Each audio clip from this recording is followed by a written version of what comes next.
I watch the sun on the shore. I'd give the world if it was mine. Blow you right to my door. Feels fine. Feels like you're mine. Feels right. So fine. I'm yours. You're mine. Like paradise.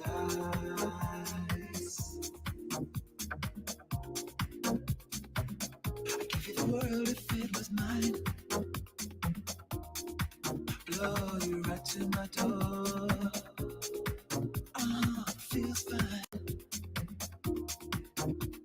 Feels like you're mine. Feels right. So fine. I'm yours. You're mine. Like paradise.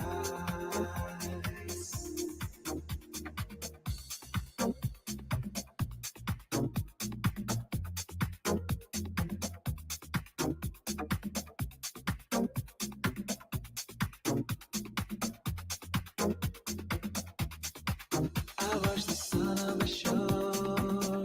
I'd give you the world if it was mine. Blow you right to my door. Feels fine. Feels like you're mine. Feels right. So fine. I'm yours. You're mine. Like paradise.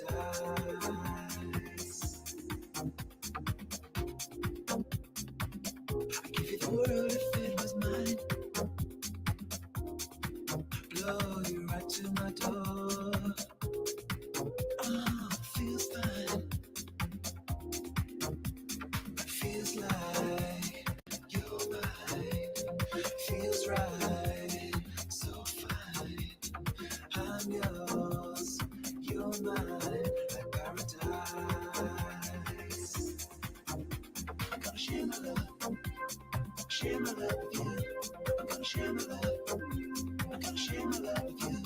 I'm gonna share my love. Share my love with you. I'm gonna share my love. I'm gonna share my love with you. Your paradise. Share my love with you. I'm gonna share my love. I'm gonna share my love with you. I'm gonna share my love. Share my love with you. I'm gonna share my love. I'm gonna share my love with you. Paradise. Share my love with you. I'm gonna share my love. Share my love with you. I'm gonna share my love. Share my love with you. I'm gonna share my love. I'm gonna share my love with you. Paradise. Share my love with you. I'm gonna share my love. I'm gonna share my love with you. I'm gonna share my love. Share my love with you. I'm gonna share my love. I'm gonna share my love with you.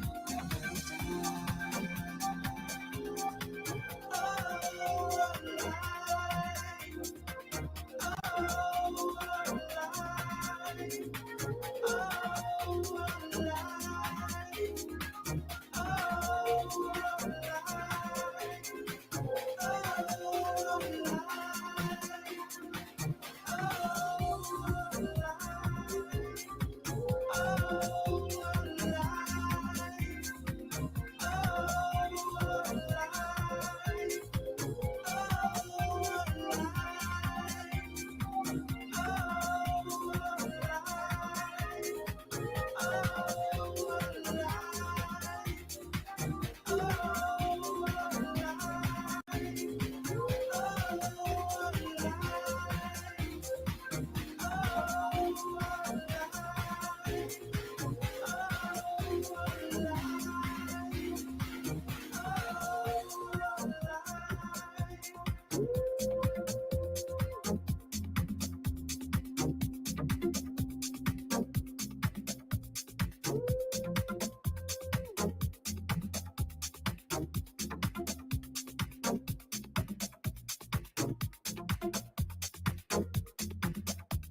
say it's all pure fiction, just an imagination.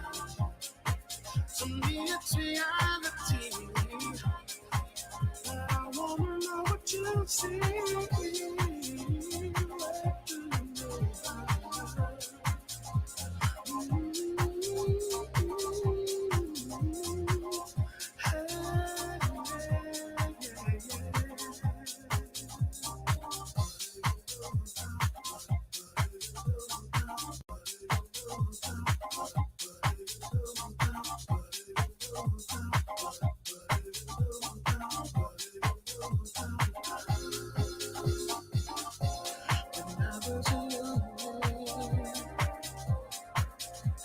Heard somebody tell me, do you ever fall in love? No, it won't be easy. Does anybody really know just what's on mind? The mystery of love that you never figure out. No. What do you know about love and all the joy it brings?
Sometimes we don't know why.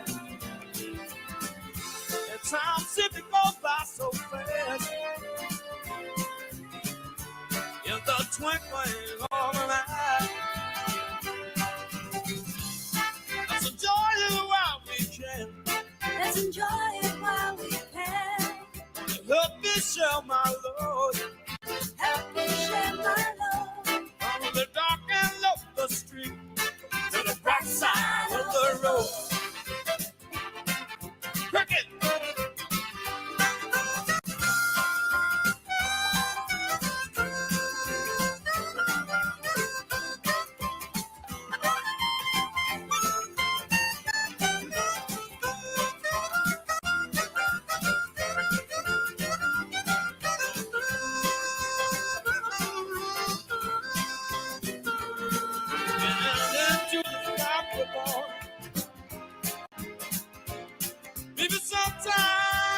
Sometimes I don't know why.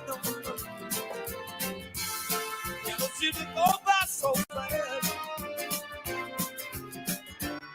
In the twinkling of an eye.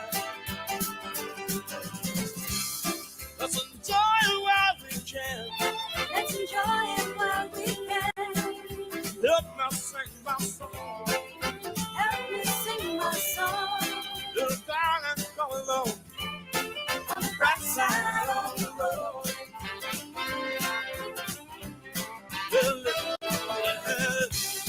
On the dark end of the street. On the dark end of the street. To the bright side of the road. To the bright side of the road. Little darling, come on look. On the bright side of the road.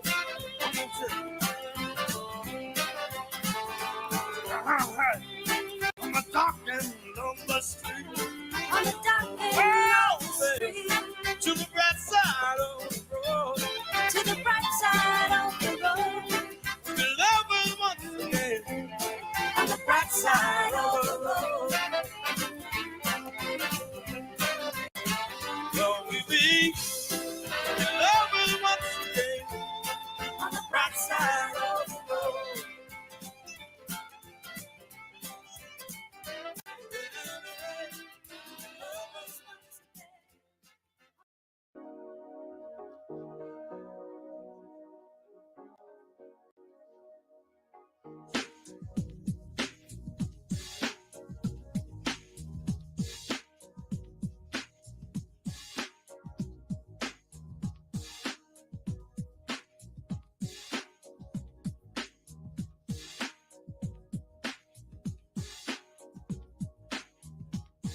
What's going on?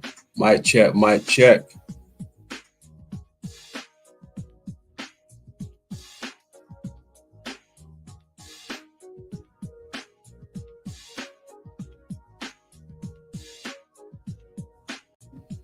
I hope everybody is well.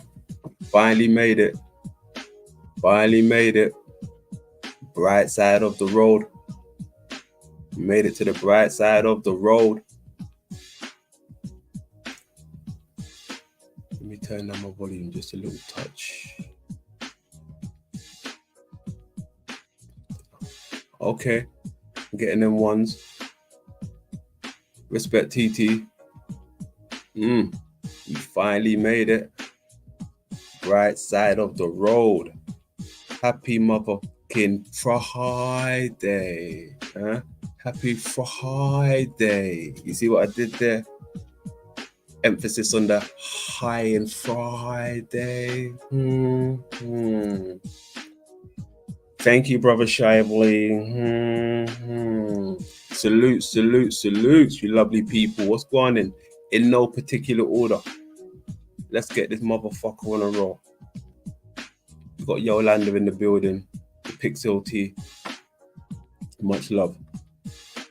Alchemos 83, my guy. Salute. What's up, Cynthia? In the building. How you doing, Cynthia?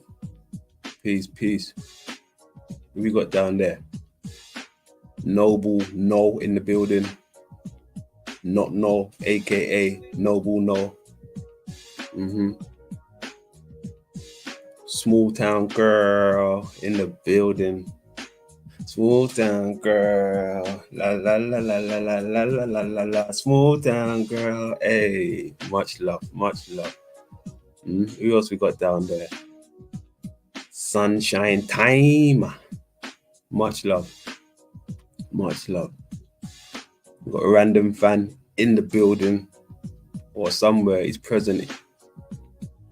He's probably hitting on one of the workers in the bar somewhere. With a quiet tall drink. Good stuff. Boys lurking around somewhere. Diva, how we doing? Brian A, salute.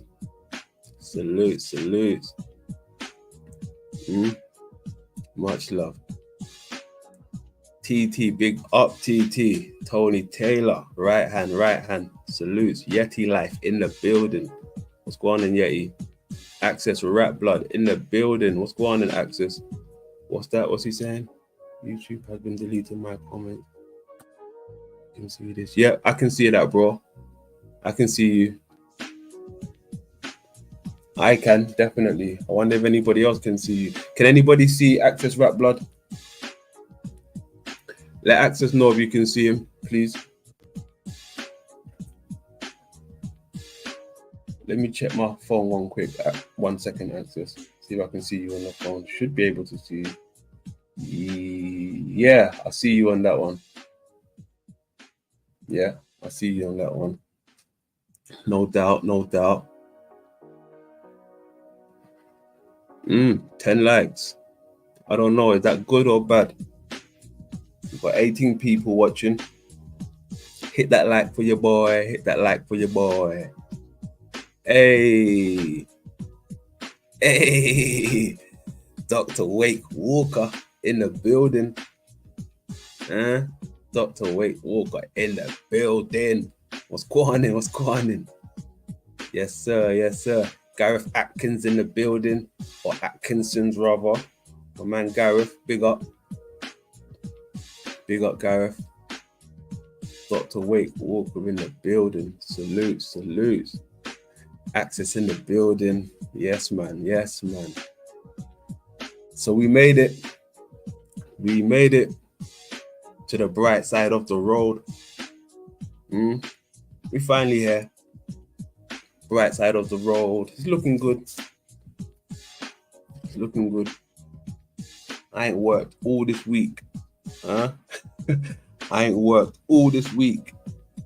Chilling like a villain. Chilling like a villain.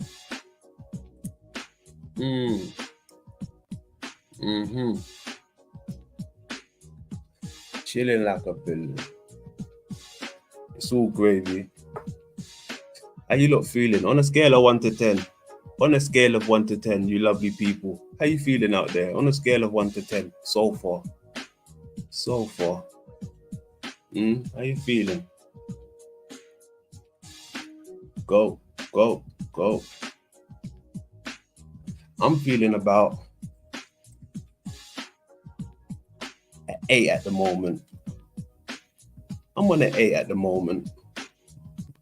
I'm hoping I can get it to the maximum, if you know what I mean.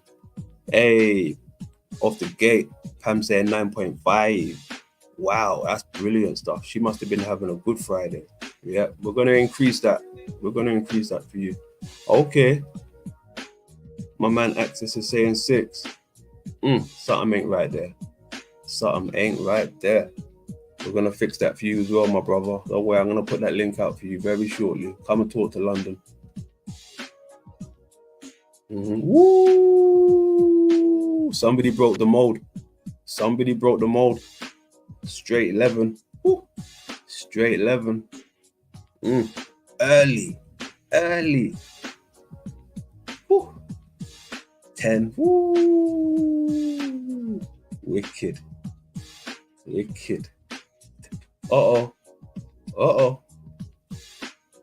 No, talk to me. No, talk to me. Hey, that is kind of alarming. That's kind of alarming.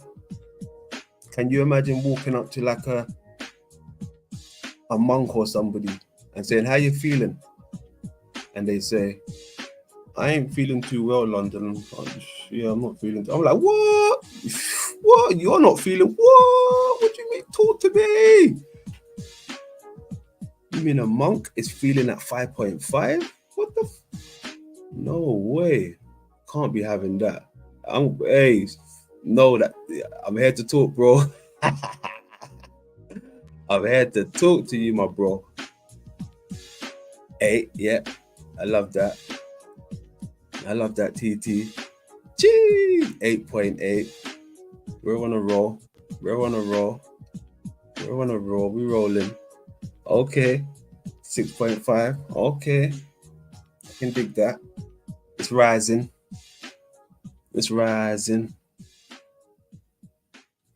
MGTOW in the building. Salute. MGTOW in the building. MGTOW in the building.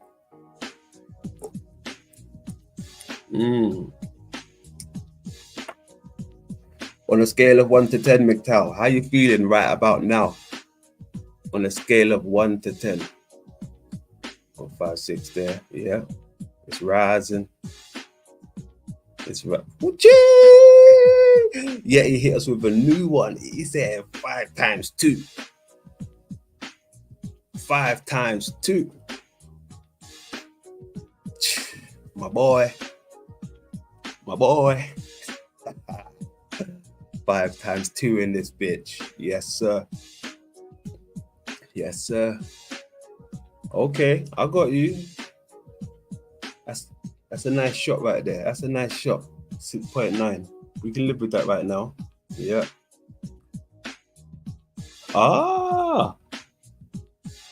Good. That's even better.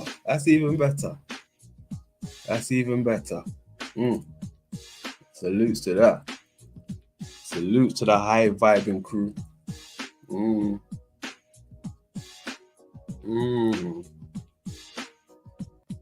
Hey, it's been a decent few days with a few streams here and there. Plenty entertainment for everybody.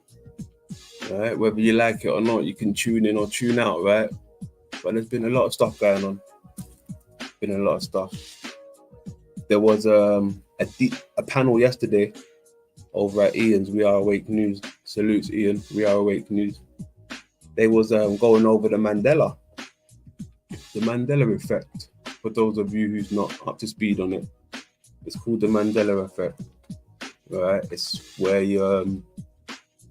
things happen in the past and in the future.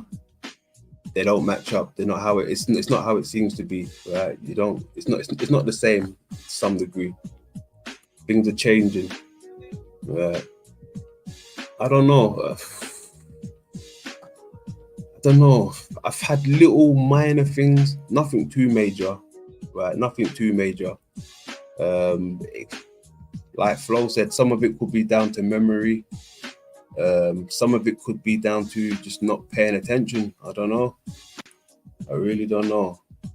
But I've heard about this Mandela effect. It hasn't really grasped me, hasn't really pulled me in yet, right? But I know there's a few people out there, well, more than a few people out there that rock with the Mandela effect, you know. Yeah, I was hoping to get some clarity yesterday, you know, but I don't know. Maybe I need to have a one-on-one with the head honcho, right? Brian Stabley, salutes, bro. Maybe I need a one-on-one with Brian. Because I wasn't that much convinced, if I can be honest. I wasn't that much convinced. And yeah, I don't know. But it goes very deep, though. It goes very deep. Because there's parts in it, right, where you can touch and it will bring you into a whole different realm, right? That's the part I want to go. The surface stuff, you know, it's okay, I suppose, to a certain extent.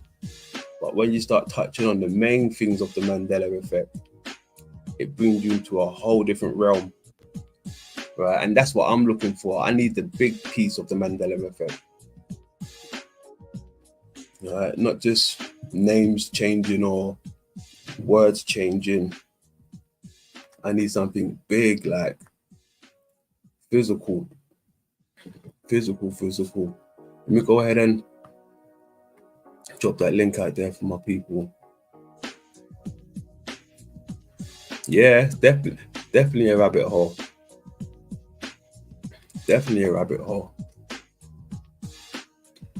But I don't know, man. I need a bit more. I think they could have done a better job yesterday with pulling me down that rabbit hole. Right? Because I want to see what other people see. You know, I don't know. Maybe it's not for me. Maybe when it's my time, I'll notice it, right? That's the way I look at it. I'm not writing it off. I'm just saying maybe it's not my time yet. Or unless somebody's got something, you know, out of this world completely, just a game changer. I can see it. Maybe I can see it. Hey, salutes my man Jesse in the building. Much love, brother. What's happening, brother? I'm good, man. I'm just chilling. I just recently opened up the bar for the people. So you're my first panelist. Much love to that.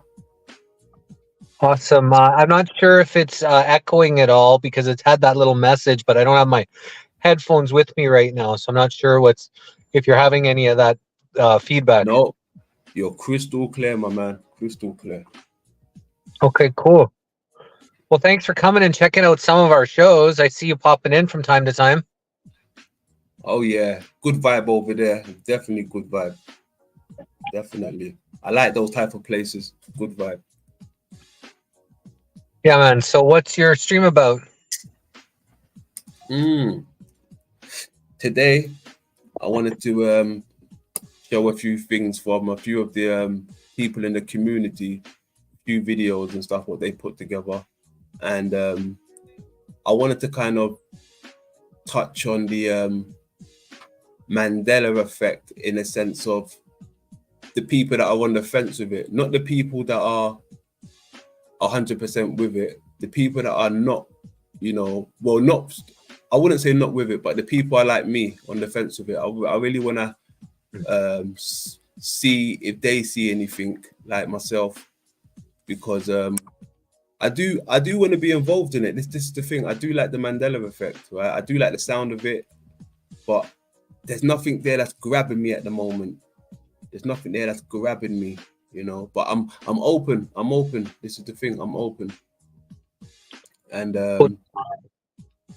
Yeah, we just shoot the shit over here, man. It's not much. It's not much of a big topic that we stick to. We just jump around from things to things on Fridays, anyway. Well, just think about the Ed McMahon sweepstakes, right? So this guy, I remember, used to go around giving out money, right? Go Publishers Clearinghouse, and used to go around giving out these checks. Everybody was excited, join up for Publishers Clearinghouse, and then now they say that he never did that, right?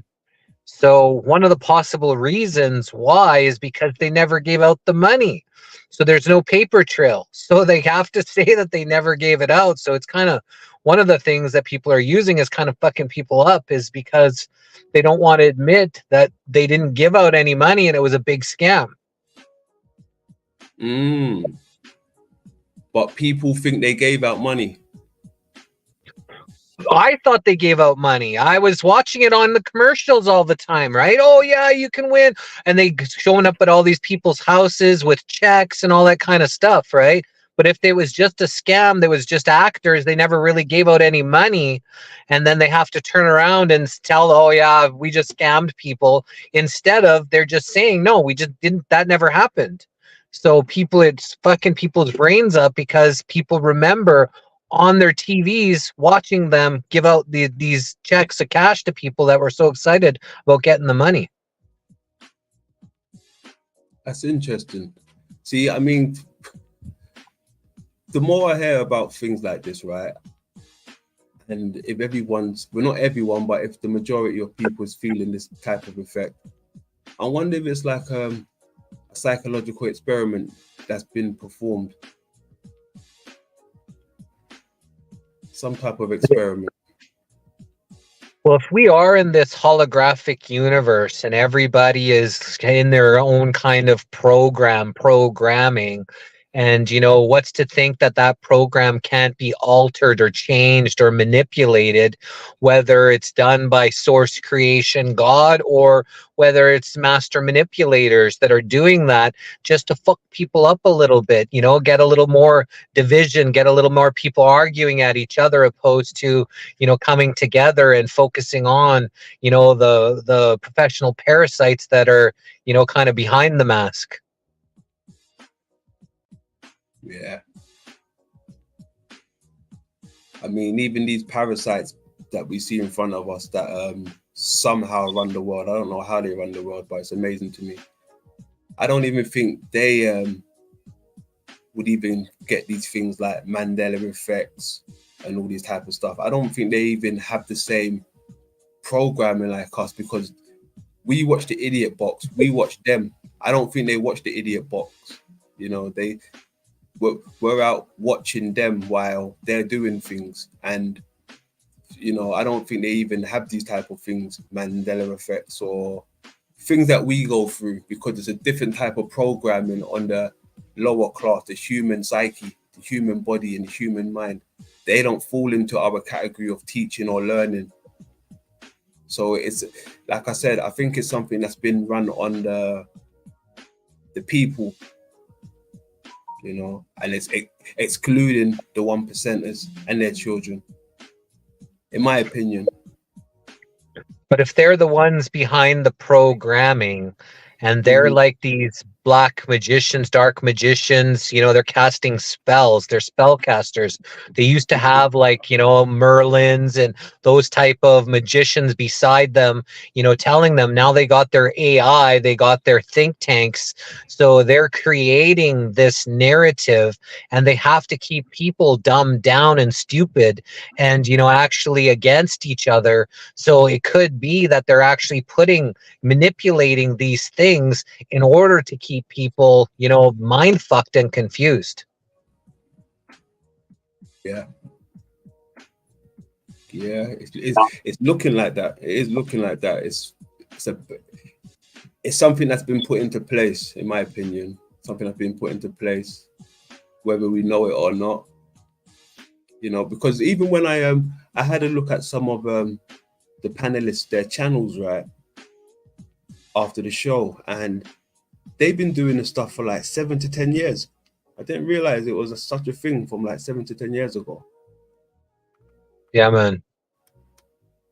That Brian Okay. Staveley, we interviewed him about 2 years ago. We interviewed him on the Missing Link, and he was talking all about that stuff as well.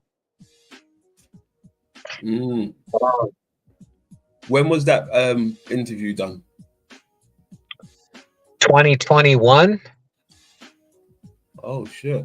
Okay, we'll have to pull that up and play that soon. Nice. Okay. Yeah, good stuff. I mean, like I was saying earlier, right? I'm one of those people.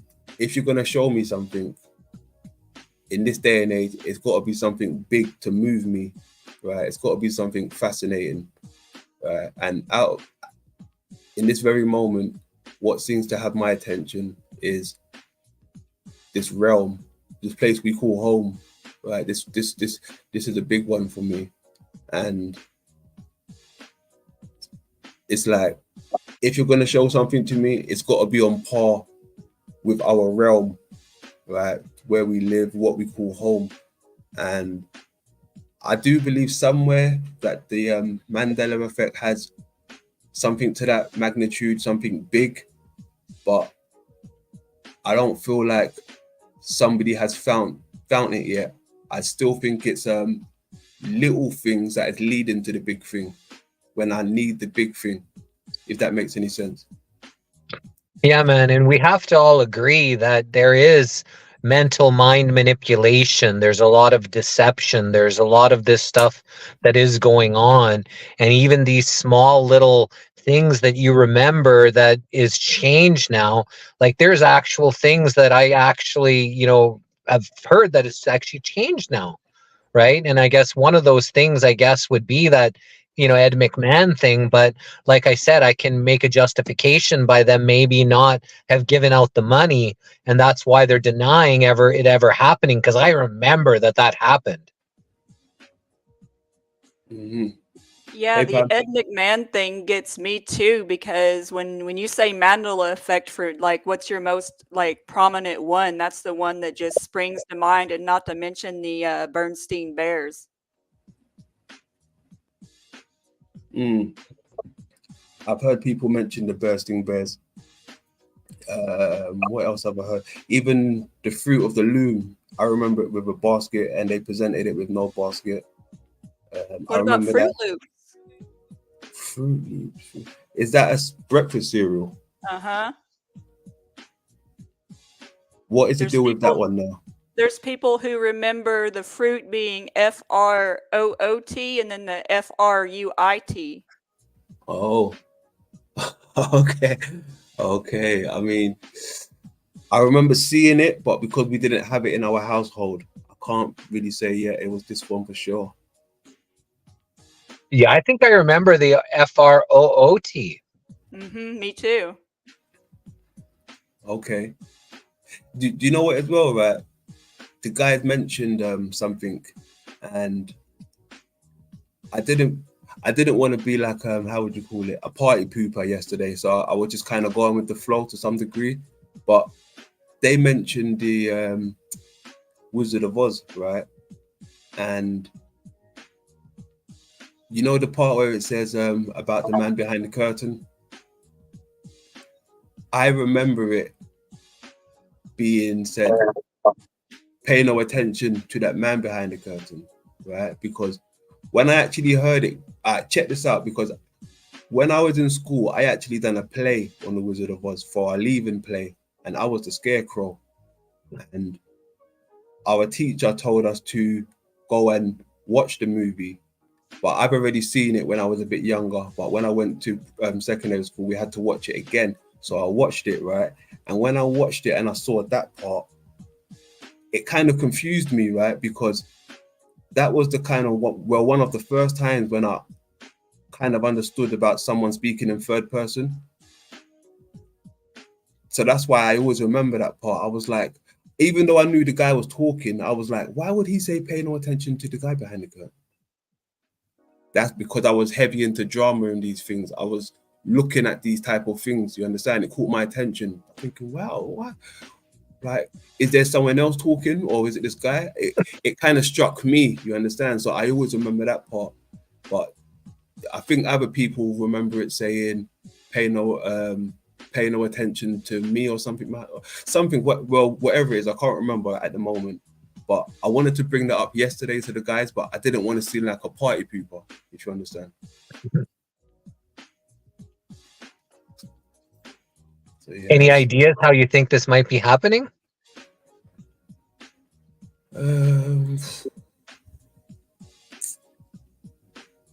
Different timelines, parallel universes, who knows? I've tried to figure that out myself. Yeah, I mean, I can't call it yet because it hasn't really affected me in a way where I can say it must be this or it must be that. But I don't know. It's a hard one. I mean, it could be some type of trickery, or it could be people tricking themselves. And then, like, I don't even want to say, but it's almost like, with an infected ant goes into the colony and he mingles with the other ones and they all get infected. It could be something like that with the mind. Once one person thinks they've seen something and they try to convince someone else. And I don't know with this one. I don't know. It's a wild one. It's a wild one. But I want to believe it. This is the thing. I really want to believe it because there's too many people saying this, and it's bright-minded people, open-minded people, and that's what I can't dismiss. It's not like it's trolls going around saying this, trying to start an agenda. So yeah, I don't know. It is interesting. I mean, salute to the people keeping an eye open and spotting these things anyway. If it is real, salute to the people who's very vigilant. Can't take that away from them. Did they get through that full list on Ian's panel yesterday? No, I don't think they did. When I was on there, they didn't get near enough through it. But I'm not too sure when I left. I stuck around for maybe 5-10 minutes and then I shut off. But yeah, I'm not sure. I'm not too sure if they got through that. I noticed with big panels like that, it's really hard to go in deep on a subject, Correct. And look, we had that guy Moneybags up there and Brian. If anything, everyone should have been muted up and just let those two give us a good show for the most part of it, because they've been doing it for quite some time. As Skrill saying on the screen there, 7 years he's been following Moneybags, and Brian's been doing it for a few years now. So it would have been good if I could just hear those two out for majority of the night, because they got much more evidence than anybody I speak to. You can hear them on their channels. Yeah, well, I tuned over to Brian today. He was doing a replay of last night's panel. I thought it would have been something different, but yeah, that's a shame. But he's spreading awareness again, I suppose.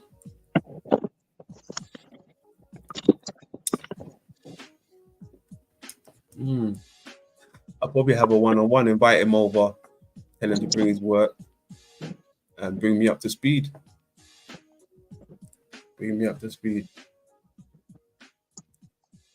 I can't stay long here. Just saw you live. Haven't been up here with you before, so I thought I'd come say hi. Just going to pick up the girlfriend. Had an interview earlier on, and go get some. Enjoy the afternoon, get some sunshine, and you all have a nice afternoon. So thanks for bringing me up. No problem. Thank you for coming over, Jesse. I appreciate you and what you do over there, my man. Good stuff. Thanks, man. Bye, everyone. Take care, Jess.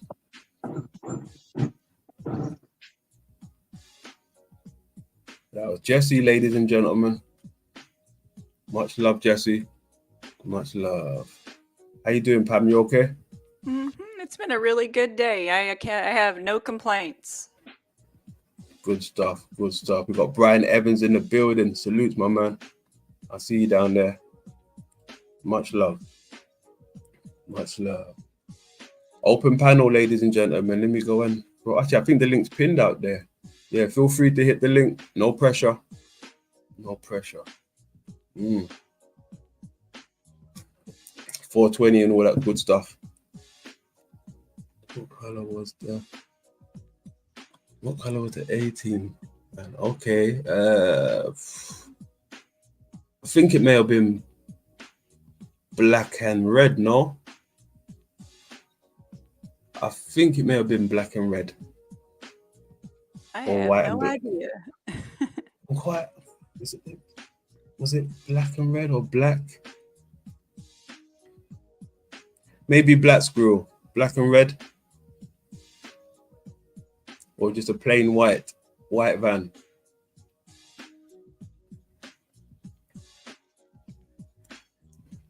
I wonder if he knows.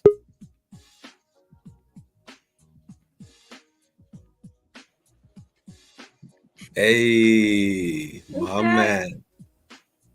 How are you guys doing, man? Lady.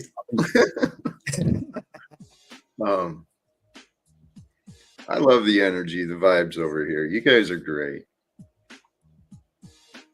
Cheers, Jack. Take one to know one. Exactly.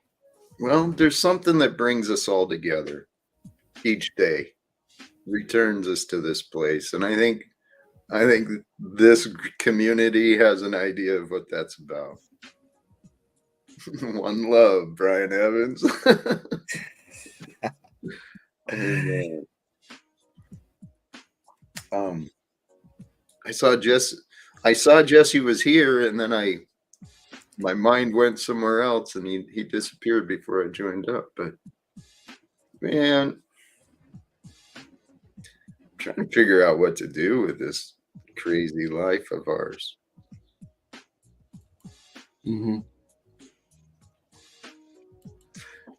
Hey, the topic you guys were on, I think, was like some of the Mandela and some of the just craziness, right? Yeah. I have my own theory about this, that it's God's way of showing us. Don't trust what you remember. Trust what's in front of you. Figure it out, right? Showing us that this world, this realm, whatever it is that we're experiencing, it is not what we might think. Holy cow, and yet it absolutely is. Go ahead. Okay. No, keep going, please. I'm loving it. Keep going. Well, this world is not what we think, and yet thinking is what creates our reality through the power of words. It's holy cows, man. Yeah. Hey, I'm sorry. I'm kind of drifting off, but this is where my mind went just there is holy cows. I have been so blessed because I'm thinking these things. I've learned these things because I've actually had time to stop and think. Yeah, nice. And not everyone has been blessed with those opportunities. I agree. Not everybody has been blessed with opportunities to choose those opportunities. I don't know. Life is a trip. It is, but hey, Jack, I like what you touched on, right? With the, maybe it's a way of saying, forget the past, right? Don't trust the past to a certain degree, because if we're seeing this in the present right now, we're forgetting things, or things ain't seem what they seem to be. It could just be what the Mayans were saying, illusion. It really could just be a big illusion to some degree, right? To some degree.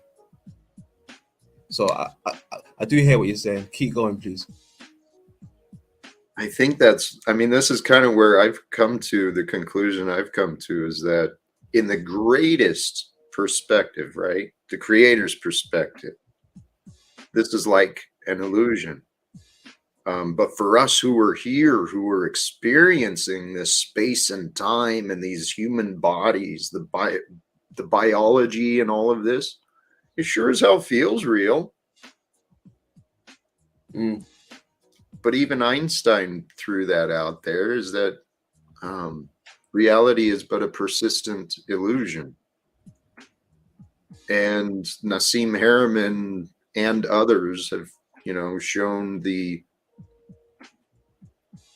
it's just energies and particles being interpreted through perspectives and layers of consciousness. So I don't know, which is real? Are we real or are our thoughts real? As you say, Jack, is this even real? He's been saying it forever. I He's been know. telling Some days it's hard to know. But that's what I realized. To uncomplicate myself, I really had to evaluate, what do I consider to be real, important? And then when I started evaluating, what do I consider to be important and not, what is real? I mean, if it's not within your awareness, is it even in your experience?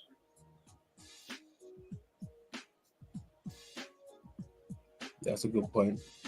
I mean, there's things out there that I know for a fact I'm not gonna experience in this lifetime, and I just gotta come to grips with it, And the fact that I'm never gonna experience it, Jack, that can easily get manipulated. Yeah. You understand? Yeah.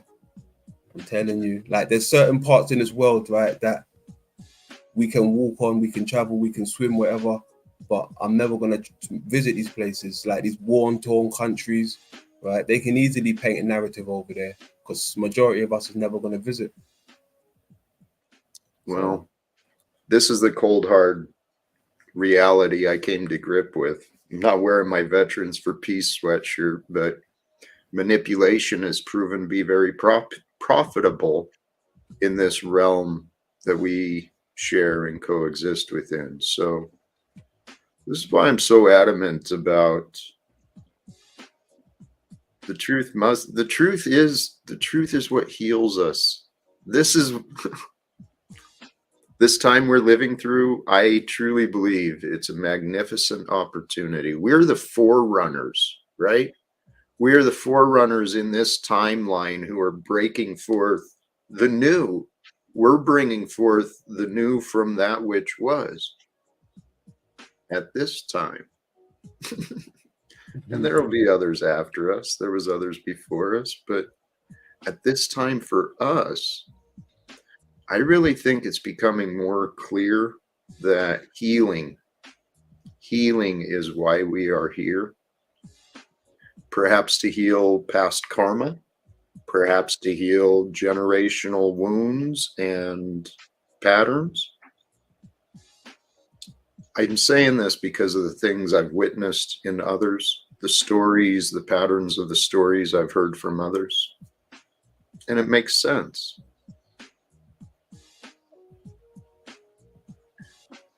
We're not here to limit ourselves and try and fit into this corrupted world. We're here to learn. We are here to honestly learn who we are, right? With authenticity and care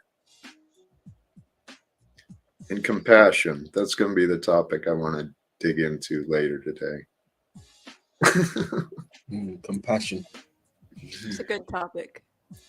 It's one I'm learning myself, admittedly. In reflection, I see a lot of times where I was not compassionate with others, and not with myself as well. Yeah, you have to start with yourself. When you can truly understand and love and be compassionate for yourself, it's easy everyone around you, you know? Easier. Yeah. I don't struggle with that so much, and maybe it was because I got handed such a bad hand from the get-go, and so compassion comes easy for me. Good for you.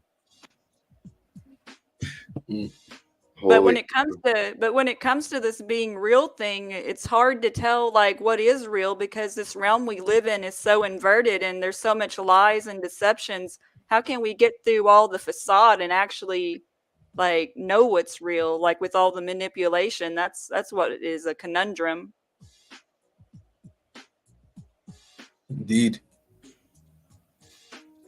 This is where I found for myself what was helpful was trying to narrow down what do I need to know, right? What do I want to know? Because what I want to know is typically what I can find a way to learn. But we're each on our own paths in so many different ways. I'm sorry. I was reflecting on yours and I got lost there and thought again. It's like, Yeah, it's not that easy to pull it into words, Mr. Talcott.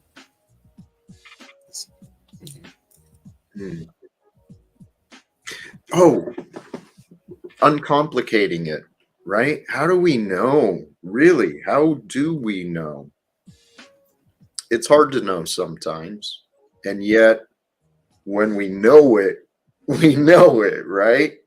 So, when I started looking at myself, what healed me the most was when I stopped lying to myself, right? My excuses and my blame, they brought up so much anger. So I figured if it can work for me, what I represent is America. I'm a product of this land, this society. So if it can work for me, it can certainly work for that which produced me. I think if America stops lying to each other, to ourselves, first of all, if the citizens stop lying to each other and to themselves, we'd find a way to end this damn corruption. And the corruption ends when the citizens of corporations and governments stop lying. They start admitting when they screw up. They start admitting when they don't know. And what I do know is there's no excuse. America should be standing for a ceasefire, not just in Palestine and Israel, but also in Ukraine and everywhere. America should be standing for peace, should be standing for justice and peace, a ceasefire.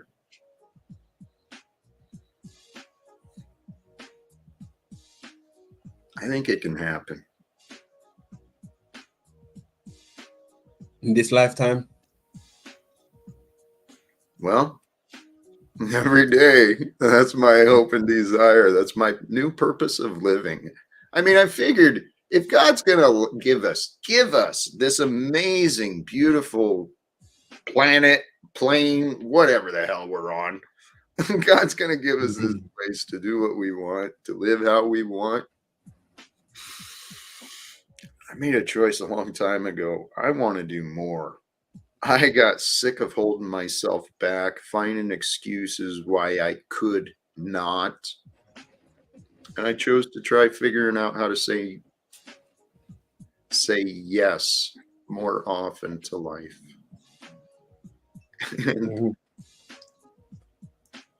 And if the opportunity comes up, I want to find a way to interject myself and bring some attempts at negotiating peace,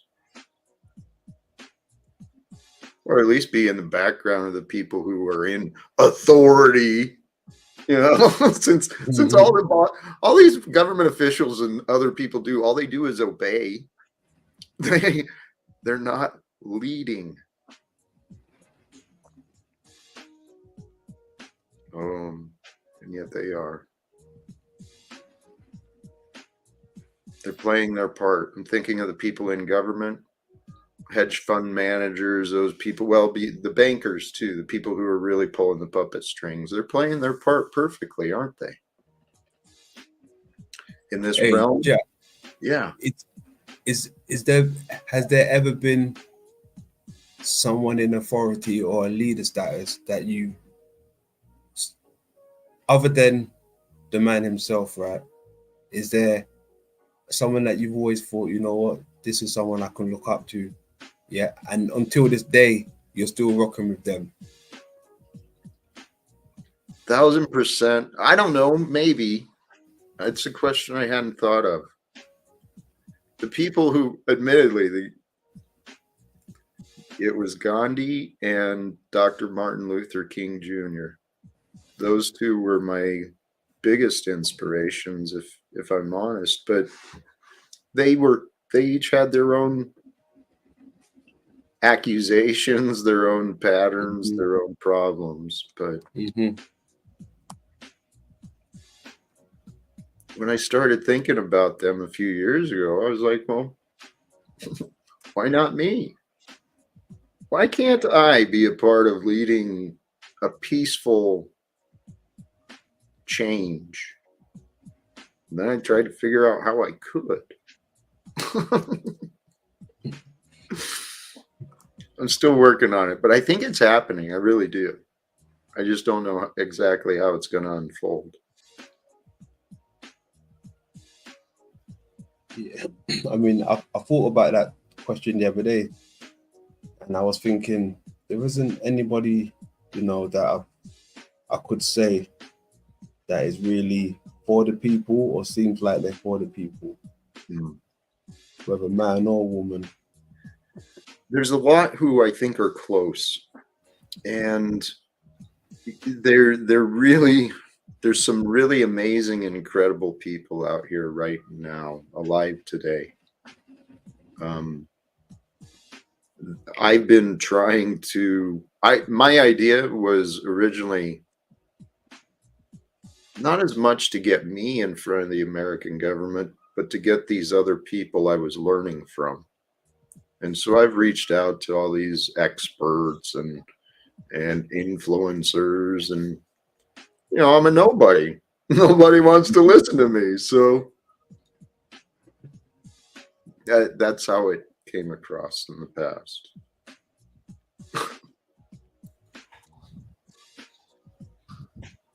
Yeah, it seems like no one wants to listen to you until you're somebody, right? Well, I actually think maybe it just wasn't the time. I mean, and it doesn't have to be me, but I'm seeing a lot of things that I will receive as positive. I mean, even though it could be part of the show, part of the game, and just part of the act, I am seeing more citizens in the House, you know, supposedly talking about ceasefires.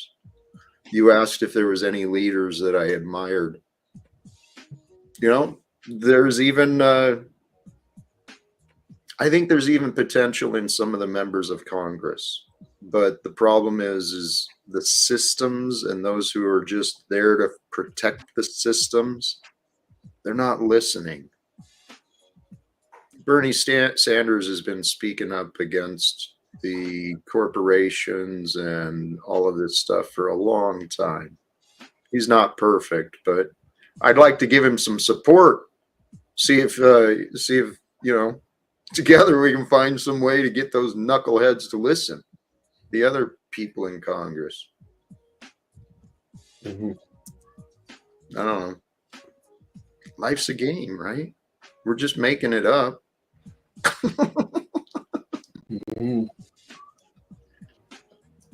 It's probably like the newest game out there in the universe, you know, like for the PS6 or something, and we're a part of it. This game called life is the newest thing in the solar system. I think it is. It could be just like, I mean, you guys could just be perceptions of my mind, and I might even just be a perception of yours. I don't know. We're just figments of your imagination, Jack. Well, right now, it's possible. That was funny. Oh,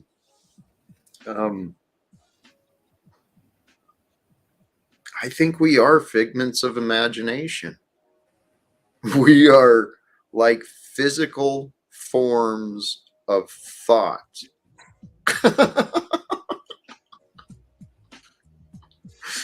That were imagined and created with love, right?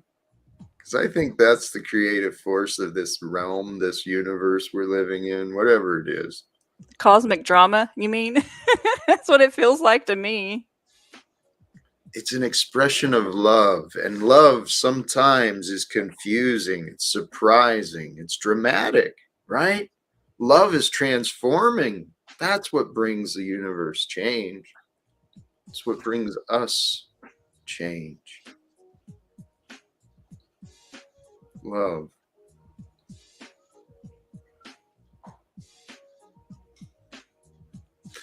I'll 420 that. Amen. Hey, actually, I should go contemplate a little further and get some more notes on my thoughts later. I may start earlier, may poke the bear today, so to speak. Mm-hmm. I don't know. Life's an adventure. Thank you, guys. Love you all. Peace, JT. Much love. Much love, Jack. Jack has left the building. Much love. Much love. Hey, spark up my thing now. Get this cat Smoke them rolling. if you got them.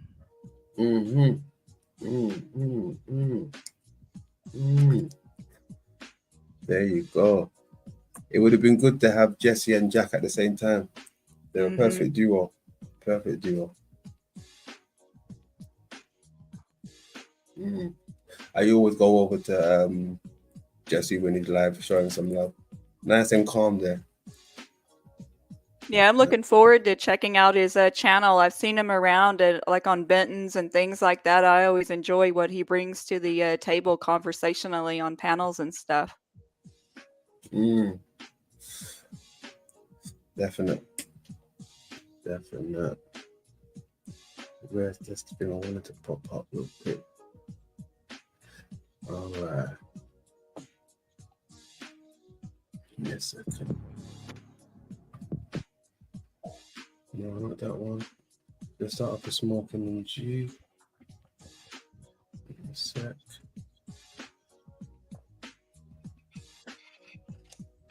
Put that right there. All right. Let's move to that.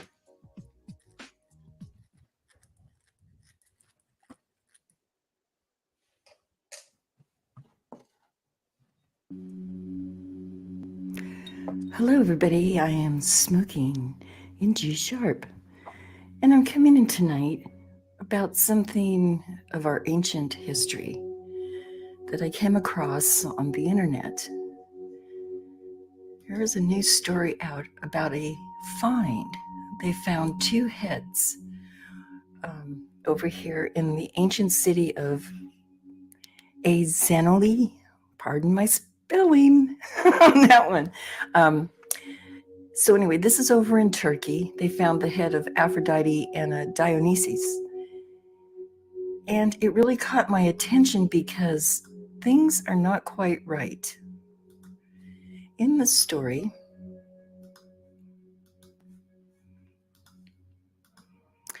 they say they found these 2 Greek deities, their heads anyway, dating back 5,000 years in this Turkish city. Well, I had a problem with that because when I went to school, I was taught something else about the Greeks. And I'll show you right shortly here. But yeah, so mark their 5,000 year dating on these heads, which would put about, 3,000 BC, give or take? Okay. I went simply to Wikipedia. I know, but it's just very easy. It has, by the way, it has its share of BS on its platform too. I don't ascribe to them, but it was just easy to show you. If you notice, the Greek civilization, Mycenaean Greek palaces, the late Bronze Age, it spanned from 1600 to 1100 BC. So these Greek heads that were found in Turkey date back to 3000-ish BC. There's a 1400-year what going on there? And that's what they do to us. They just keep moving the goalposts. I think largely the initial historians just made a calculated guess. A Gaussian by golly. Let's just say it was 200 BC for this bowl that they found in the ground. You know what I mean? They really didn't know, but they wanted to sound important. They wanted to sound like they really knew what they were talking about. And so they would just come up with this stuff and stick to the story. Nowadays, I think that the real archaeologists that are really credible know that the story is much different. And they intentionally skew it. Maybe not they themselves, but the society over their heads at large do it because they really don't want us to know our history. Because if we know our past, we have a better grasp of where we're at now. And chaos, out of chaos, order comes. Whose order, though? Anyway, I just thought I would bring this up because I thought it was an interesting find. The other thing that I noticed about this, I'll show you this first picture. I'm hoping it will grab. This is my second time doing this. The first time I did this on StreamYard, it didn't grab some of the photos, but I'm looking at it right now, and it was odd. But here's a head of Dionysus. And I wonder what got melted on him. And also, I noticed that his nose is not chipped off. It's sunken in, like melted. And you can see the hair too. The hairline seemed like it had more detail. Grapes and flowers or whatever else they had crowning him had more detail, and now it's kind of melty. I thought that was very interesting. Here's a better picture of the nose.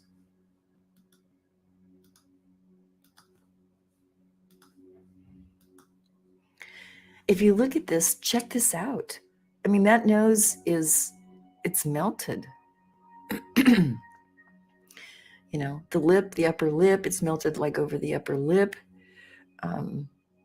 And the face overall, like in the eyes, are not in perfect symmetry, which when these statues were made, whomever did them had the talent of making exact, measurements from like the nostril to the end of the high cheek, the nose to the chin, that kind of thing. They had this symmetry, this thing that they went by. Actually, it's a Fibonacci. Beautiful people are beautiful because their dimensions and shape of their face has a perfect Fibonacci to it. That's a trip, isn't it? And so, and the eyes and everything are a little off, so they look melted. It looks melted. It doesn't look like it's been cracked or, anything like that. And let's see here, hold on.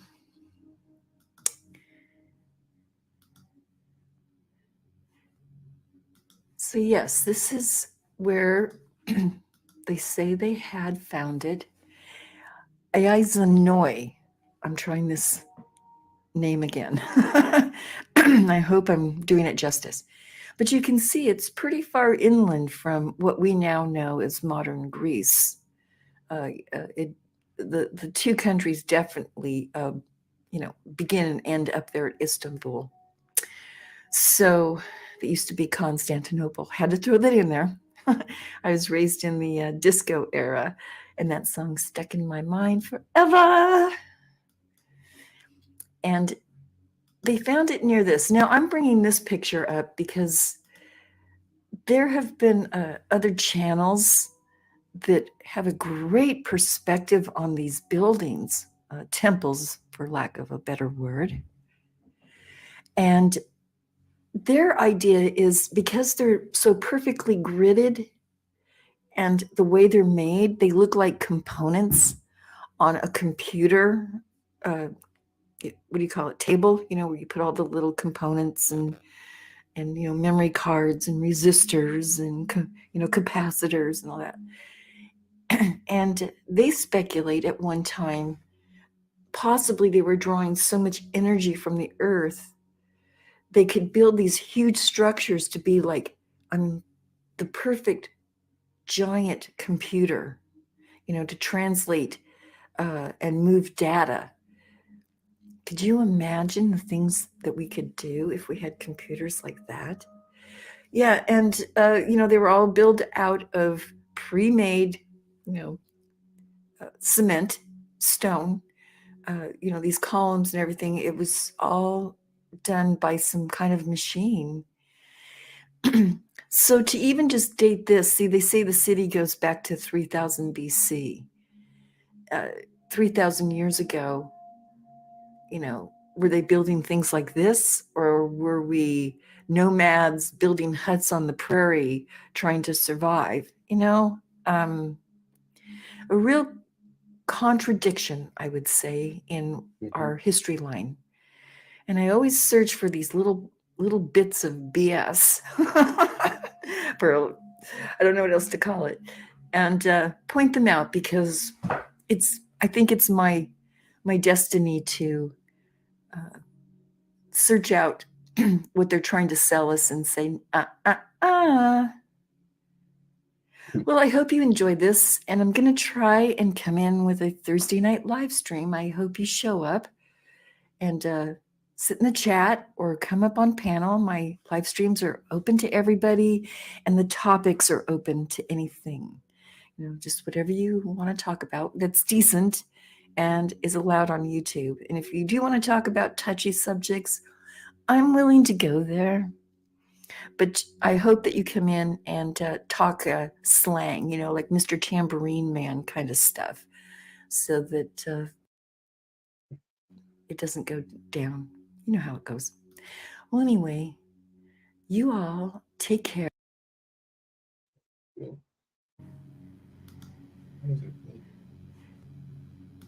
Or, anything like that. This picture looks weird. What is this stuff coming out from it? It's almost like it looks like blood or something. I think. Can't be, but it gives that impression. That is wild. Interesting.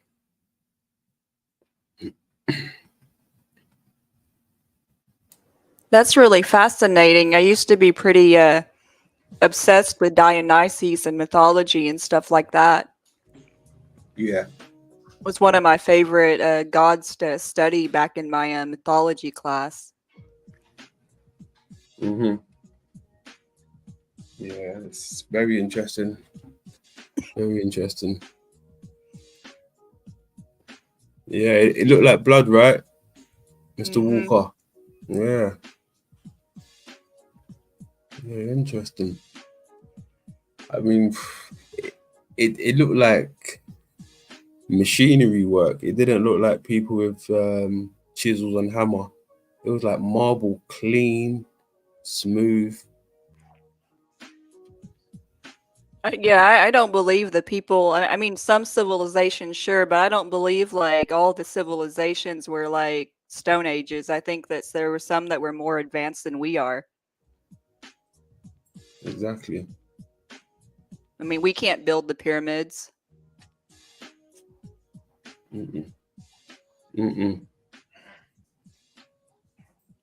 But I mean, I don't know. I mean, maybe if we tried, we probably could. That's the thing, we ain't never tried as a collective to replicate some of these things.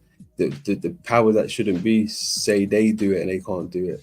You understand? But maybe there's people out there that actually know and they're on our side, but they just haven't really put that information out there. Who knows? I don't know. But this is weird looking. This line that comes down here. All these red smudges. What's going on? Why is it red though? Of all colors to be, why like a red or a dark color? Was it intentional? That's the question.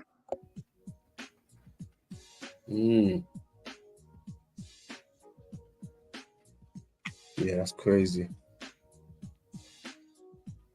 And, yeah, that's wild. It almost looks near enough like it's brand new. Still looks clean, like that looks clean. Yeah, that's crazy. Yeah, that's good stuff. I like that anyway. I like those type of findings, that type of work. So salutes to Smoking and G Sharp. Much love. Much love. What else did I have? I wanted to show some of our new friend. Let's get this one on the roll.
Oh, my man, Access up here.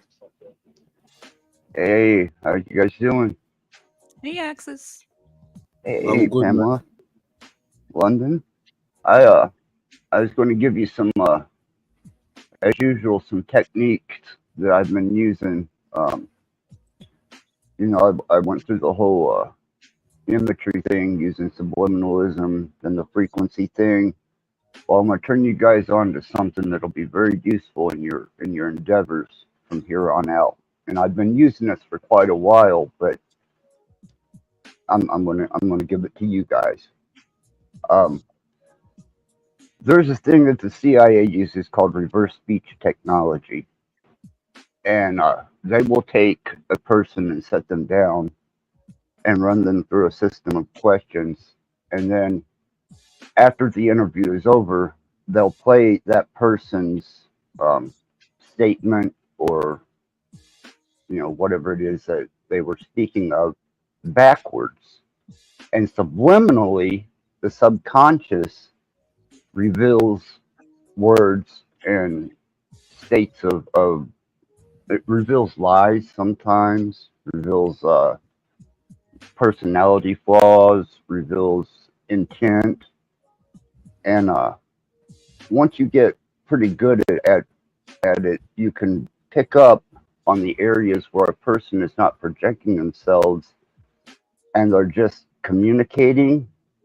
And those are the best ones to get, because when you play those backwards, you really don't have to listen too hard or adjust anything. And what they're hiding or whatever is behind that conversation or that persona is revealed in the reverse speech.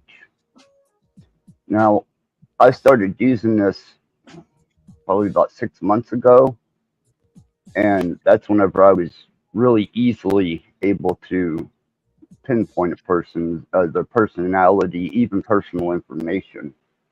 I started using it also on documentaries.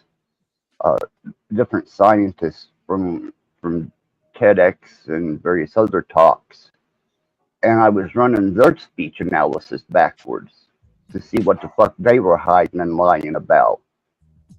And I found this to be one of the most useful tools in my toolbox, besides, subliminalism, frequency, reverse speech technology. And you can pick up programs off of a Play Store that will allow you to do this pretty easily. It's not real advanced technology. Just turn the whatever phrase or conversation you want to know a little bit more about or the truth about in reverse, and then you listen to it in kind of a laid back state of mind so that you can hear what's being said in the reverse analysis. And man, you'd be surprised what people give up.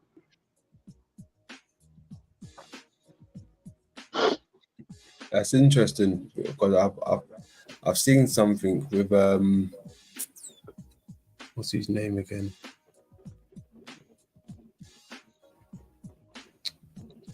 What's his name? David Murphy, and he was showing something with children speaking in reverse language as well.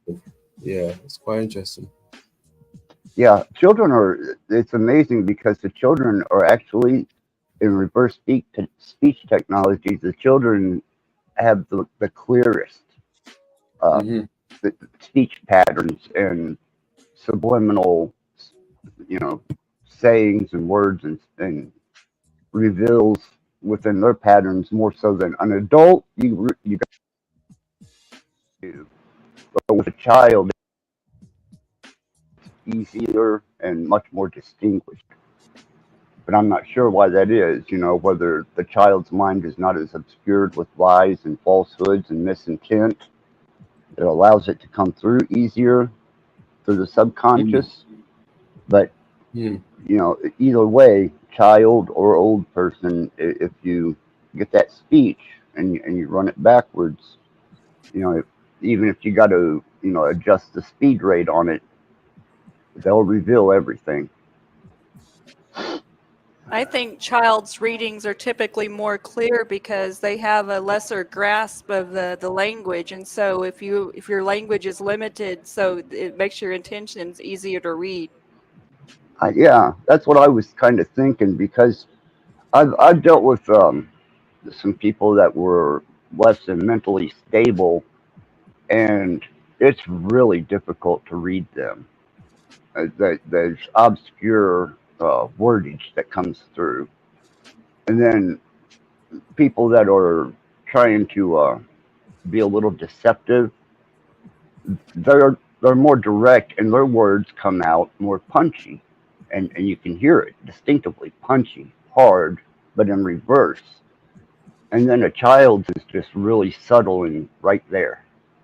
And like I said, I've been working with this for about 6 months, and I've been taking samples from panels and different personalities and running it backwards. And, I was able to pinpoint some personalities and some, it's probably stuff that they would rather keep to themselves, but it was so easily, it was easily revealed through reverse speech technology. Oh, shit. So, but I haven't this is the first reveal on that. Remember when I was talking to Z and I said I went beyond the frequency technology? Well, that's what I've been doing. Wow, I've been doing. So cool. Yeah, so I've been doing panels, and I've been recording entire panels and running it backwards. Oh yeah. Okay. If I got into that, I wouldn't want to do anything else. I would keep myself so busy just with that. Well, that's why I haven't been around much lately, is because, that's what I've been doing, is between lawyers, I've had to occupy my time to get away from life situations, and I just started diving into it real heavy. the last, I'd say 6 weeks were really big. And that's when I started doing entire panels. So when I'm laying here in the mornings before I go to sleep, I'll be listening to people's inner speech and reflections through panels in reverse. But anybody can do it. It's not a secret. That would be funny if you did that and then made YouTube analysis with that. That would get some interest. I know Well, I'd watch that. I know how pissed off everybody got with the frequencies and the subliminalism. So, what I do now, I just keep to myself and utilize it for my own interest and analysis because I don't want to piss anybody off with that shit again. I got enough hassles, but it Right. does. But the technology is easy to get, Pam. It's all you got to do is go to the Play Store and get a good recorder and whenever somebody's doing a panel, record it and then go into Play Store and get anything that'll reverse a wave file, and you can reverse that wave file and you can adjust it with some of the nicer programs they got out there. And you have to deal with advertisements sometimes, but everything you need is right there in Play Store. That sounds fun. That's really cool. That kind of stuff that would keep me entertained. Yeah, yeah. Wow. I can spend 2 or 3 hours, listening to that before I go to sleep, and I've gotten now to the point where I can almost hear it, as it's coming out. Before I had to listen to it like 3 or 4 times to pick up on things. It gets easier and easier the further you go along. Well, thank you for sharing that. That's legitimately something I'm going to look into as soon as I'm done here. Yeah, I hope you guys, definitely utilize that, and especially whenever, people are on like TEDx and such forth, and they're doing their big AIs or, their historical talks, and if they've got shit that they're not revealing to you, run that speech backwards and listen for key hits of what you're looking for. Words, different phrases that apply to what you're looking for, and you generally find it. Did you see what Gary Baxter said, Axis? No, He told you to spill the beans. I think you've got people no, really curious about your decodes over there. yeah, no, I'm not going to do that to anybody. That's I don't blame you, but we had to ask. Yeah, The I audience wanted to understand. know. Well, I will tell them they can do it themselves. It's not hard. The technology's there in Play Store, and I didn't have to like my frequencies go get all this extra technology. It was all available within my phone. So I'd love to see everybody get in on that and start really analyzing, so you can get to the bottom of a lot of bullshit that slings around, and you'd be like, nah, that's a lie, you know, and you can blow it off a lot easier. And you find out the truth about a lot of people's personal states, whether they're depressed or sad or happy, or you know, it, it'll come through in that reverse speech analysis. Very interesting. I thought you might enjoy that, and I'd give you something to play around with and work on. There's other techniques that I'm using now too, but as I develop it and perfect it, then I'll reveal it. But I'm not going to reveal anything that I don't have scientifically down to where I can say this is a fact. I already have a list of people and like things like church pastors and all these people that like to Yep, like mess around with that. Politicians, like all yep. kinds of fun stuff. I've seen people do that on YouTube and I thought it was hella cool, but I didn't know like that technology was so accessible. Oh yeah, yeah. At first, I was using my high dollar stuff, and it was taking time. And I was like, man, this is about like trying to put a song together. And then I just started searching for simpler programs and simpler interfaces, man. And within a day, I was set up and ready to go. By that evening, I was listening to reverse speech patterns. Well, I know what I'm doing. Thank you. Yeah. Well, if you wonder what I've been up to, that's between court and that's what I've been kind of, because there's some real good people out there, like I said, and there's some real deceptive people too. So, but you guys know that. This just kind of solidifies that person, whether they're in a state of duress or uh, whether they're happy, content, or malicious, or they're talking and interfacing with somebody on a panel, and you play it backwards, and then you pick up keywords like hate and other other types of profanities. But it's really cool, man. It's really, really cool. I think you guys will enjoy it.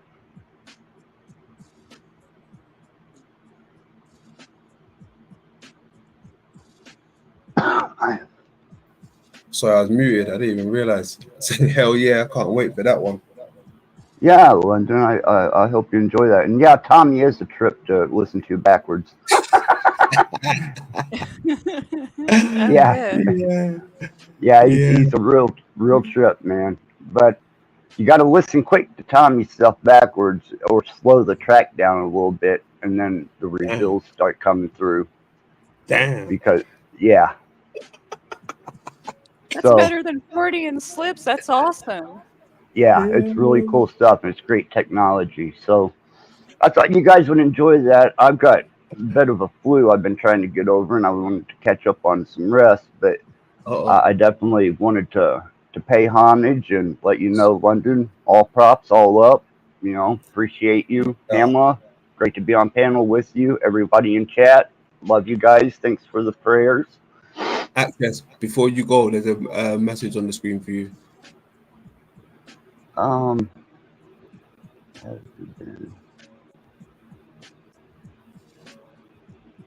Have I been what?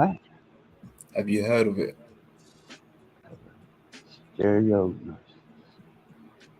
Yeah, audio mysticism. Okay. Yeah, You got that that you skill? can. Yeah, frequency, audio frequency, reverse speech patterns with audio frequency. Even you can use geometry, and you can use different forms of geometry, kind of like the psionic stuff with the speaker and the sand. Voice patterns will come through on that too, and actually create patterns on the. Well, I use a tin, is what I use, just a flat piece of sheet metal on a speaker. But the geometry will come through.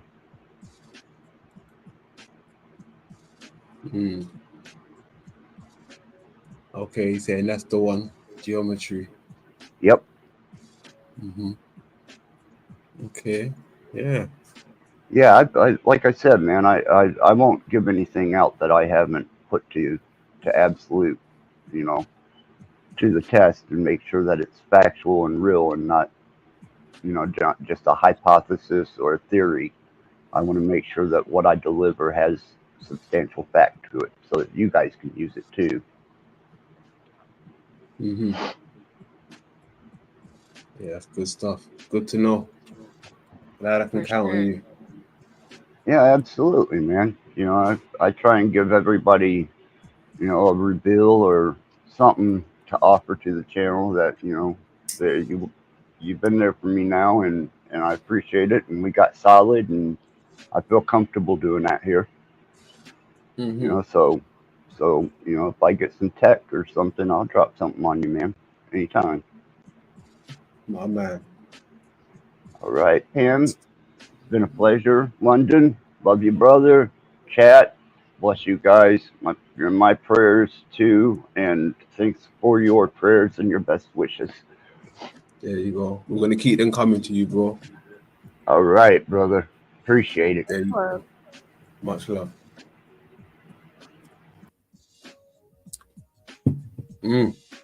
That's my man Access. Rat Blood had left the building. 420, Never a dull, 420. never a dull moment at the Rebuttal Bar. No, we've had them all popping today. Good stuff. Good stuff. Who we have? We had Jesse from the Missing Link. We had Mr. Talcott himself. Good stuff so far. Then we had Mr. Access Rat Blood. Good stuff. Good stuff. Good stuff. I hope they like their drink. Good stuff. Good stuff. Shout out to the grand old chat room. Much love. I see you down there rocking. Much love. Much love. AI in the building. Salutes AI. Good stuff. Good stuff.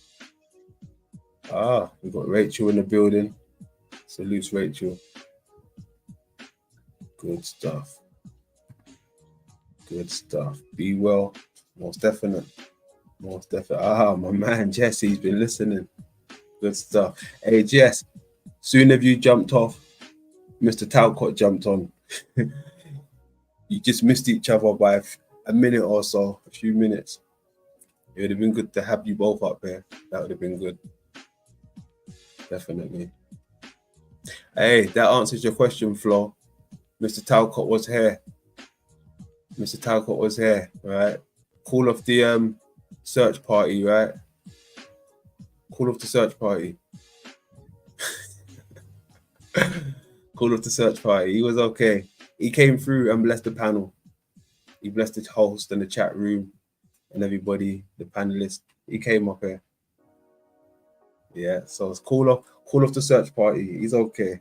He's okay. He's okay. Yeah, He's not missing. Jack always brings good energy to the table. I've never seen him like come here like negative ever. No, that's the thing. Yeah, that's the thing. When Jack comes, he comes correct. He comes correct when Jack comes. Yeah, he's a cool guy. He's a cool guy. Lovable, very lovable.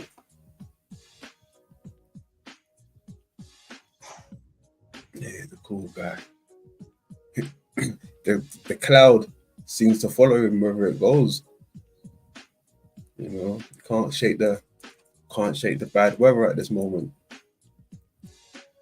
Can't shake the bad weather.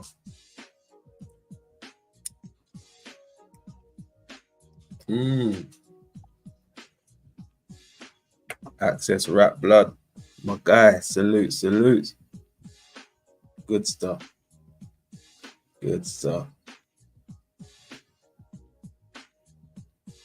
Oh, what's that? Okay, let's have a look. Yeah. Okay, that's what's up. Yeah, he did actually mention something about that. He said he had to shoot off to get some notes ready. Right, so be prepared. Jack's got some notes for you guys out there, for you trolls. I wonder if Jack's gonna punch down tonight. I wonder if Mr. Talcott's gonna punch down. Remember, Mr. Talcott, if you're listening, if you're punching down, punch down with a smile, right? Punch down with a smile. And remember you're punching down. That's the main thing. Remember you're punching down. If you do decide to punch down. To be honest, I'm trying to stay awake for Steve, HMFIC. He's got a topic today, or a panel rather, open panel today. And it's regarding Crater Earth. So I saw really that. I want to feature over there. I do want to go over there, show some love, see what's up. I hope you're drinking caffeine. I'm drinking the opposite, if you know what I mean. Oh.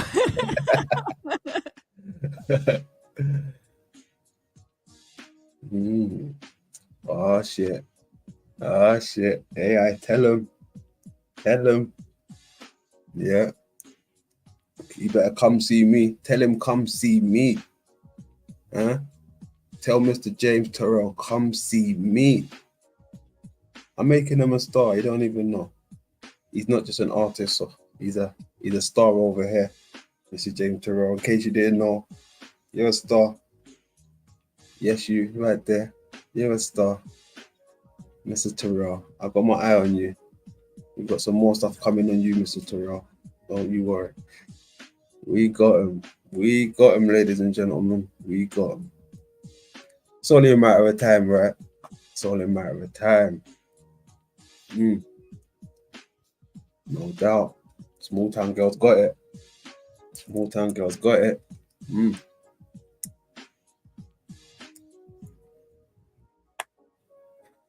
There you go. What was I going to do now? I wanted to, oh yes, finish off with this one here.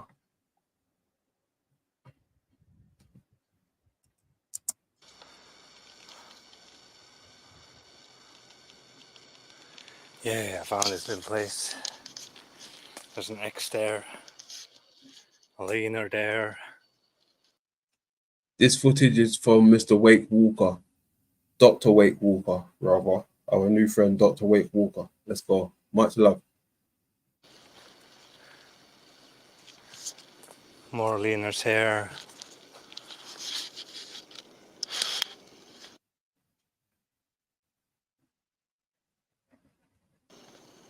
There it is.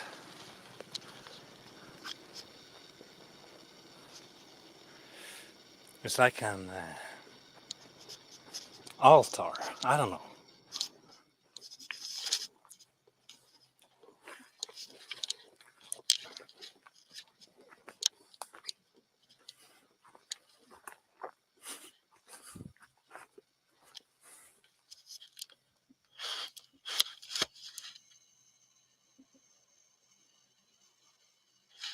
Seems like we got him on camera.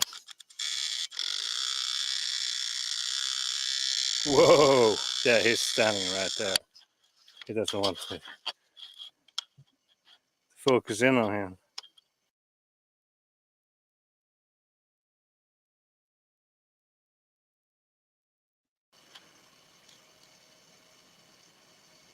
What do you think? That was probably what happened right there. I don't know.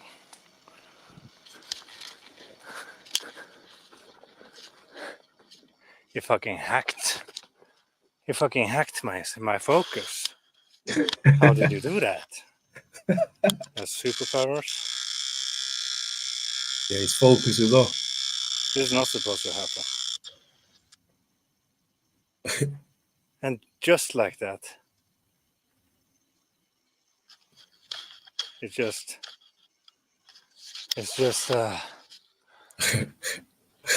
suddenly out of nowhere it fixed it itself. As I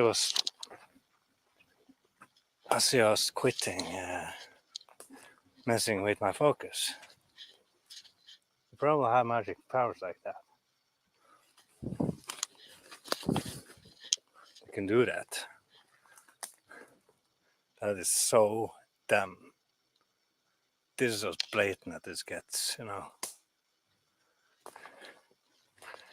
I was walking here in darkness. I have some footage. I might put up some of that footage in this video.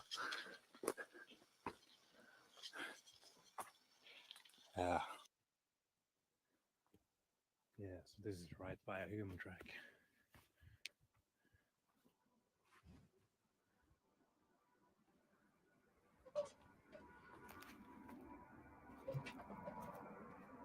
I think they were here.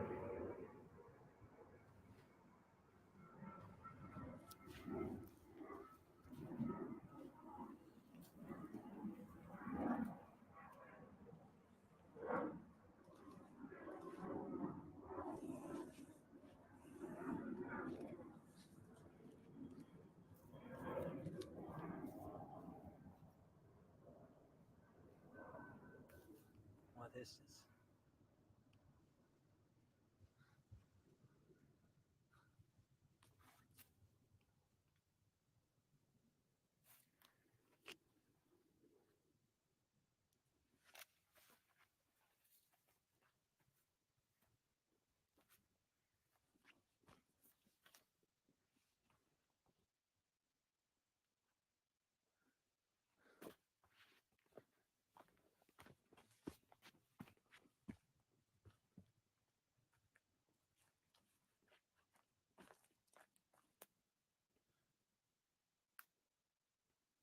You think this was them?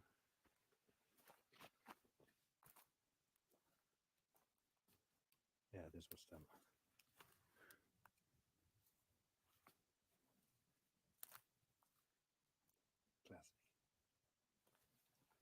Classic them.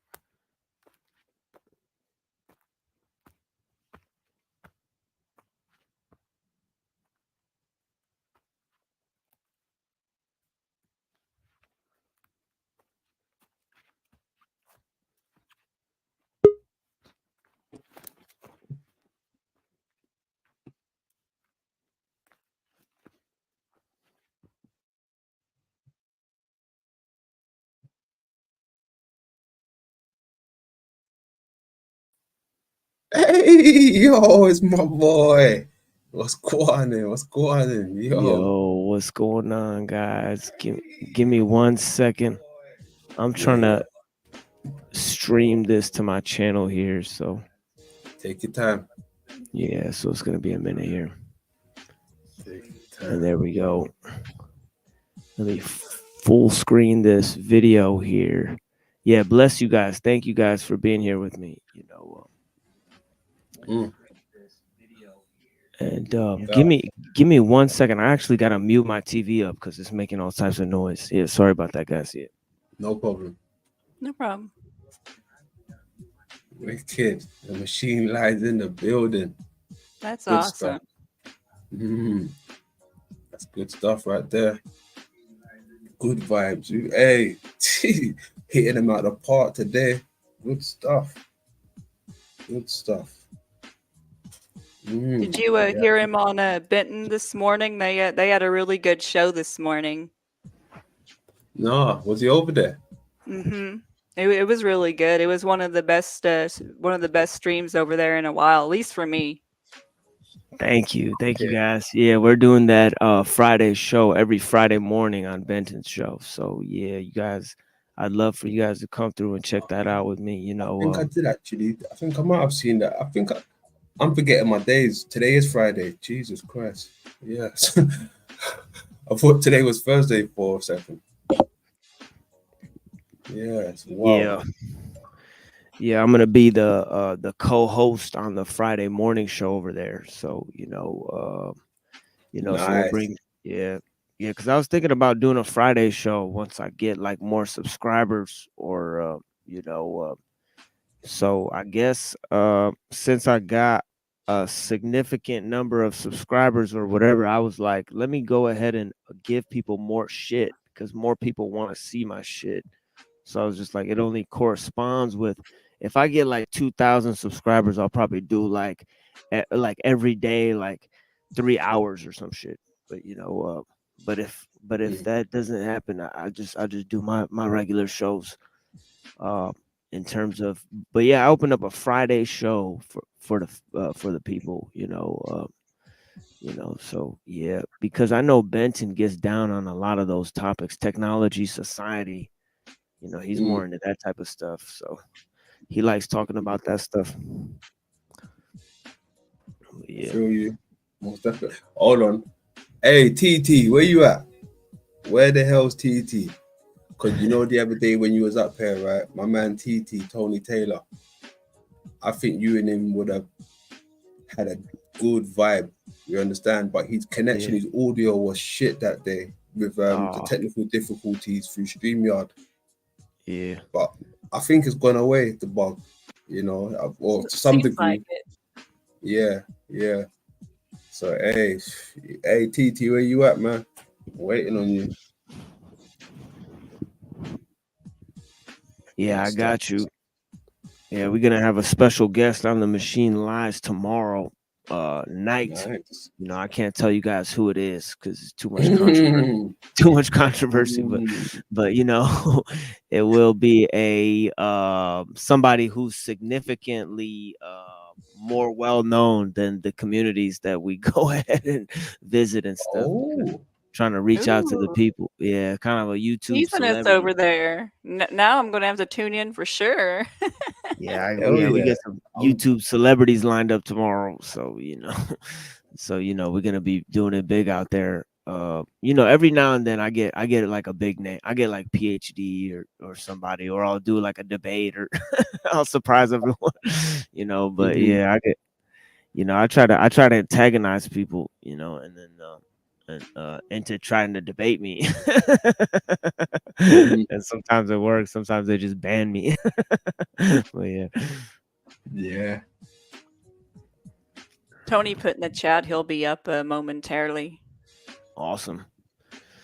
Yeah, Good blessings stuff. to Tony. Okay. Nice. That's Yeah, what's but up.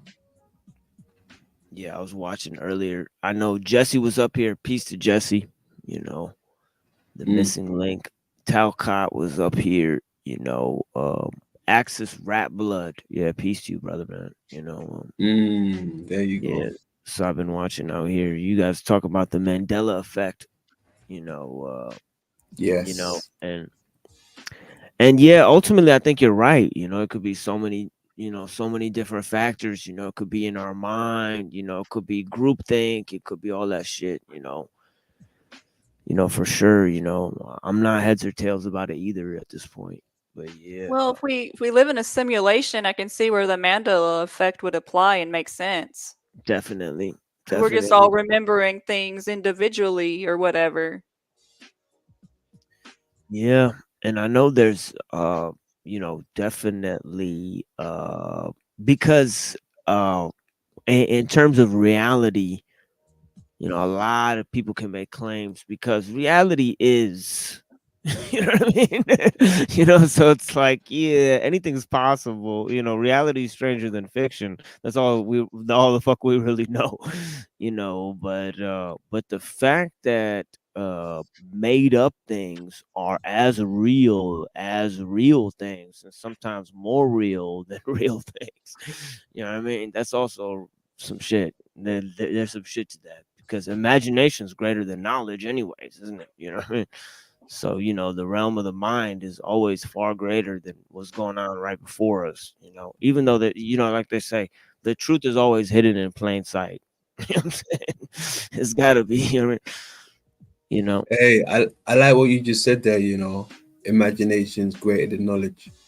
Oh To yeah. some degree I rock with that. Yeah, I really rock with that. I like that. Yeah. Reality greater than fiction, imagination greater than knowledge. You know what I mean? For sure, because you couldn't make this shit up. If you go and try to make up whatever you want, whatever crazy thing you make up, not only will it be based on some shit that's already real, but like what's going on around you is way crazier. You know what I mean? It's like it's just what it is. You know what I mean? Like you just need to open your eyes, like you know what I'm Yeah, saying, and you'll see, like, nah, shit is weird. Shit is real weird. I totally agree. That's kind of what I was saying to Mr. Jack Talcott about, some of this realm we're never gonna even get to experience. So a narrative can just get painted for us, and there our imagination goes running wild with this narrative that's been painted for us, right? And I think that's where they catch you. Once you kind of accept the script, that's when your imagination no longer exists.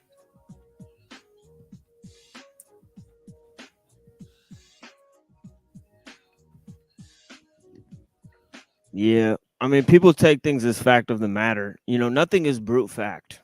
You know what I mean? That's just what it is. If you believe something to be a brute fact, it's like you've been misled. You know what I mean? Or you've been led to believe. You know what I mean? It's like, you know what I mean? Led to believe, yeah. I mean, a lot of people do rock with the Mandela effect, and a lot of people just don't even want to hear it out. And then there is some people on the fence. I'm on the fence with it, right? But at the same time, I've said before that I want to believe it, but I need something like big to grasp onto. Something big. Well, I think with Pamela, I mean, what she's saying is right. If you could simulate experiences, as they clearly, do in our dreams. This is a Mhm. simulated experience, of some shit like so far, that it actually makes you think that it's happening sometimes. So it's like, if your mind could just do that, then definitely, it would be easier if that was possible. If we know for a fact that that's possible, that your brain could wholesale out of whole cloth construct a whole new experience and make you think that it's real, well, then somebody could implant false memories in there. you know it's got to be plausible. There's got to be a way, because if there's a Mm, mechanism, there's a way. You know what I mean? To mm, to get into that shit, to get into that mechanism, The mind is so powerful. I mean, with hypnosis, there's bad therapists who can implant like false memories, and then there's hypnotists that can implant like good memories. And then you think about things like the placebo effect, and like people that are getting treated with a medicine and a placebo effect, and both of them have therapeutic benefits. I think the human mind is like so underestimated in its potential and power. mm. Yeah. Terrible thing to waste. Yes.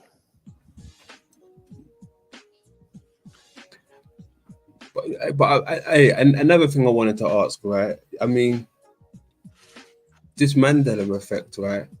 How far can we trace it back to, right? I mean, did it only really come about when technology advanced, or has it always been there? I mean, has there been someone before people like ourselves talking about it? Has there been someone else pioneering this? Oh Or is yeah. it with technology? Okay, there you go. Fill me in. Because if you look, because here's the trippy part, and I'll just say this, because if you look at Plato and Confucius, they were under, and the Hindus, really, they were under a concerted notion that we had devolved from something greater. So like, I'm not saying that's Mandela effect, but definitely they were talking about the fact that histories were changed. Like, there was hidden histories out there. Like the history of the Sage Kings. They said it was all done away. Why? Because they said the history was lost to Atlantis and shit. Like the flood and all that shit. Mhm. So they definitely thought, like, I guess it's kind of like that. What I think of it as 1984, the Ministry of Truth, where they go and change like little historical facts. They just fuck with, Okay. like, they just say, oh, some shit happened in 65. No, actually, it just happened in 1963. It could be as small as that. But it'll fuck people up to where it'll stop them from finding real information.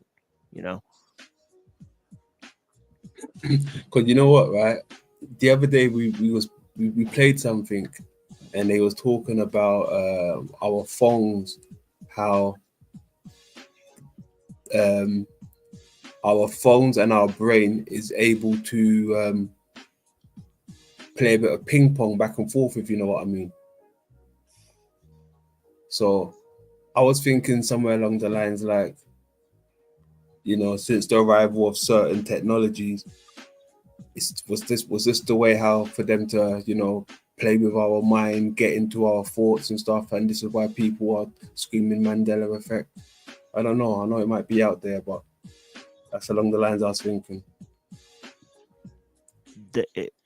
It's got to be effect that's increased with the phones, because and that leads to an idea in postmodernism, called spectral time, where they talk about not only you could talk about a primitive future, just as you could talk about lost futures. You could talk about a lost future or an archaic revival. You get what I'm saying? So, like, for example, like, you could talk about, like, for example, the version of the future that people had in the 80s of what the future was going to look like, that's a lost future. It's an imagination of a forgotten world that never existed, never came to be, but it still affects how things are today. You know what I'm saying? Hmm. So it would be a lost future, just as you have the concept that like maybe the medieval world could come back, or they have a neo medieval or a neo tribal age. Well, that's an archaic revival, a revival of some shit that came through in the past. Some fucking yeah. So postmodernism has those time illusions. You know what I'm saying? See, and that's my thing with it. Like, once it's in there, it's kind of hard to shift, right? And I feel like some of the stuff could just be, a setting just for that, just for our psyche, right? Because once once they have it written down, automatically we think it's the truth, right? Until we get older, then we start to see the deception through these things, right? But I feel like with all the civilizations that came, well, the so-called civilizations that came before us, because there's not much evidence of people, just buildings, right? And the further you go back, sometimes when people show you it's just the streets are empty, so where are all the people? You understand?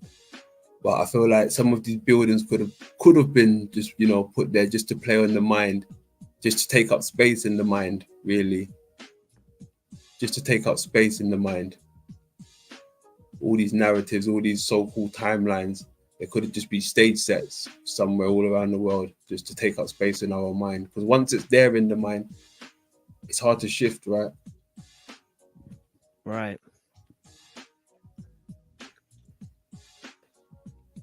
Yeah, for real. Yeah, that's deep. And also, you could get into, like there's a dude named Mark Fisher who talks about this in postmodernism, where he's like, he talks about like one of the things he talks about how like there's like no new music being made. You know what I mean? He's like, That's all true. this it's just recycled shit. Like they'll bring back fads from the 80s now. And that's happening more and more because people have shit from the 80s to bring back because they had video footage of shit that's going on in the 80s. So people feel nostalgia for some shit that just happened. So like the window of nostalgia is getting like lesser and lesser because of technology. Yeah, I hear you there. Yeah, technology takes away the mysticism about this realm. It certainly keeps people from experiencing the mystical in this realm. If you're always looking in a black mirror, you can't connect to the inner mirror. That's dope. I feel that. Yeah. And I think they actually have an episode of Black Mirror where they implant false memories because they could look at the tape and see the memories of what happened, and so people could go there and change that shit. Or I think that's the plot of Minority Report or some shit too. You know what I mean? Or some shit Okay. like that, where they just like they're constantly manipulating the time frames and shit. I mean, you know what I mean? And the way they do it in Minority Report is like through these oracles. You know what I mean? And you know what I mean, or whatever. They have these like beings called oracles that they like hook into these machines, and they it's actually trippy that they would have this kind of occult narrative embedded in the film, but that's just how it is. I mean, we can't escape that nowadays. they just gonna put oracles in the film, obviously an allusion to the Oracle of Delphi, that Socrates went to, but one of the things he talks about, this dude Mark Fisher, he's talking about like when you see like a hat or some shit like retro clothing, You know what I mean? Like the retro clothing, it'll bring you back to a time, and he'll say that capitalism itself causes the hypersubjectivity of time, because like it's like, why? How could you look at this? And he's actually from the UK as well, Mark Fisher. You know, but yeah, he died. I think he already passed away. But yeah, he was a pretty well-known philosopher when he passed away. But he was talking about how, like, yeah, like when you'll see products, like old products today, like it'll cause like nostalgia. And that's because of like the quality of how shit was made, that like capitalism itself is causing us to view time in a different way, because like products will cause nostalgia. So you have like the feeling of nostalgia is not caught up with memories of people, it's caught up with memories of things. There you go. There you go. You know Yeah. what I'm saying? So it's like, oh Yes. shit, you know what I mean? Yeah. Okay. Yo, I like that. Yeah, I like that. And you know what? This is what I was trying. Okay, see, I'm glad you said that, because this is where I was trying to go with it yesterday over on Ian's panel with Singh. I think Singh touched on this kind of, but you put a name to it, right? Okay, that's powerful. What's the guy's name again? Mark Fisher. Let me write that down And one second. yeah, and I'll send you a video of his if I find it, but there's an exact video that talks about this, because he wrote a book called Capitalist Realism or something like that. I mean, Capitalist Realism, if I'm not confused, but yeah, he was a postmodern author. And he wrote about this shit, and one of his shits, he actually studies like music albums. He'll study like Joy Division and shit. And he'll say like how Joy Division, like the sound of Joy Division is part of the culture of technology, like that things aren't moving forward, and that people have this like malaise attached to like what's going on, because they're waiting for this future that's not coming. You know what I mean? Like constantly, they're like in a, like, in fucking on God's bathroom floor. You know what I mean? Just waiting for this shit. You know what I mean? But yeah, It's funny, right? Because, sorry to cut you real quick, because no, it's all good. we was talking about I think we touched on the subject of the Mandela effect, but time came into the subject, and I was saying, whenever I think of time or the past, I just think of buildings and objects. I don't think of the people more sometimes. Do you understand? I just think of the, like you were saying, nostalgia with the objects and the things, but never the people sometimes. Yes. And that's when I think of time, like the past, I just think of the architect and the buildings and all these other things. I never think of the people too much, because the setting's there and it's always going to be there. The narrative's there, right? So like I said, I wonder if that's plays on the psyche. Just, it's always going to be there.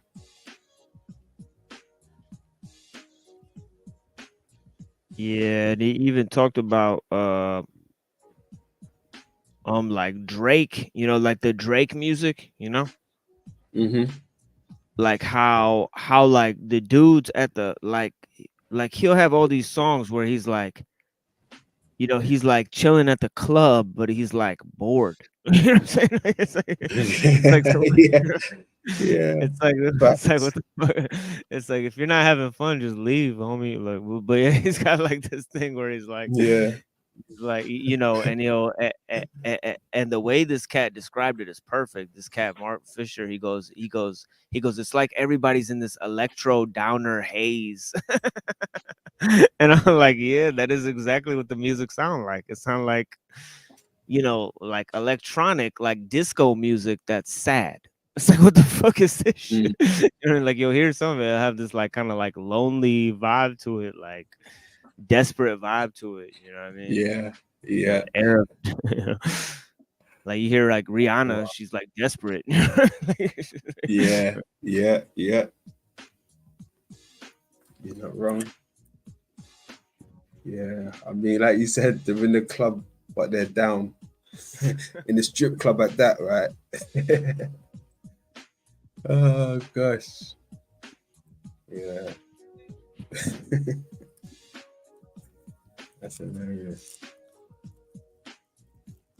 So I'm just rolling up another one. Don't mind me.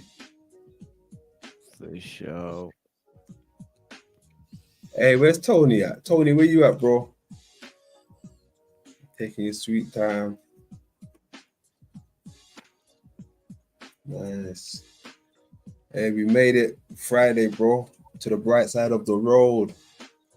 We get to let our guard down for a little while, right? I'll dab to that. Mm-hmm. Hell yeah. There you go. There you go. Dabs, flowers, vapes, flavors, whatever you like.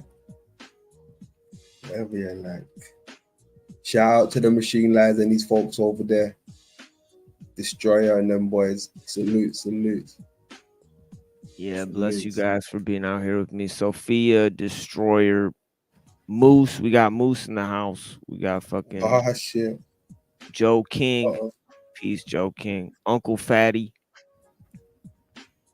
You know. Salute, salute. Yeah, bless you guys, man. Salute. That's what's up. That's what's up. Combined forces out here, you know what I Mm-hmm. mean? Form like Voltron, you know what I mean? Voltron. I ain't seen that in years. Voltron. That was cold. Decepticon. Mm-hmm. Yeah. Good old days, right? Nostalgia and shit. Oh, yeah. Nostalgia. You know. And that's the thing. It's like, you know, like anime is like nostalgic, you know? You see some anime shit, it's like, what? You know, it makes you feel some type of way, even though it's not really saying anything about what time it's from. It's like, oh shit. It's like, oh, this anime is like early 90s shit. You know what I mean? It's like it just gives you that vibe, you know? Mm-hmm. I used to be heavy on the anime. Yeah, me too. Neon Genesis, you know what I mean? Yeah. Yeah, that's a deep one. That's a fucking deep one. Yeah. Appleseed, Guyver, Fist of the North Star, Devilman, Akira, Ninja Scroll. Can go on and on, man. So many. Yeah, so many. So like I used to, cause you know what it was? It wasn't even me. It was actually my brother. He was heavy on them, right? But sometimes I used to walk into the room and he's watching something. I'm like, oh, what's this? Oh, whoa, okay, wow, whoa. And then it got me hooked from then. I was like, okay, I like this one. But some of them was a bit too extreme sometimes. I'm like, nah, that's a bit too much there. Yeah. But overall, it was okay. Good experience with the anime. Good experience.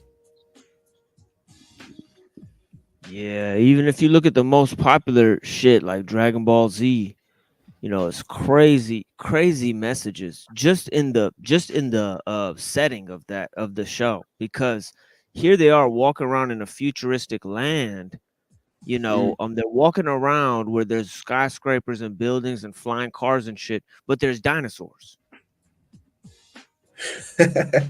You know, so again, it's trying to tell you something. Like it's trying to tell you like you know, there is a world in the future that's more advanced than the world today.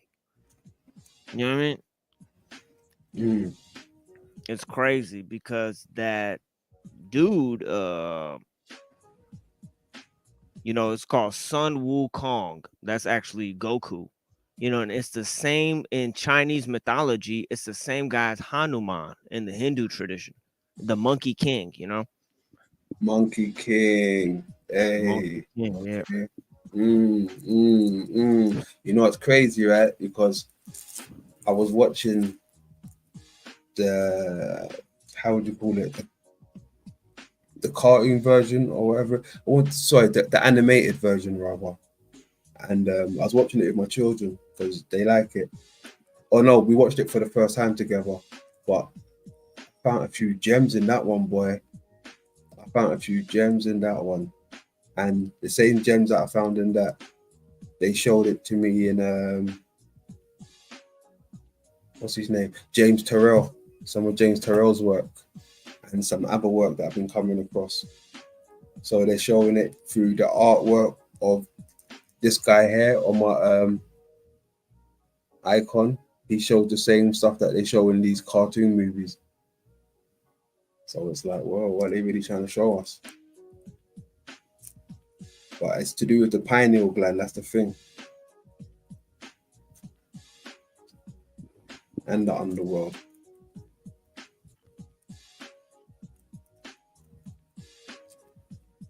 Yeah, it's quite interesting.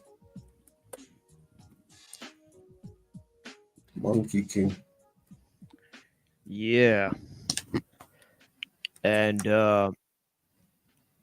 then you got the Namek people, you know, where they're super spiritual alien race of people that also have advanced technology, you know, but they don't really fuck with other planets. They don't play that domination game like going to fuck with other planets, you know. And then the people who are fucking with other planets are like, you know, I mean, one can only describe them as, you know, cyber capitalists and fucking lunar kabbalists. You know what I'm saying? They're on some shit. You know what I mean? Like the fucking dude who creates like the most evil creation in the world is like a cyber galactic wizard. You know? You know what I mean? Yeah, and they showed that dude who creates this you know, Majin Buu, that he's more powerful than the devil. Like the devil is actually just his bitch. Like he got the actual devil there as a character, and the then he just is like you know, he makes the devil his bitch. It's crazy. Yeah. That's crazy. Who hold on, who was it you tied in that dude to the Hydra, right? Was it you? Yeah. Okay, was you? Okay. Yeah, you mentioned that. Yeah, okay. Yeah, Majin Buu and the Terminator when they break up into a million pieces and then form back together and shit. That's Hold on, give me 2 hydropower secs, guys. My son just walked in. Give me 2 secs. for sure. No problem.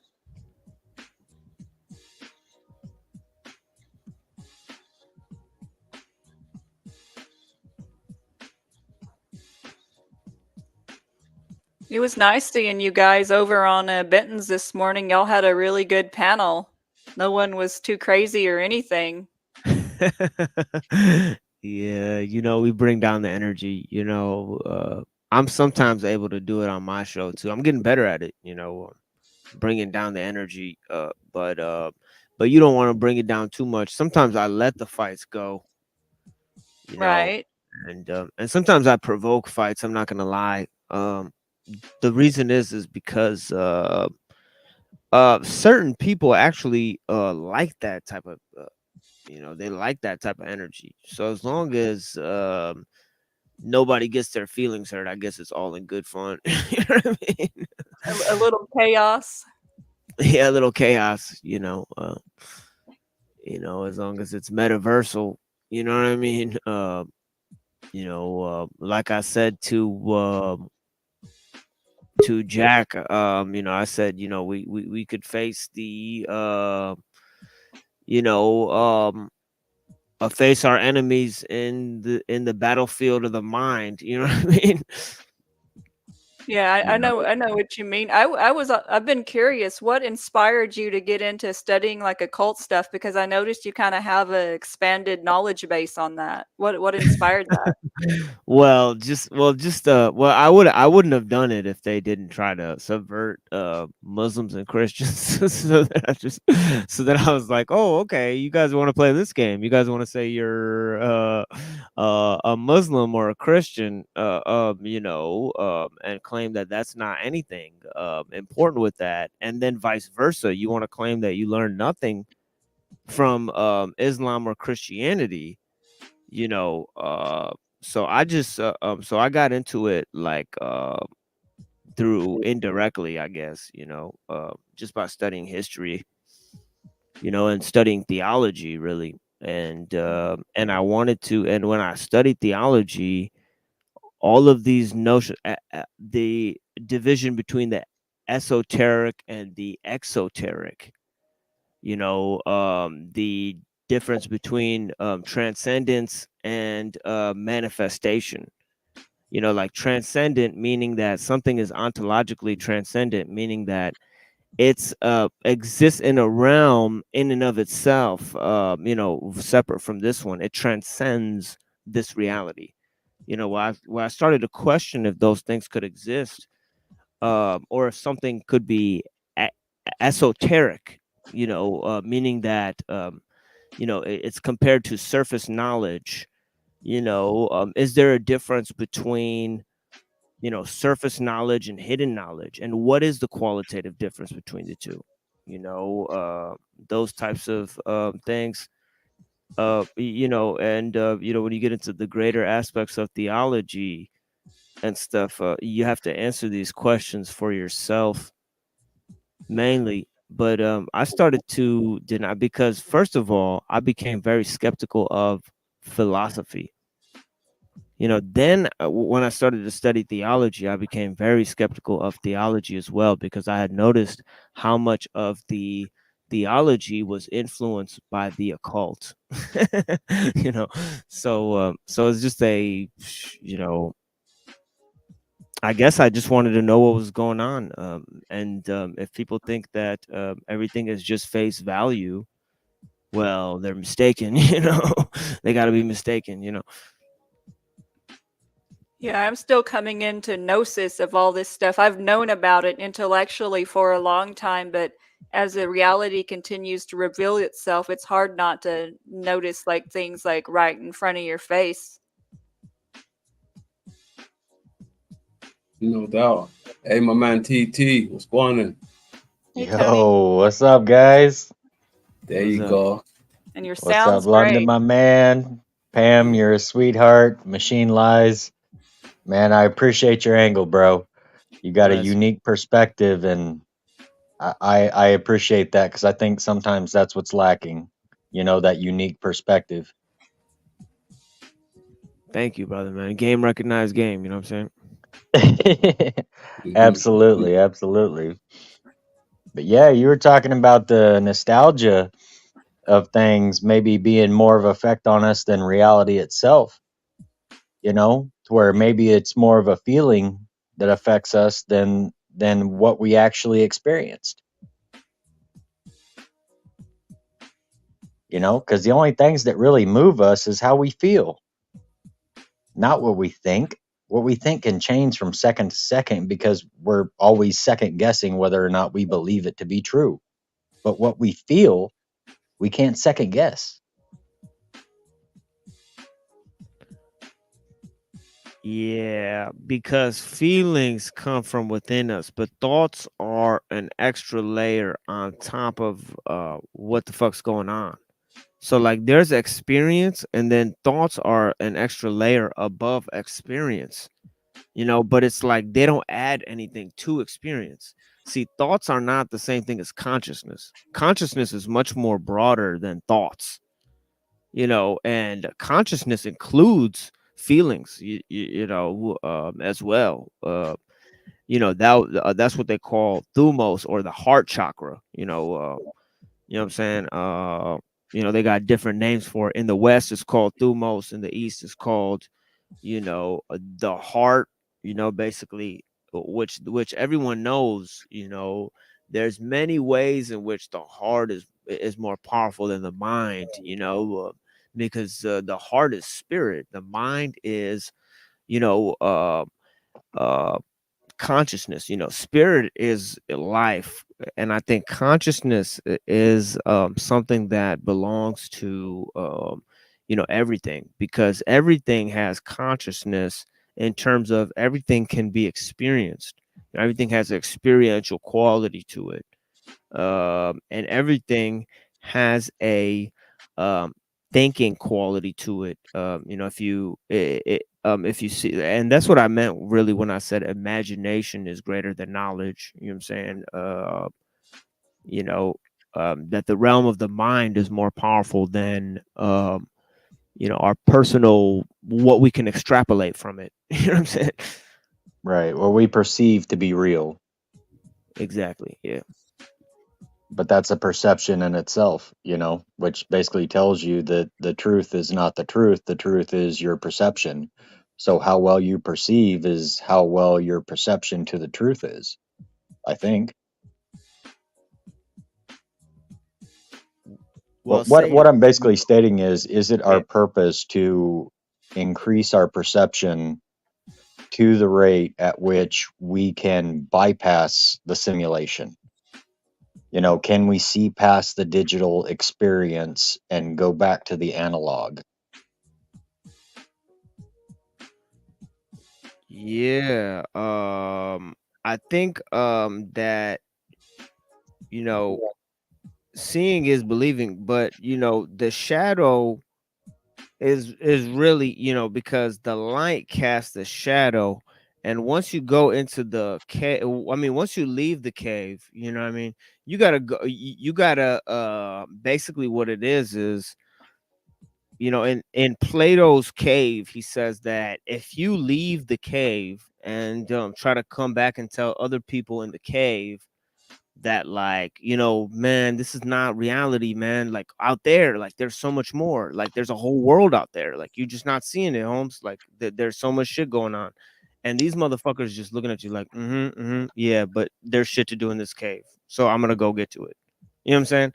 And he says, man, there's just no way, because if you get a fish, you take him out of the water and he sees a dude, and the dude's looking at him and smiles and then throws him back in the lake.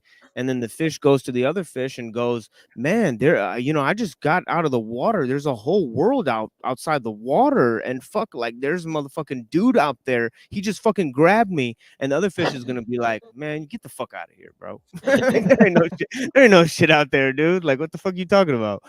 So it's like, it's like, what you got to do is you can't hit people with the truth directly. You got to leave breadcrumbs, to get them out of the motherfucking cave so that they can find their way out on their own. Because to the truth, we are not possessors. We're just a witness. The truth is a living truth. You can only lead people to the truth. You can't teach anybody the truth. You don't own that shit. You're not it. You know what I mean? You know what I'm saying? Yeah, And that's it why has they to say, be their own truth. yeah, that's why game always recognize game. That's why I said that, because it's like, I can only show you some shit that you already know. You're gonna have to realize it for yourself. How can somebody teach you something like if you say I'm right? Oh man, the machine lies is right about some shit. Well, then you must have known it for yourself. How the fuck are you gonna tell me I'm right about some shit that you don't already know? All truth comes from within. When you say when you say somebody said something correct, you just realize some shit you already knew. You're not learning shit. We all already have the truth. You know what I mean? It's It's a just about remembering. facing that shit. Remembering it and then being like, all right, I'm with that shit. Like I'm gonna roll with this shit. You know what I mean? Right. Because there's a So lot of what you're people saying remember, but is that you can give people the option and show them the door, but it's up to them whether or not they open it. of course, yeah. The Ultimately, seed, the seed to sprout when it's truly ready. All we can do is plant the seeds. And water it. that's right. It's That's right. crazy because if you think about what London was talking earlier about Mandela effect and all that, I don't know if anybody remembers, but back in the early 2000s, they started giving out these cards to where you had to convert your antenna signal from an analog signal over to a digital signal. And it kind of started a movement of switching everything from all these analog signals to these digital signals. And if you think about it, analog has a natural frequency. That is kind of the homage to, the analog. But the digital can be completely 100% manipulated. So it makes you wonder if in these movies people were basically being hypnotized, you know, with a message, and the moment they woke up, they're starting to notice slight differences, to where they believe, that there's a change in time. It's possibly a simulation. We have quantum entanglement with other parallel universes. It just all seemed to kind of be established when the analog went to the digital. But that's just me. I see what you're doing. You're saying when I mentioned the advance in technology, like you was just talking. Okay, yeah. Yeah. With the okay, yeah, exactly. That's along the lines what I was thinking. Something like that. Yes. I'm glad you put it like that. Well, yeah, because we have digital light now. We have digital screens. Nothing is analog anymore. And analog had an inherent natural frequency to it that I think was harmonious to us. And this digital frequency is 100% manipulatable. And I do believe that what may be causing our distortions. Oh yeah. Well, motion is inextricably linked to time. There would be no, one could argue, it's like a chicken, like philosophically speaking, it's chicken or the egg shit. It's like, what came first, motion or time? Because the only way you could calculate time is through motion. So, we would, in other words, we'd have no perception of time if it wasn't for motion itself. And then you look at digital shit. Digital shit does not move at the speed and pace of human movement. If you pick up a bow and arrow, if you pick up a pen, if you pick up a hammer, or if you pick up a sword, you're gonna move it at the speed of your own hand movements and such. But automation does not move that way. Automation moves on a totally different pace. So you simply set events into motion, and then the end result of that, the process is hidden from you. In other words, you know what I mean? And that's why I define technology as that too. I define technology as, concealment of means, to a particular end. Because like you only see what's on the screen of the TV. You don't see how it gives you the image. Even if you open up the fucking TV and look at the little bits and pieces, you won't learn how the fuck the image got on the fucking TV. You know what I'm saying? So it's like, so you see what it's doing. There's no way, even if you inspect the machine, you'll learn how it's doing what the fuck it does. You know what I'm saying? So you can't. So I mean, the original patents for the TV, they had to go in front of Congress and admitted that they could project images into your head with the original patents. Not what we learned in the last 20 years, 30 years, the original patent of the TV. Subliminal shit, yeah. That's deep. Yeah, they knew that they could project images into your head. That's why I have a firm belief is why they go after children, because there's been studies that have showed that kids are actually in a theta state until they're about 7 or 8 years old, which is why kids always are so mesmerized by adults and cool things and magic and all these cool things about life, is because that theta state is basically mesmerizing these kids to believe everything that they see and hear. So if you can indoctrinate them before that theta state ends, you can set them on a path for life and they're unaware.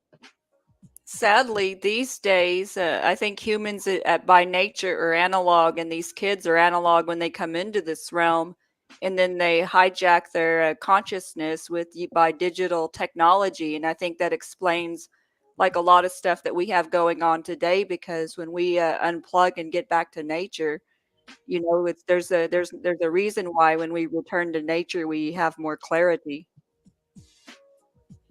That's it. I mean, even when you look at some of these buildings, like we were saying, when you tie it in with tie this whole experience in with time and the place that we live in, right? But I hear some people say this reality is just numbers, right? And it's like, even when you look at some of the architect around this place, some of these buildings, they hold significant numbers just in the design. So some people, when you look at buildings, they're immediately thinking algebra or some type of math in their head. Everything's like coordinated, calculated, down to the buildings, down to the positions of them. It just speaks maths to me. Everything screams maths, whether it's in the physical or things you can't see. Yeah, but it seems like that mathematical geometry that was built into these buildings was basically the law of the universe. And that's how, I have a very good inclination myself that churches were never about religion, that these were generators, these were harmonic resonators, these were meant to heal people, and these were meant to send vibrations out to the community and heal the water at the same time, because most public water supplies usually ran underneath the local church. So these were basically giant harmonic resonators, as opposed to any type of ridiculous religious worship. Hey, let me throw on this here real quick. Machine gave us something. Well, that's just the thing I was trying to show you earlier. The Mark Fisher, just a sample of his work there. But yeah, for the future reference, But yeah, bless, man. Yeah, let's watch a little bit. Let's hope I don't get hit with some bullshit. But let's go. I'm going to talk Hit with today this, yeah. about some of the main ideas in my new book, Ghost of My Life, which really in some ways runs parallel to, or is the other side of the kind of ideas that I deal with in capitalist realism, really. If capitalist realism was about the complete takeover of capital, of not only of culture and economy, but also of the psyche, then Ghost of My Life deals with what was thwarted by that, the traces of the outside, the persistences of exteriority in this world completely dominated by capital. But what I'm going to do today really is bring you the bad news that you already know, which is I'm going to talk about music culture, and perhaps UK music culture, especially as a symptom of temporal pathology, or a temporal malaise, which can be understood at least two levels. One is the level of history itself and the sense of historicity, a newly ubiquitous sense of the waning of historicity, to use a phrase from Frederick Jameson. Jameson's theorizations of the postmodern, which developed in the 80s, I think, now look increasingly prophetic. And what Jameson was theorizing in the 80s is still a somewhat marginal phenomenon, still an emergent phenomenon, is now ubiquitous to the point of almost the point of invisibility, I would suggest. But I'll come back to that. What is the bad news that you already know? Well, that it's the future has disappeared. The dimension I meant to go to the second The second aspect of this temporal malaise is the experience of time itself, the phenomenological sense of time in everyday life. And I think, I guess my big thesis of the relationship between these two things, the more that our everyday life is taken over by the urgencies of what Jody Dean calls communicative capitalism, what Franco Berardi Bifo calls Samuel capitalism, the more that the rhythms and the dispersed attentional economies of communicative capitalism take over our life, the more that there is this difficulty in grasping a sense of the historical moment in which we live. So yeah, to come back then, so what is the bad news we already know is that the dimension of the future has disappeared. That in some ways that we're marooned, we're trapped in the 20th century still. That what is it to be in the 21st century? It's to have 20th century culture on higher definition screens. Or 20th century culture distributed by high-speed internet, actually. So there's a strange, what ought to be a strange sense of repetition, of a clotted or blocked time, a time that's in many respects slowed down or flattened or retarded or gone backwards, where the sense of a forward momentum of culture, which isn't the same as... He's talking that shit. 420 if you got it. 420 if you got it. He's talking that shit. Let's go. You know what I'm saying? Yeah, I'm liking it already. Anything you want to add to it while I paused it?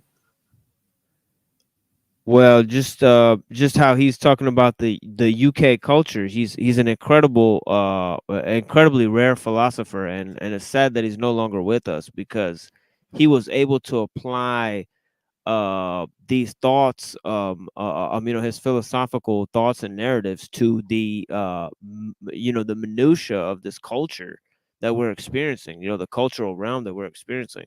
UK music culture. What a topic to apply these philosophical ideas to. It's stellar, type of thinking from this man. He's honestly brilliant thinker, for sure. Indeed. Let's go. As a progress. I'm not arguing that what has disappeared is a sense of the progressive in culture, as if somehow, 90s jungle was progressed above Robert Johnson. I'm not arguing that. What I'm arguing is that the thing that's disappeared is a sense of difference, or a sense of the specificity, the sense of culture belonging to a specific moment. That is what has disappeared in the 21st century. So there's now a feeling that nothing ever really dies, but that's not good. That means that we are assailed on all sides by kind of zombie forms, which persist forever, by revivals. Anything can come back. Anything can come back. There's a kind of we might say an excessive tolerance for the archaic. But part of the problem is since the sense of historicity has waned, has declined, it's difficult to characterize anything as archaic anymore. What does it mean to say something's archaic in a situation when practically everything feels old? The phrase that captured this for me, and which I use at the start of Ghost of My Life from Franco Berardi, is the slow cancellation of the future. The slow cancellation of the future, I think, which captures not only that sense of termination, but the gradual nature of it. Of course, it's not that the future in culture disappears overnight. It withers, it drains away. But it's, at least in terms of music culture and in the UK context, I think we can say that this waning, this disappearance, this cancellation of the future started to become evident about a decade ago. and has intensified since then. And I think in that time, our expectations of music, which I'm treating as I say, symptomatic and as the most obvious example of this, but it's not as if this only applies to music. Our expectations have declined, and this flattening out of time has become more naturalized. I don't think we anymore expect music to sound like a radical break from the past. We expect music now and culture more broadly to be a quite subtle. If it's different, it'll be a subtle remodulation, a subtle reconfiguration that is available, that is available and understandable, accessible only to initiates and aficionados largely. It won't be some gross sensational shift, which is readily apparent to anybody. For Berardi, the slow cancellation of the future clearly is not just a cultural thing; it's also a political thing. And of course, the sense of the disappearance of a political future, the sense of a future which would be radically different in political terms from today is also carnival. But it's also about the disappearance then of a certain linear sense of time, I think, a certain narrative of time, with where time is marked in the same way that space is marked. There's a kind of time marks in the way that there are landmarks. I think this is, this was how those of us born at a, in a certain period, from the late 60s, 70s onwards, experienced time as marked by music in certain ways. That there was a strong connection between particular periods and music, and it was, one could periodize music, not only by the year but often by the month, and the sense of a rapid supersession of styles, genres, techniques, methodologies, which went along with that. The sense that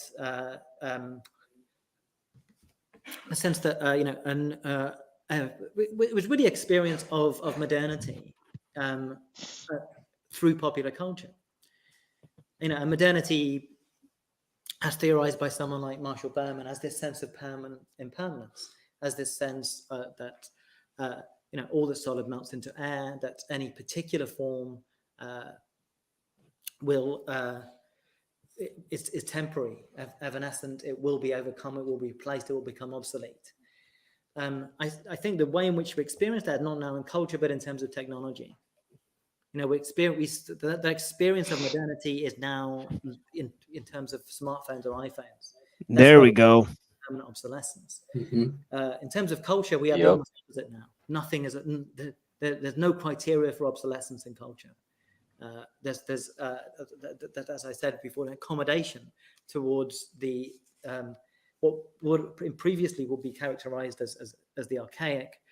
But part of the problem is there's no effective sense of the contemporary by which one could, to which one could compare the archaic now. And that's, as I said, I think been in place for about a decade. So one of the phrases I use is there are non-times as well as non-places. Non-place as this, the space of circulation of late capitalism, which are effectively indistinguishable one from another. Airports, retail parks, etc., etc. I think years time has become like the non-place. What was the sound of 2005? What is the sound of 2008? Or what is the feeling? Yeah. What the sound of 1975 was. Even if you weren't alive, you've probably got a sense of what it is actually. But I think what's characteristic of the 21st century, increasingly, especially since around 2003, is that disappearance of that sense of specificity of cultural time. See, he's talking about the existence of the digital right there, Okay. because that Bingo. was Yeah, about pretty the much. time that it all changed. Yep. He said he actually said exactly like 10 years ago, and that's when the digital shit happened. That's when the global war on terror happened. You know, so there was all of a sudden this international world politics. You know, it was the movement towards world politics.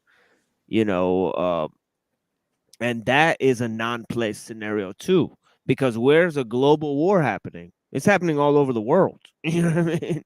You know, Right. and There's that's there's always the yeah, perpetual war, yeah. you You know, know, but global what he's war. talking about Yeah. seems to be that he's talking about, okay, there could be psychics out there that know the known future and it is set in stone. It is already written.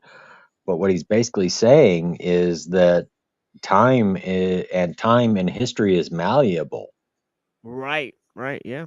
Yeah. you know, Ultimately, that it's yeah. manipulatable, you know, And that and yeah. Yeah. Go ahead. That makes the well, Mandela effect make sense. Yeah, it well, does. that's what I'm Doesn't it curious for real about. though?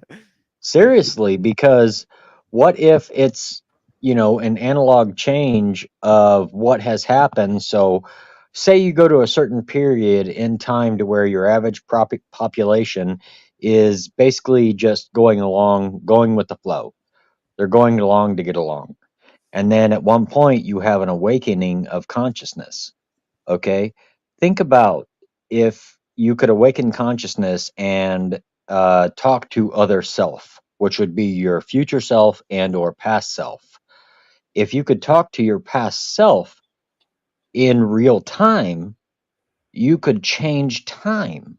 Because if you think about systemic thinking and how we think about our own root thinking, you think one thought and then that has a root system that grows out from there. So that one thought grows from that other thought. So it almost shows that time itself is manipulatable through perception. Oh yeah. And We have yeah. Yeah. we Go have ahead, man. time manipulation perceptions every day. How often do you find yourself saying, "Man, today went fast. Oh, well, today went slow." Right. Yeah. Right. Yeah.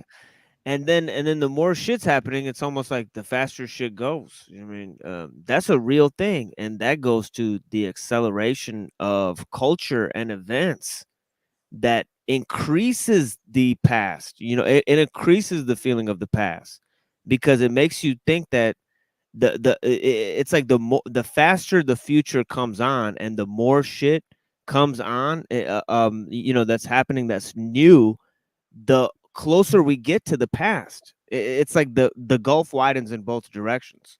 It's fucking Yeah. crazy. You mean? Yeah. You know? I feel you Yeah. there. I feel you there. Mm. Well, think about this. You have the Mandela effect that we were talking about earlier.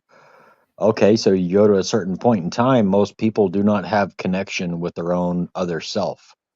But you get to a certain point where average, you know, not average people, but some people are starting to awake and connect with past self.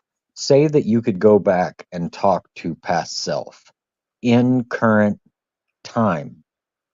You would have a ripple effect of changing their systemic thought to where you would notice not major changes in time, but only small details being changed because I believe there are people who are going back and connecting with past self and changing history through that manipulation.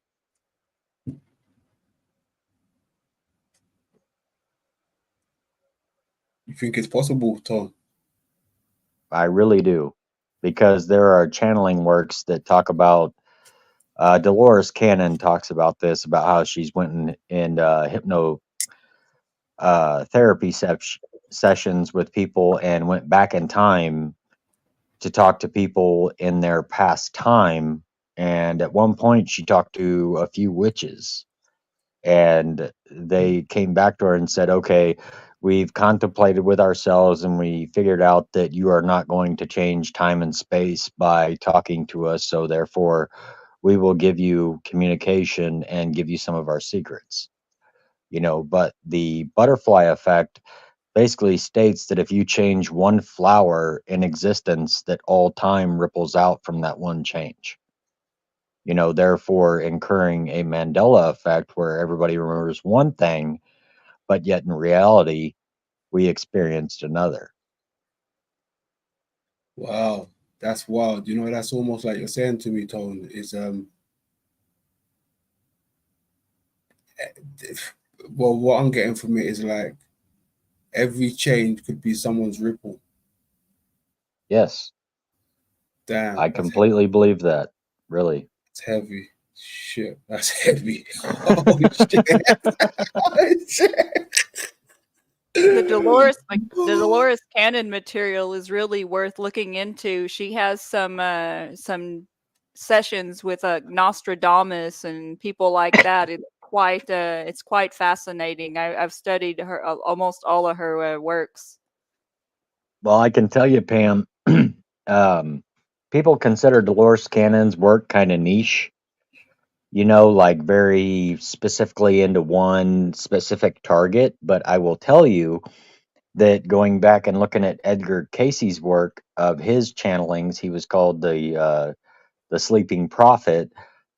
He actually confirms a lot of what Dolores Cannon says, and this And was back in the 30s. And there's a lot of other channeled material and a lot of other like ancient texts that are whatever that I've looked into, and I don't remember right off because it's been a minute. But I constantly see Dolores Cannon's material like reinforced or whatever because she was one of the people I read like when I had my awakening back in 2012. I read her whole body of works and it really helped open me up to things. It's awesome. Good stuff. We keep going. Cool. One of the lack of distinguishing marks, that is to say, of a particular period. And our sense of the futuristic now belongs to the past. It has not been updated since the 90s, really. In the 90s, with genres like jungle, you felt radically unprecedented. They felt like there's nothing you'd heard before, nor could you have heard it before. And there was a feeling then of the future rushing in towards us, and we being caught up in it. I think that's almost entirely gone now. The futuristic. When we use the word futuristic, it's almost the same as the word Gothic. It refers to an already existing and established set of generic protocols. It's like a font, like Gothic font. Futuristic means it sounds a bit like Kraftwerk or something like that.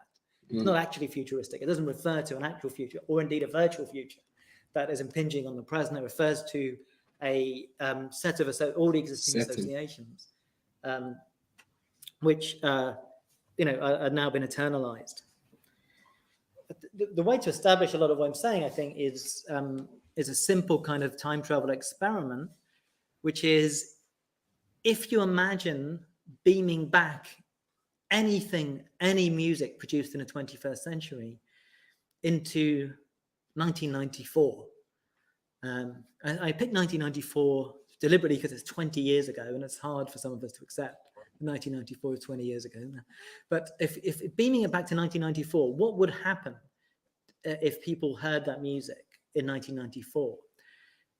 Would they go, my God, this is inexplicable. I've never heard anything like this. This isn't even music. I don't think anyone's going to do that. I don't think anyone would do that. Actually, I think the reverse would be the case. If you beam back music from 2014 to 1994, people are going to say, are you serious? This is coming from 20 years in the future. This doesn't sound that different from what we've got today. And I think that's, thinking of that 20-year period illustrates the kind of slowing down, a flattening of time that I'm referring to. Because if you think back of 1994 to 1974, the vast sonic worlds that had been born and died in that period. The enormous kind of series of mutations that had occurred between 74 and 94, or again between 54 and 74. The speed, the rapidity, the efflorescence of different sounds, different sensations that emerged in that period.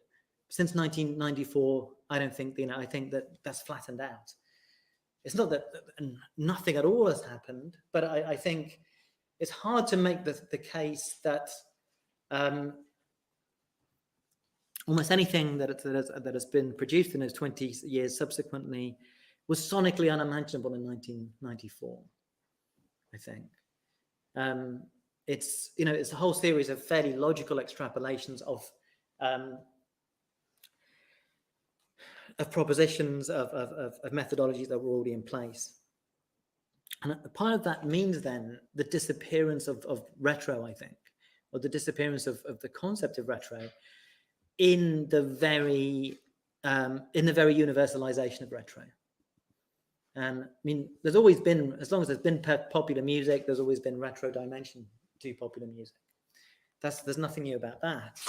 I think what is new about the current moment then is really that there's not the failure of any alternative to what would have previously been considered retro. Now we can ask the question: retro compared to what? What is not retro now? I think that really, I guess, follows from what I've been arguing so far. I guess this became apparent to me in the mid-2000s, which I refuse to call the noughties, although in many ways they're a decade which deserves such a horrible name.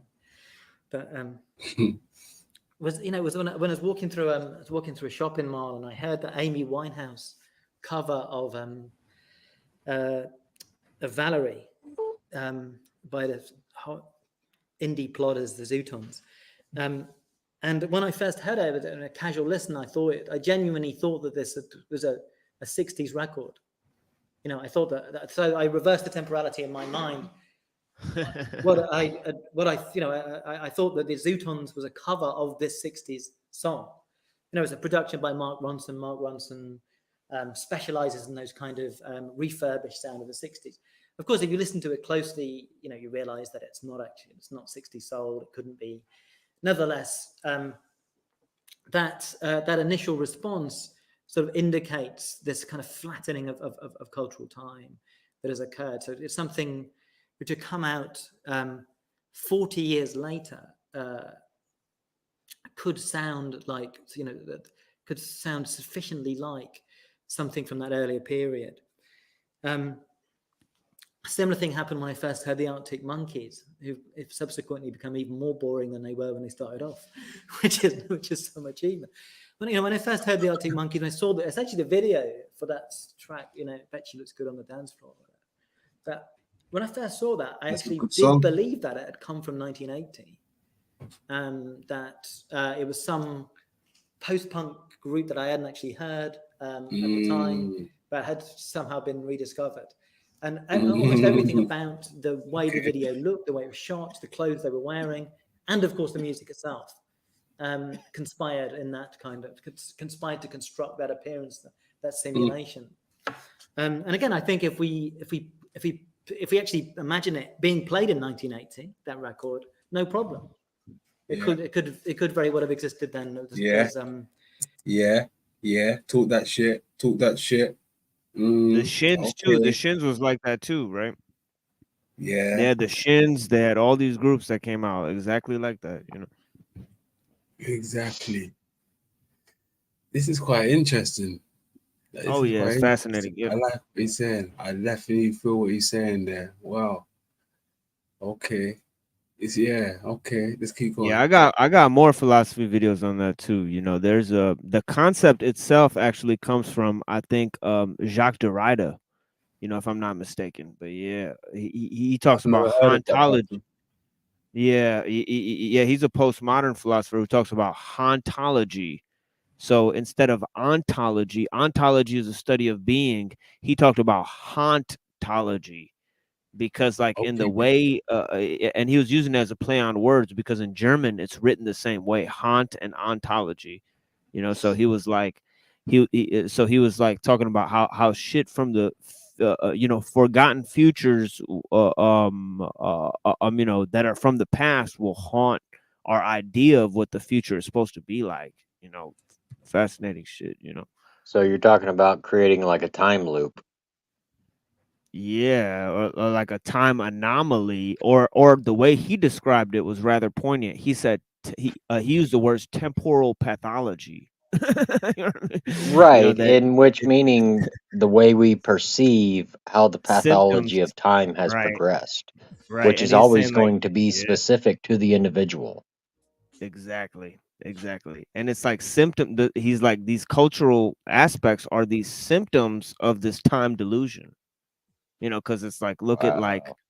culture, like you could see it in the music. If you could see it in the fucking music, like it's weird. Like. So is it possibly saying that if we notice a difference, say the Mandela effect, that this is a cognitive issue and not a reality issue?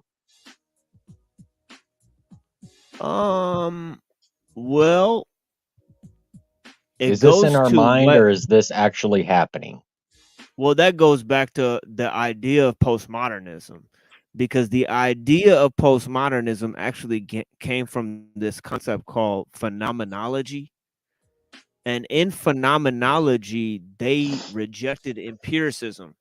So they said that you couldn't observe facts in the world because those facts were part part of the aspect of you observing those facts in the world meant that you were taking a good look at your own inside your own head. Yeah, You that know what I nothing mean? was objective, that everything was subjective to yourself. Exactly, and it comes. See, it really goes existentialism, phenomenology, and then postmodernism in terms of philosophy. You know what I mean? And a lot of these Bro, movements happen in Germany, but you're nailing it, man. existentialism is like existence precedes essence. Yeah, and then Whew. phenomenology is like, well, the mind is before like what you could perceive in the outside world, and then postmodernism is there's no such thing as definitions, like at all. You can't define shit. You better slow down. You're blowing Including people's space and minds. time. Yeah, the first thing they dispose of is space and time. They said space and time got to go. That's why he's talking about non-time and non-space. He's bringing that to the forefront because he's like, look, it's not just postmodernism. It's not just a theory. We live in this shit. We living in non-time. We living in non-space. Like, for folks. Well, I think we're in space-time as opposed to time-space, because the time-space has a space all of its own. Yeah. So maybe time is experiencing us instead of us experiencing it. Oh yeah. Never heard it like that before. Oh yeah. Yeah, It's a different way to think about it. Oh yeah, in Zen, they got a poem by the master Dogon called "The Time Being." Ooh. And he actually says being and time are one and the same shit. Yeah, hey, that's wild. Even just the thought of that, when people say in the time being, I see you in the time Right. being, like, Or being time. Yeah. Wow. That's just like the Truman Show when the fucking light drops down in front of Truman. It happens to be the star Sirius. And Sirius B is where the Dogon tribe is from. They didn't do that by accident. Oh, yeah, I remember that part in the movie. Yeah, the light drops. Yeah. Yep, that's where the Dogons say that the ascended race is from. It's from Sirius B. Mm-hmm. I believe that. The dog star they claim, right?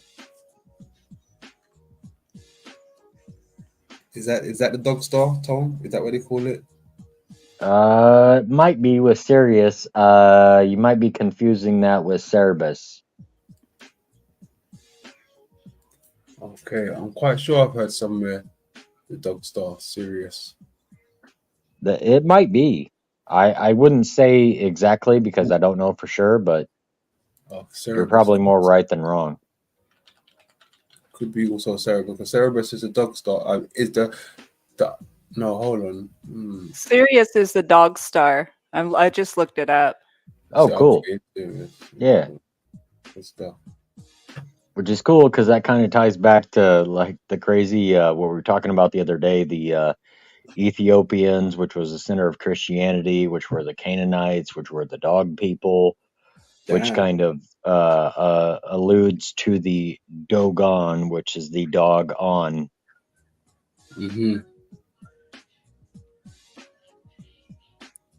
That's wild. When you break it down like that. Interesting. Yeah, that's interesting. Good stuff. Yeah, I'm taking it off the inspiration of what you guys are saying. So, this isn't my original thought. I'm just going off of what you guys say, which is pretty fucking awesome. Yeah, no. Yeah, bless you, brother. Yeah, and also, it's crazy how much they knew about, or like how they even knew where Sirius was. How they can identify its place in the sky. They didn't have any technology at all. So how long were they sitting there looking at the sky? You got to think it's like either somebody that was looking at the stars for a much longer time gave them this knowledge, or they looking at the sky for a long ass motherfucking time. You know what I mean? Like there's only Well, two they talk about the answers. Dogons, and they basically state that they had knowledge of Sirius B and C because basically Right. at the time we only had knowledge of Sirius A. Okay. And the Dogon actually came out with knowledge of B and C 40 years before we confirmed it at NASA. So how'd they do that? Their exact position in space and time.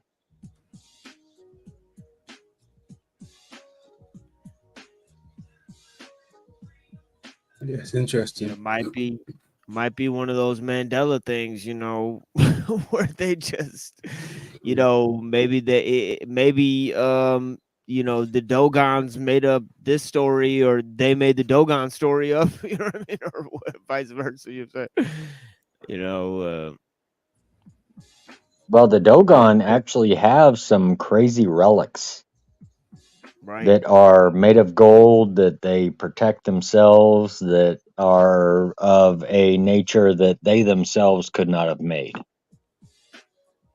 Right. Because they're And they do. primitive, they're aboriginal, they don't exactly have modern tools to create certain things and representations. And they did this with no knowledge of the scientific community. So that already shows the knowledge that was given to people that, nowadays we just say is hooey fooey, but I believe it to be more accurate than what we say. Yeah, it's the same with NASA, where they you ask them, why don't y'all go to the moon today? And they say we lost the technology. It's like, yeah, but we got pictures of this shit that we used to get there. It's like, whoa, this is tripping me out, and it's like with the Dogons, like they got this technology and they're like, well, this is ancient shit. Like we don't even know where this came from, but we used to know how to use this shit. It's like, oh shit. It's like, yeah, it lets you know about exactly what that dude was talking about in that video, that there's shit from the past, like one example of it is like there's shit that was made in the 80s that just works better than shit that's made today because they knew what they were doing back then. But the people who like make shit, they rely so much on machines that the skills to make some of that simpler shit is now lost. There's like lost skills and shit. I mean, you know what I mean? Oh yeah. Yeah, if you look back in the early 1900s, there was a lot of evidence of people building robots that were carrying their carts and doing the labors that they could not do. And now all of a sudden, in the last 30 years, we're like, oh, we've had such advancements in robotics. And I'm like, what the fuck are you talking about, man? You go look back 100 years and there were robots that were pulling carriages. But now we look at it and go, oh, well, that's just speculation. That didn't happen. That wasn't real, you know? And we're like, I think you're fucking lying. I think that we've gotten dumber. I don't think we've gotten smarter. I really don't.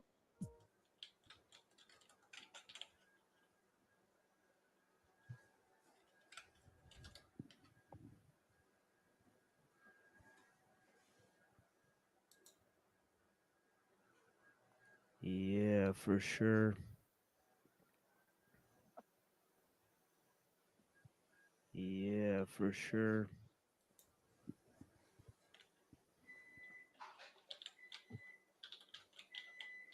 What we got here?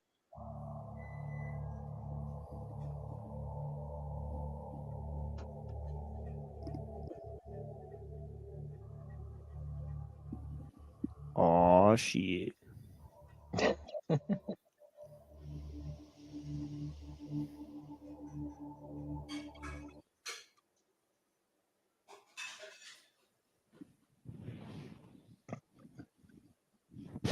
Damn. How they missed that one for real? That's a giant face. Yo, they slept hard.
What are you showing there, bro?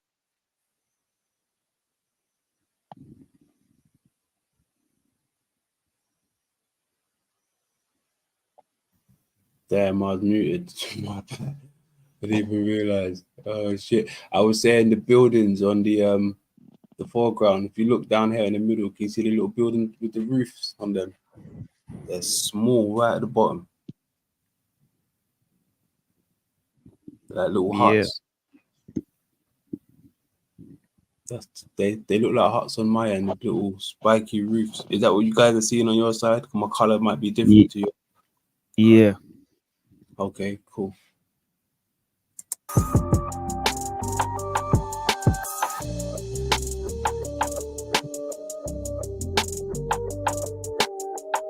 Whoa, I like that. Creepy.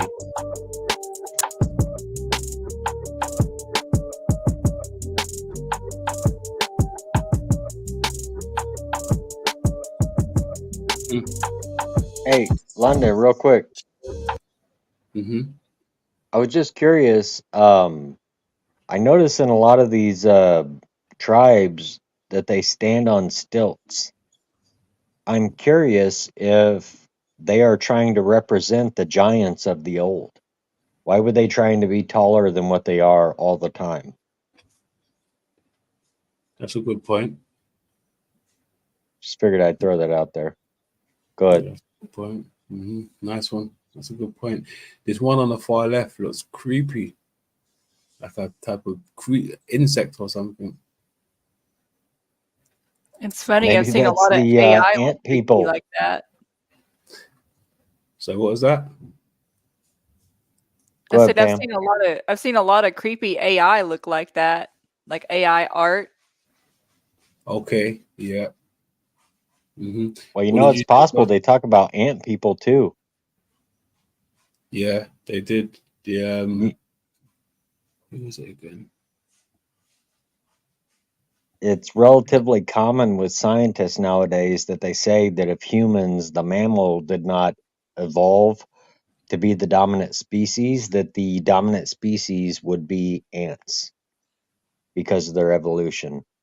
So if mammals did not win out, the ants would have. Interesting.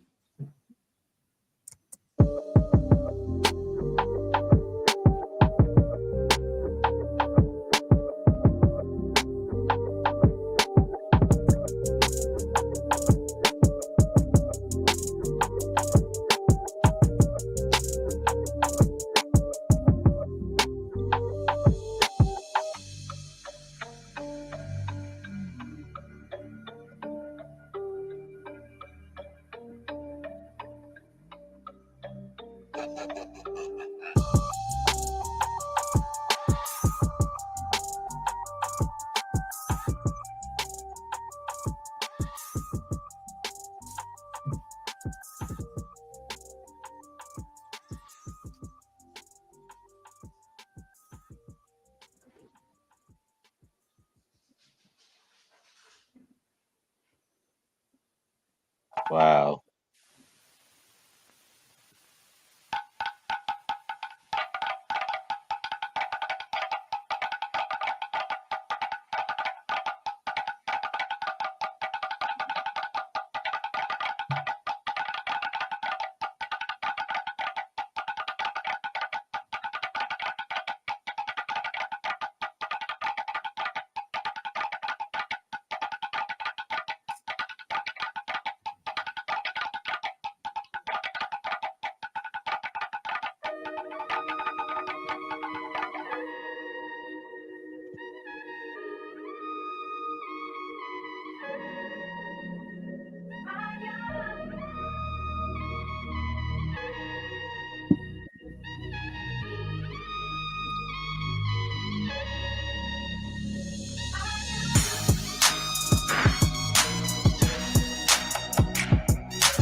Hold on. Let me take that. My man, Alki. Respect. Respect. Let me make sure I snap that twice. Make sure I snap that twice. Let's go.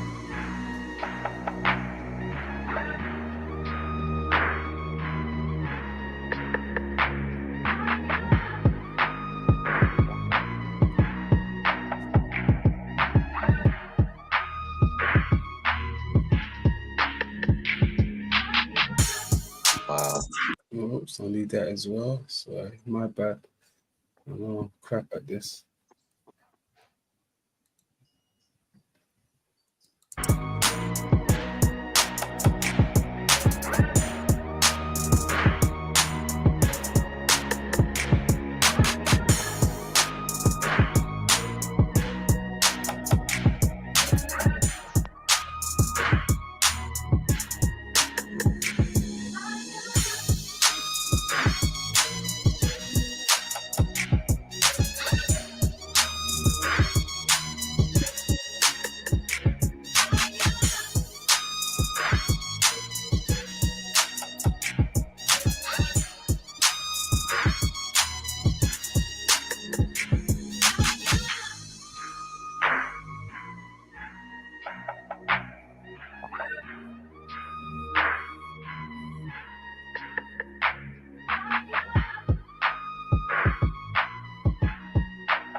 Wow. Crazy, right?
Hold up. That's impossible, man. You read my mind. I'm thinking, what? I'm looking, but it's not registering until it's like, come on, London, any minute now. That's stone on stone, right? Or what is that? What's the things in his hand? What type of stuff is that? He's hitting stone, I know that much. It's called like a bellstone. So from my previous research, I found that this is a geopolymer that was made to produce a certain tone, which is identical to Gobekli Tepe, which they have individual cylinders that are made of a specific geopolymer composite within each pillar that produces a different tone, which means that they were aware of the mixtures of their geopolymers to where they could create different tones within the density of their mixtures. That to me is fucking amazing.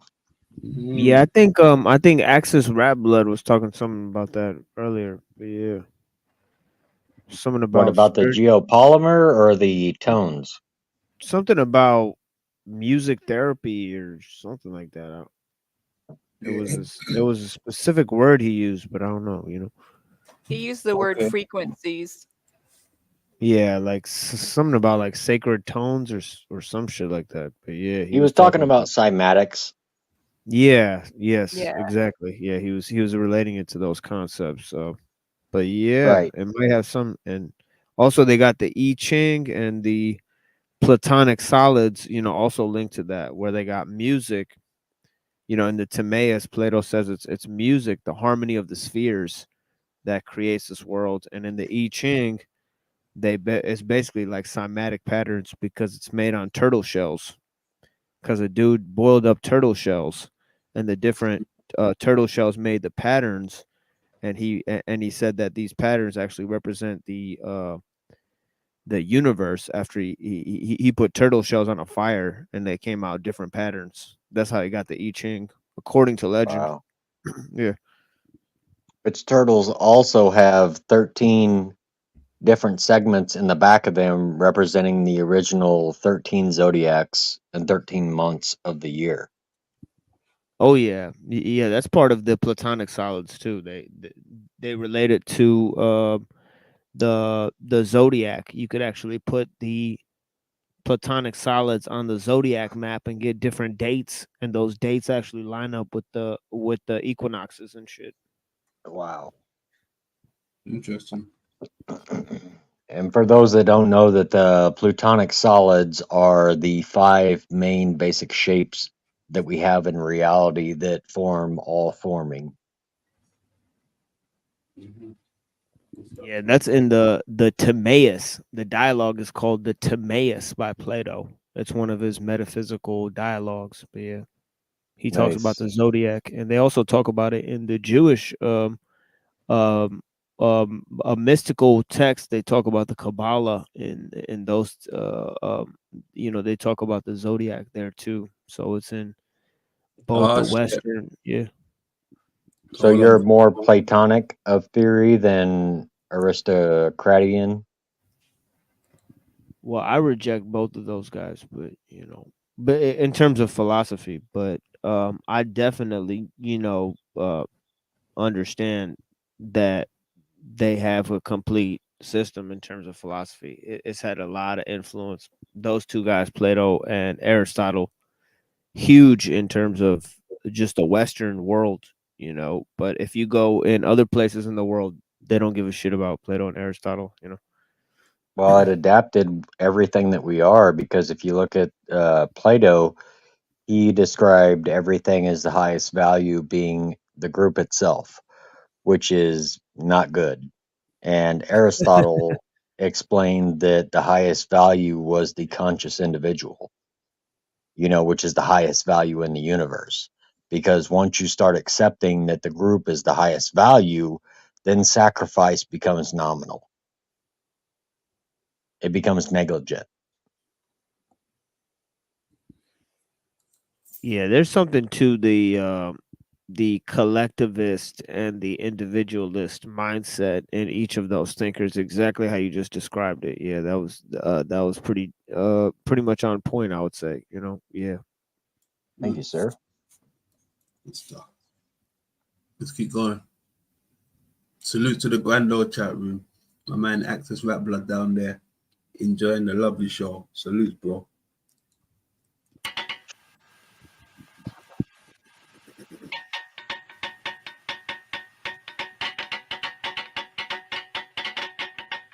Excuse me. Big shout out to your folks over there as well, Machine Lies. Much love to them. Let's keep going.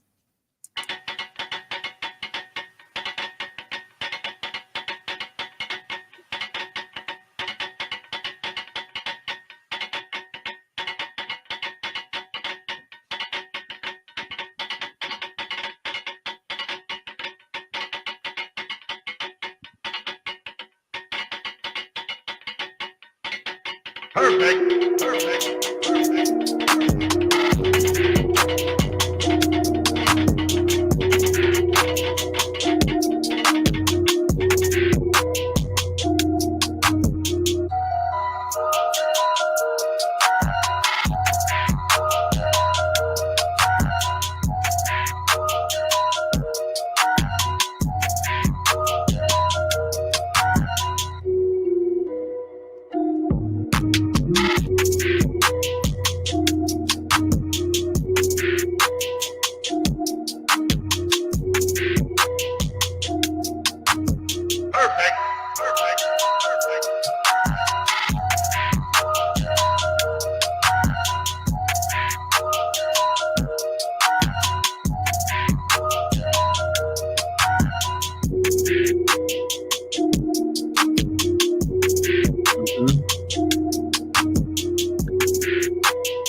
Ooh, the fish.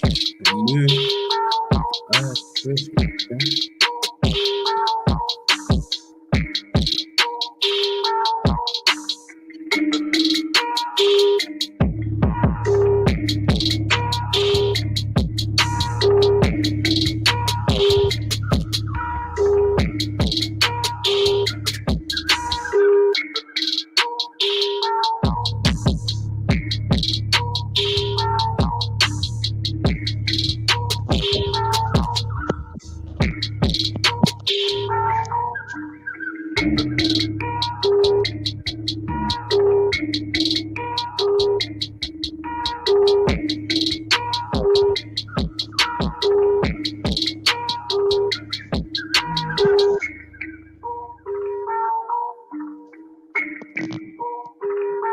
Beats slapping. It's kind of like Wakanda on steroids, boy.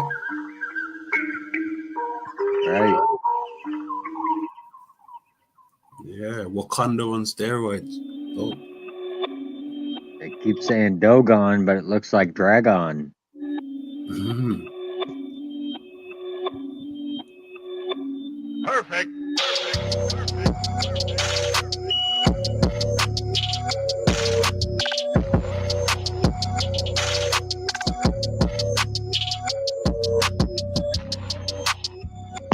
Whoa. Okay, there they go, black and white. Hey, will you stop it right there?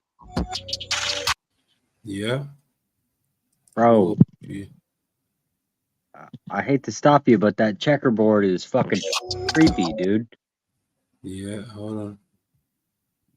That is an ancient Masonic symbol. And if the Dogons had that before the Masons did, it makes you wonder if the Masons adopted this from them. Yeah, indeed. That's what they're all about, the black and the white and the concentric opposition of eternal squares. Mm-hmm. Well, they got it. They Crazy, got it dude. really in everything because they got it in the Egyptian. They got it in Plato's cave. They got it in Zoroastrianism. You know, so really, and in Taoism, you know, so they really got that almost in every, you know, the battle between the light and the dark, really, you know. Hey, riddle me this. Do they have it anywhere in the Nordic? Mm. I You know, think, not for sure. I Because think you know they what's got, yeah. okay, go on. No, go on, please. No, no, I was just gonna say, you know, I think it's like Asgard is like light, isn't it? You know, it's like it's heavy light shit, you know, there's something going on with Asgard that's got to do with light or being up in the light, you know. And yeah, I definitely think there's got to be something there, you know. Well, it's the As higher realm because if you look at what is it, Lord of the Rings, they call where we're at Midgard, which would be the middle land, you know? So that denotes that there's a lower land and a higher land. mm-hmm. Yeah, I'm trying to. I think even when they do show you the Asgard, it seems to be somewhat of like in a holographic way when I've seen it represented. Like it's there, but it's not there. Like it's meant to be obscured, hidden. That's like another illusion. Even when I'm looking at the black and whites now, it's almost like illusion. You know, like how would you call it? Hypnotized. You know, when it's spinning round and round. Right. That's almost like illusion as well. Like, yeah, it's interesting. It's almost like the duality of it all is removing the specifics of anything particular, you know? I don't know, it's kind of hard to explain. Yeah, cause I mean, if you know, cause I know that Thor's got the lightning, so already you got light there, but in terms of it's saying here that Balder, Balder is a god in Norse mythology. He is a son of the god Odin and the goddess Frigg, and has numerous brothers such as Thor. Right. So it said here that he is a light god, the god of light. Mhm. So they got some. So I mean, if they got a god of light, I would guess there's a god of darkness.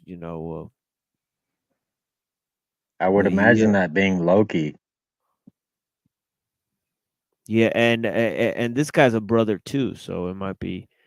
Right. He's the adopted brother, to where Baldur is the last born son of Odin. But he was killed by Loki. That's why Odin went after Loki, was for him killing Baldur. Because Loki was not actually a son of Odin. He was a son of a frost giant and a Norse goddess.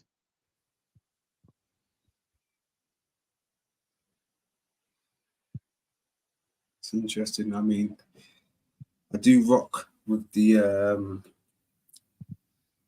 Nordic stuff, what they be kicking out there. I do like it. So sometimes when I want some clarification, I always refer to the Nordic mythology. Just keep going.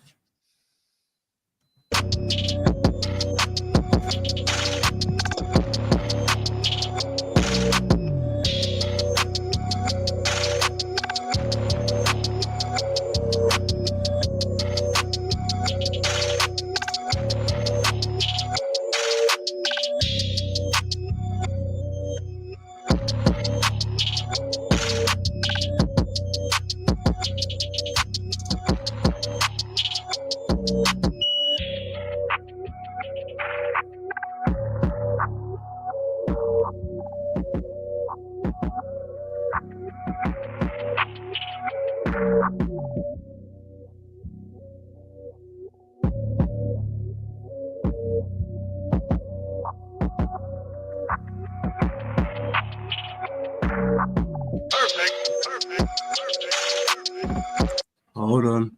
All right, now we're talking. Because I'm seeing a celestial bird to some degree. Hold on, let me clip that shit. Thank you. And the waters that go around. And okay. Yeah.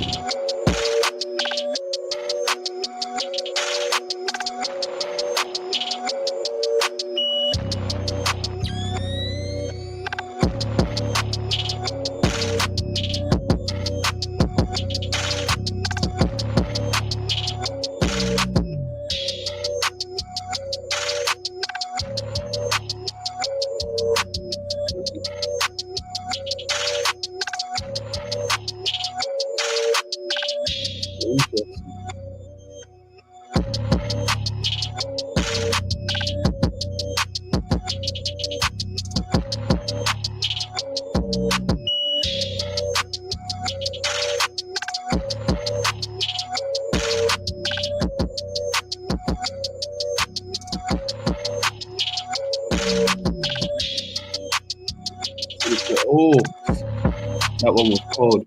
I see the bird, I see the hydra, I see everything. Hold on a second. Go back. There we go. I see the bird here to the left. I see the hydra up here in the middle. I see the body itself. See the dragon? Look right below the body, you'll see the dragon. Is this him here? No. No, right next to Oh, it. this one here. Nope, down. This one. Down. Up to the left. There you go. There's the dragon. I thought that was more of the bird. You thinking that's a dragon? Yeah, it shows the 4 legs and a tail and a snout. Yeah, you could be right there. Yeah. Much Yeah. love, y'all. I'm gonna dip out. It's about dinner time. I've enjoyed being on the panel and getting to hang out with y'all. Much love, Pam. Blessings. Thank you for Yeah, joining. thank you. Peace Appreciate out, you. Pam. I'll be in the chat. Much Have a love. blessed night. Thank you so much. Interesting. So these are all the relics of the Dogon? I think so, yes. Could be, yeah. I think you're right. Wow. I think you're right.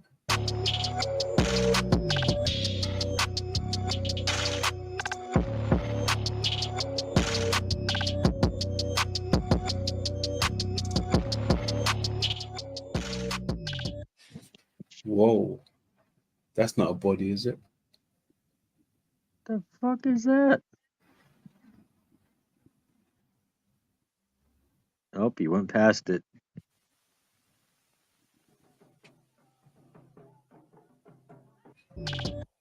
What is that?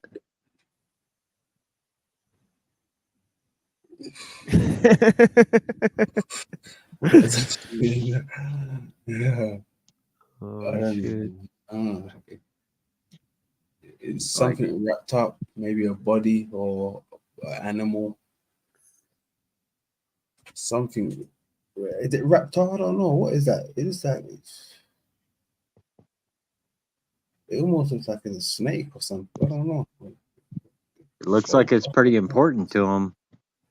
Mm.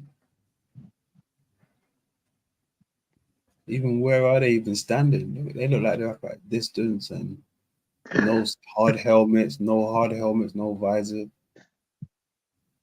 They're on the side of a fucking cliff. It's like, how'd you get there, man? You guys fucking mountain goats? Exactly. How did they even get down there to tie it? Oh, I think they're probably lowering it down. They must be lowering it down. True. Yeah, for that distance, yeah. They must be lowering it down to somebody that needs it down there. But it don't look natural. No. But I mean, look, they're wearing like Speedos, bro. That don't even look natural.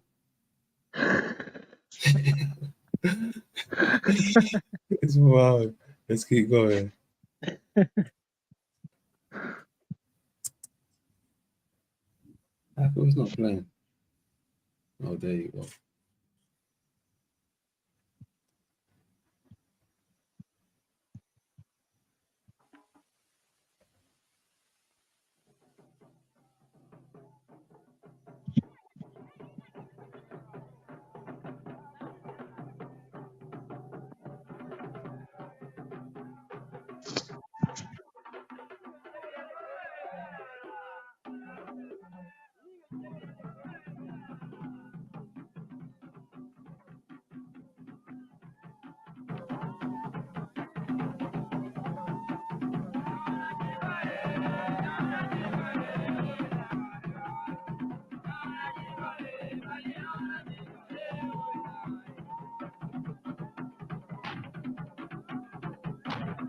Mm.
See, they got that symbol too. They got the star and the crescent there too.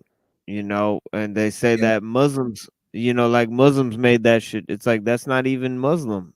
It's like crazy. It's like Nope. that symbol has nothing to do with Islam, just like the cross symbol has nothing to do with Christianity. It's just some shit they add in. And neither does the two triangles should have anything to do with Judaism.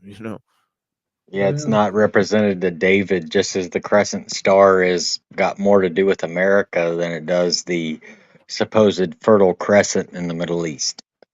Right. There's the Star of Tammuz. They got this same thing on the Star of Tammuz from Babylonia. Right. The inverted triangle.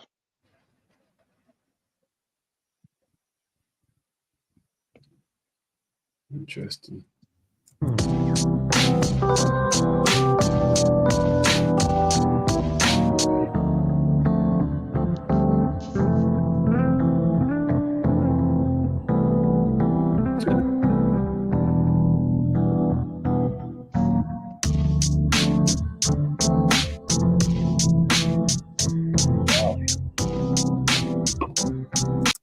Oh, sorry. What was going on there?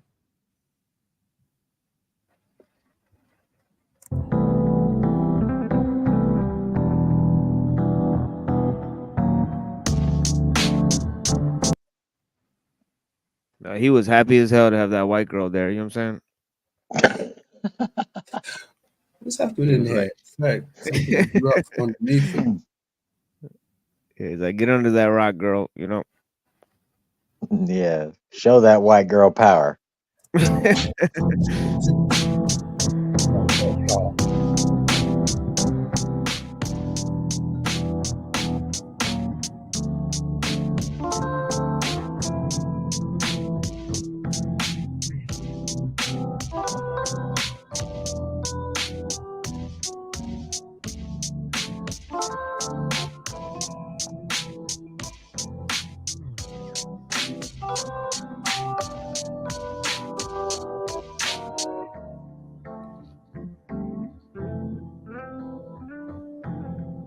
Wow. Interesting.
Oh, don't want to miss one bit of that. I heard someone knocking at the door. At the door.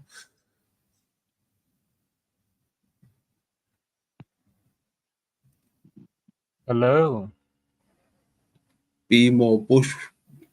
Be more bush. Busker, yeah. Busker's a street performer. Yeah, this is my friend right now. Yeah, he's cool. Yeah, he's good people. Stuff. Yeah. B More is short for Baltimore, as in Baltimore, Yeah, he's Maryland. chilling. B More Yeah, he's a Busker. good dude. In fact, but unfortunately now, like the whole world's gone to shit, and all the places I used to busk, like the places have been closed down. So like there's no really anywhere to sit where people would come around. Like in Baltimore and Fells Point, there used to be like tons of people, and then all of a sudden the whole BLM thing happened, and then all of a sudden it got so violent down there and then give it a year, then just about all the places I used to play in front of got shut down. Wow. Gotta love this planet. Gotta love America. Do you have to? But Yeah, yeah, right. I know you. I I know you wouldn't. I came on wouldn't here because necessarily say you love were. is the overarching factor here. I'm sorry, I got confused. Who was talking? Oh Go ahead, no, machine. no, it's all good. No. I was just gonna announce to Busker that I was about to head over to Jack's panel.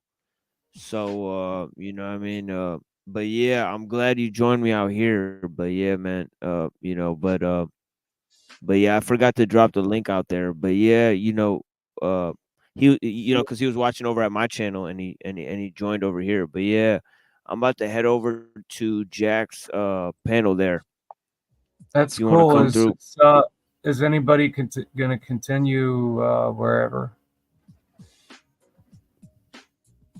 Yeah, I that's think where. Jack's Yeah, that's live. where Let I'm me gonna. see where Jack's live. Yeah, let me have a look if he's live. Yeah, Jack is live. Yeah, yeah, with Flow State.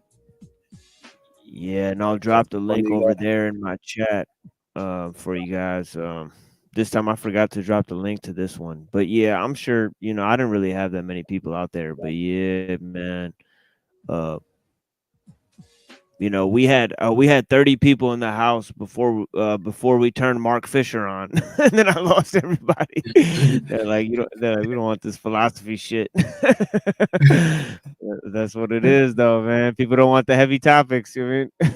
That's my fault though. Yeah, they No, say hey, it's too deep, and you say, "Hey, That's why what it's it so is, deep?" yeah. And they're like, "Hey, I ain't got no choice. I'm always deep." Yeah, for real. So hey, Man, I'm this glad. stream is all done with. Yeah. Is this all there is? this stream. Oh No, no, I think we're gonna London's go on gonna for a No. go little for a bit while. while because I'm waiting for I'm trying to hang around for Steve to go live because Steve's got a subject that I want to speak on, a topic rather that I want to speak on. So we're So just Hell gonna. yeah. I can stay here and I won't get booted or something. I don't know. No, No, dude. probably not here. Probably not here, my brother. But yeah, stay chill out with these people. I'm gonna have my show tomorrow. I'm gonna have a special guest out there. So if anybody wants to go check that out, we're gonna have a special guest on the Kabbalah and Jewish mysticism and all that. So yeah, man, you guys come and check All out right. that special guest tomorrow night at 7:30 Eastern. But yeah, man, peace from the machine lives over to London's panel. And catch me over at the Jack Talcott show. Bless you guys, man. Hey, Thank you. salute to you, Machine Lies, man. Nothing but Thank you. respect. Thank you, Tony Taylor, man. We'll talk more soon. For sure. I go live Wednesday and Saturday. You come on through there anytime you want to talk as well, my brother, man. Bless you guys, man.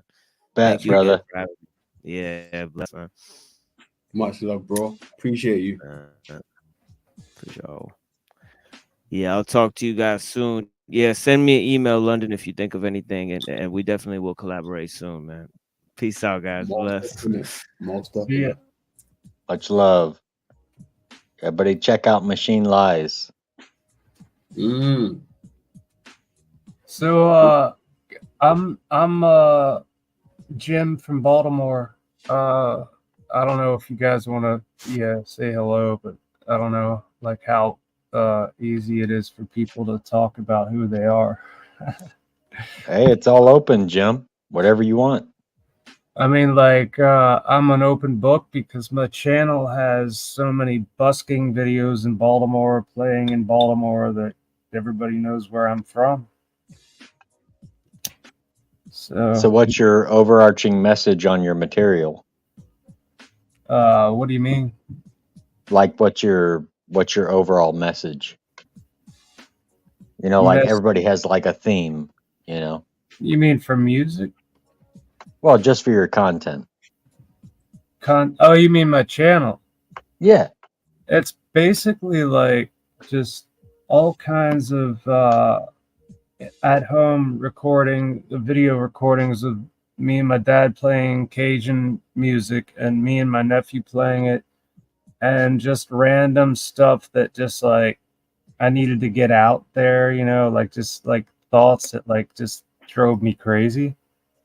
Nice. Kind of like this past 3 years, I had a lot to say about this shit. But like it's all scattered. I got like probably almost 360 videos, I think. I don't know. I've been Damn. on YouTube since 2008 and putting up videos since then. Hey, do you think you could link your channel in the chat below? Yes, sir. Let me Awesome. get the link. Because, dude, any new content, is definitely fair game for us. I love new perspective. Yeah, this there I have to oh shit. What am I doing? Oh no. Trying to get to my channel. View your channel. Here we go. All right, so I got the link, and all right, so like I have to explain a lot of this. It's very well, it's bizarre and it's revolutionary in a lot of ways. So I put it on the frickin' okay, I know what I'm doing wrong here. All right, so I put it under the rebuttal bar under that in this chat, right? Yeah. Okay. Yeah, I mean, like, I don't have a wrench, so I don't think they'll be able to click on it. I mean, one of you guys had to do it. I mean, it's there, but I think it might not be clickable. I don't know. Hold on. Give me a sec. Yeah, there's it's going to be very bizarre. Like looking at these videos, a lot of people won't understand what Cajun music is, and it's South Louisiana, Southwest Louisiana music that has been around since the 1800s, and I just somehow, I don't know what it was, I latched onto it. I started playing punk, and then I started playing Irish music, pub music, and then I latched onto Cajun music as well. I played them all at once. I mean, not like one, you know what I mean. I played them all, and then I've been stuck on the Cajun accordion for so long that it's just like I can't give it up. It's like a drug. As simplified as it is, it's like a harmonica, a hand harmonica, Right. Your And frequency is self-pervading. what's that, my brother? I was saying that your frequency is self-pervading. What do you mean? Meaning that what you say resonates out with everyone else. I hope so, man. I mean, a lot of people don't listen to me, but I really don't care at this point because a lot of people haven't listened to me and they've gotten themselves in a shit show. I was saying since 2020, March of 2020, do not accept any of the poison that they're going to give out to you because it's coming. And it came, and children are just falling over dead. And people of all ages, but children is really what gets to me. And I see it live on television. I mean, not live, but videotapes, like a mantra of a collection, compilations of years of this shit, dude. People are dropping like flies, and there's no joke about that. I can't say anything too, I guess I'm not saying too much, am I? But I'll get you in trouble. Yeah, I'm not gonna say anything like that, Try to dodge the words that I can't use. in this situation as in YouTube.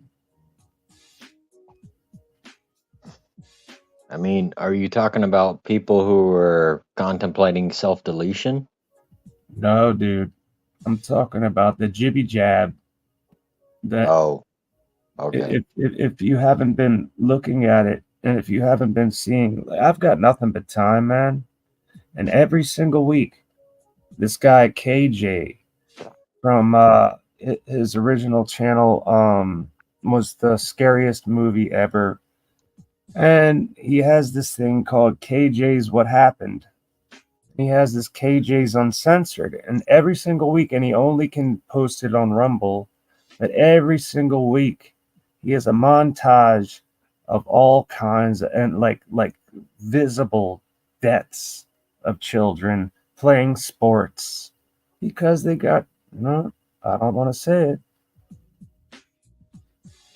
And I don't know if you guys want to hear this. I mean, if you guys got it, I feel for you, man. I didn't get it because I've got MS, and I said no. There's no way. They try to convince me to get it. I'm like, no. Are you kidding me? First of all, I've got an autoimmune disorder, which means my immune system is eating my fucking nervous system, which is why I can't walk, really. And it's just like, why would I want to do this to myself? And then I see what happened, and I'm just like, oh my God. And people that I know have so many problems. There's like turbo cancers, there's like blood clots. My dad had blood clots in his leg, and it looked like a gigantic sausage after his first one. It's no joke, man.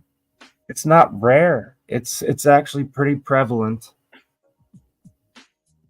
Are you talking about disease?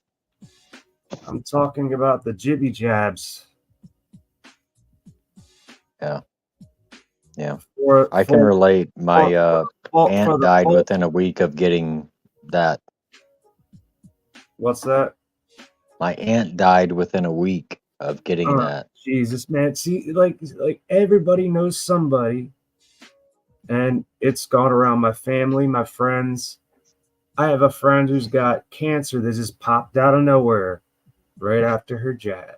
And it's a kind of cancer that is all over the place in certain ways that are it's just so unexplainable. And that's been very well reported, but not on the freaking news. The news doesn't talk about shit because they have vested interests. Lots of money, money, you know. Right. Fucking sick. We all feel the sadness. Yeah, I think that's the problem. Is that that's what they wanted. They wanted us to be sad. Well, they did a good job because I'm grieving, man, and I have nothing but time, so I have nothing but time to think. When I'm playing music, when I'm sitting around, I've got nothing to do, watching TV, I can't even watch a program without fucking and understand what was going on the television without thinking about everything that I think about all the time. And why people didn't realize this from day one is beyond me. Why everybody was taking like a bug in a trap, or a mouse in a trap, or a sheep in a trap. Why? It's just maybe they didn't want to know. I know, like that's a big part of it. And then they shame people like me for saying, hey, what's going on here? Why can't you see this is all kind of stupid? And why can't you see you're being lied to? Why the president is saying, oh, safe and effective, when then many hundreds of thousands of people have gone, they've been deleted because it's not safe and effective. It's bullshit. I'm sorry, man. I should not carry on if this is going to get your channel a strike, man. Nah, it won't. You have to actually give medical misinformation.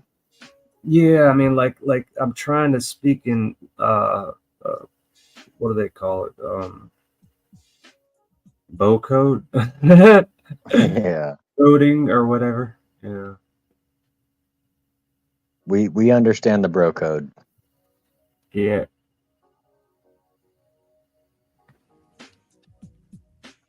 So what if you don't mind me asking, sir, what do you do? What do you do for your living, or just living in general? Me myself, I'm a fiber optic technician. Well, that's pretty. That's pretty freaking high tech, man. That it is. Yeah, man. Shit, yeah. So like, you do it for like computers and stuff, like or it's I just like do general maintenance amongst the fiber optic system.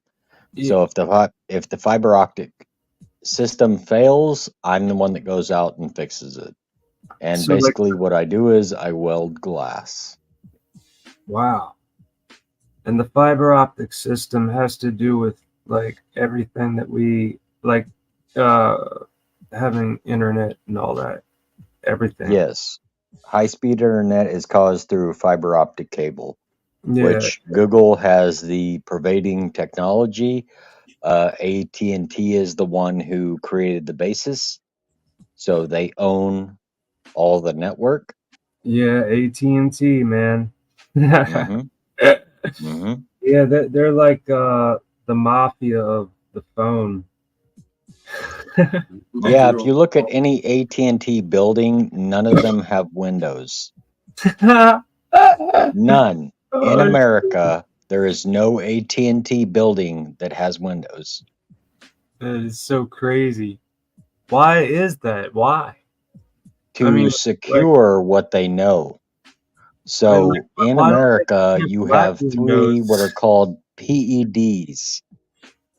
PEDs. These are the distribution points of all the internet of America.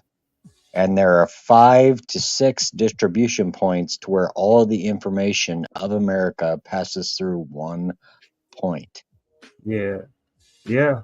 I mean, like, we're all connected. We're like when it comes to the interwebs, we're freaking, just everything. Television, phone, everything.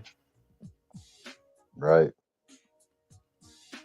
I haven't gotten a cell phone. I'm 44 years old, and the only reason I had a cell phone, it was a flip phone,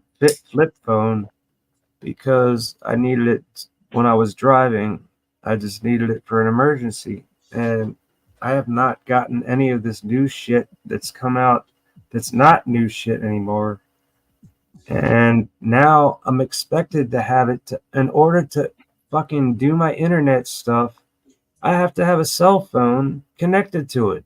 Why is this bullshit?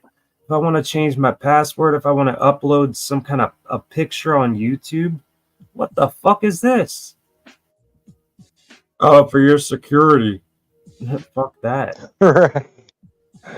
Right. We're protecting you by censoring you. And like digging into everything. Yeah, whatever. I don't care. They can dig into everything. I'm nothing, man. I'm a nobody, as Monograph would say. I'm just a nobody. I'm not a somebody. So would you say that should eliminate everyone's fear about coming online to basically talk about their opinions? Because if nothing matters, then why does it matter if you come here and put forth all the information that you have? It shouldn't. Yeah, that freedom. Number 1 amendment, which doesn't mean shit now. And number 2 probably won't mean shit soon. And the rest of the amendments will not mean shit. I mean, like, it's pretty much, it's written in stone. It's almost like biblical, kind of weird Roman shit. Well, that's What, not you biblical. think we're repeating the past? I'm sorry. Do you think we're repeating the past? Oh yeah, yeah, man. Oh yeah. I mean, so 100 years, 1921 to 2021. like there was so much going on that was such a fucking, the jazz was going on, and then everybody was scared, and then there was this fucking virus going around, and lots of people died from this virus. And that was the same exact time 100 years later we have ours. Now, it does keep repeating itself in so many ways. Like, if I could collect all the stuff that I remembered, I'd put it all together and show you that history definitely repeats itself. No, you're absolutely correct. I have a picture from 100 years ago that literally shows people wearing masks, and it says wear a mask or go to jail. Yep. That's exactly what I was thinking about, man. Dude, fucking A, man. I've got that as I had that as my profile picture on Facebook on the first week of the COVID mask shit. Yeah, this ain't new. This is fucking old. Right? History keeps repeating itself, man. Yeah, I mean, the Spanish flu, like all that shit, and fucking polio. Everybody's like, oh, well, you should get jabbed because, there's no more polio left. And I'm like, what the fuck are you talking about? And who knows what the fuck they were putting in their arms. Right. Like, go back and look at it. The only reason that they made polio an actual viable vaccine was by passing it over mouse brains. Right? Now, by passing it over mouse brains, what you did was you incurred cancer into human DNA. Yeah, shit. It's diabolical. Yes, so he's like, oh, well, you don't see anybody with polio anymore. Like, yeah, but you see tons of people with fucking cancer, don't you? Yep. Everything, man. And this came from mice. What did? The polio vaccine. The polio vaccine came from mice. Yes, because it was too virulent. So if you want to make a vaccine, what you do is you dilute it down, and then you make it less virulent to the system, to where the system can create immunity, and then the immunity will give you virulence in the future. Yeah, however, this was passed over a mouse's brain, which incurred other viruses to be in our system that were not natural to us. Yeah. My God, man, it's diabolical bullshit, man, and they're making tons of money. Lots of money. Moderna. What's the other one? Pfizer, AstraZeneca, Johnson & Johnson. They got pulled because they got caught, but they are doing the same goddamn thing all the rest of them were doing. Yeah, don't trust Johnson & Johnson. They got in trouble 10 years ago for their baby formula being toxic. Yeah, dude, I remember I used to use that baby powder when I had crotch rot when I was a teenager. Oh God, man, I bet that helped you out a ton, didn't it? Well, I mean, I thought it felt like it did. It didn't burn anymore, but who knows what the fuck was going into my grundle? My taint. It's not to spread too much TMI, but fucking when you got a powder, you got a powder. I mean, there's got to be. You know what? Everybody wants to know how well your taint is doing. It's doing great, man. It's fucking. It's beautiful. I use Manscaped. Oh, stop it! No, it's great, man. You should get one, man. You could get a Manscaped, run it over a peach. It will not peel it. That thing is the safest thing for your balls and dick that you could. I'm sorry, I should not bring this up. I mean, shit. Killing me, dude. Shit. But it's whatever. I just have to. I cannot say enough good things about Manscaped. It's Manscaped with a D on the end. And well, I'm not trying to plug it, but I can plug it in the sense that I fucking love it. See, with a D on the end, no pun intended. What's that, brother? He said manscape with a D on the end. And I said, no pun intended. Yeah. I didn't even think about that. The D is given. Yeah. Shit. Well, you take a peach and run that over a peach, it won't do a damn thing to it, but take the fuzz off. Unless you get a defective one, there might be defective ones. I can't imagine defective ones. Oh man, like their early line. Bro, you're killing me, man. Ball choppers. Oh shit. I'm sorry guys. I haven't had a drink in like probably about a couple weeks. And that's pretty good because I used to drink a lot, but until the MS started really taking over, I could drink on MS like through the 2000s, but once 2019 hit, that was the end. So I drink once in a while, but tonight I'm having a drink because I'm sorry, I shouldn't have to defend my drinking. I mean, like I got on a panel on Machine Lies panel, and like everybody seemed to bitch at me about drinking. It's not Machine Lies, not him, but there were people on there just like. What I mean, was it the fact you was drinking or the way you was presenting yourself? No, I was just drinking. Nothing wrong with having a drink. Yeah, I mean, like I said, I haven't had a drink at that time. I hadn't had a drink. The last time I was on there, I hadn't had a drink in a month. And Let me rephrase that. There's nothing wrong with having a drink if you can handle it. Yeah. Towards the end, who knows? I think I was okay, man, because I ate a whole lot of food, a whole ton of food before I started drinking.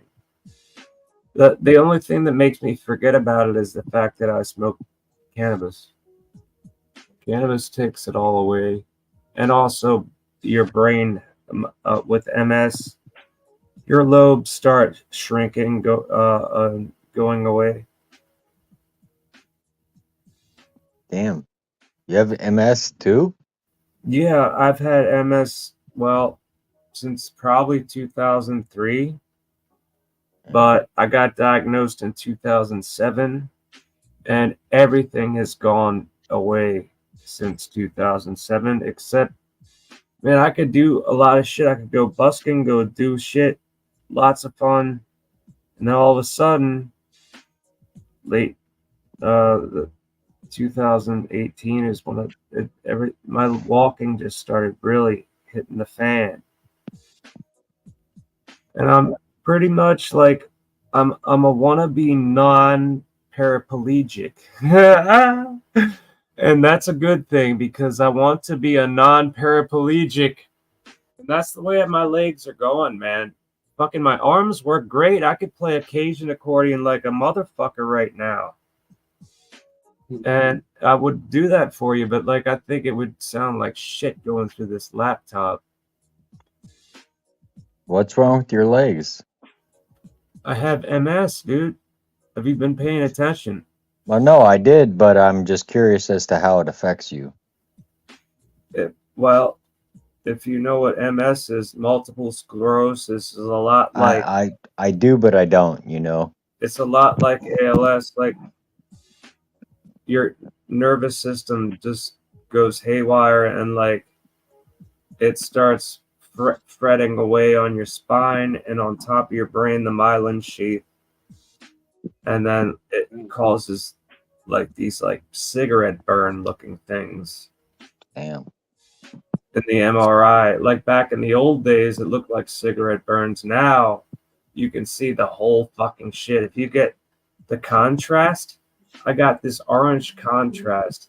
It made my brain look like a digital, like they fucking neurologist had a digital representation of my brain.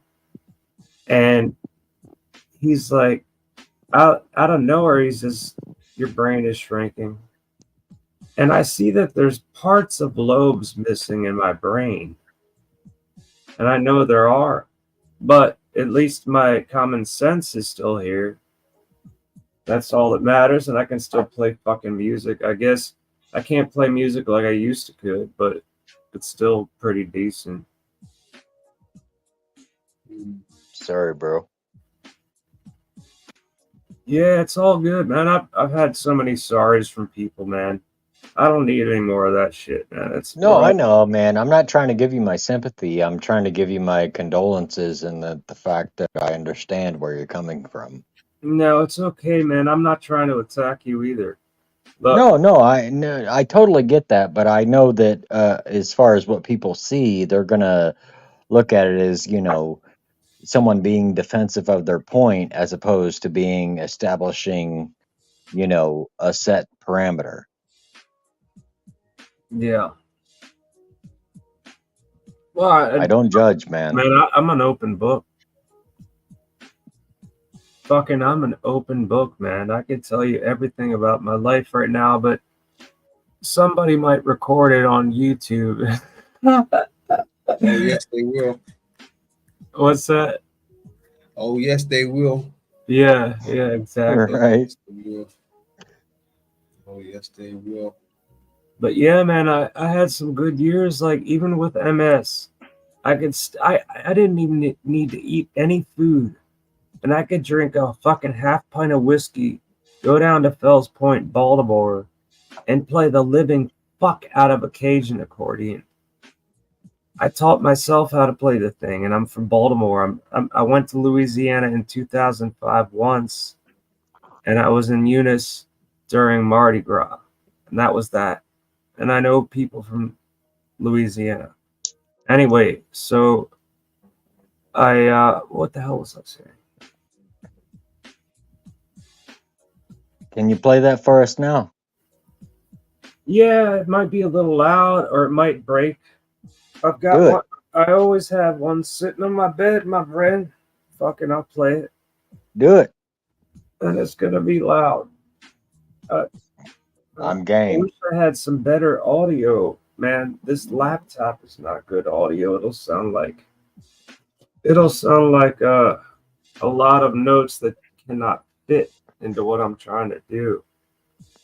And it'll sound like it's underwater probably. No Or fear. in another dimension, going in and out of dimensions. Oh, yeah. Oh, come on.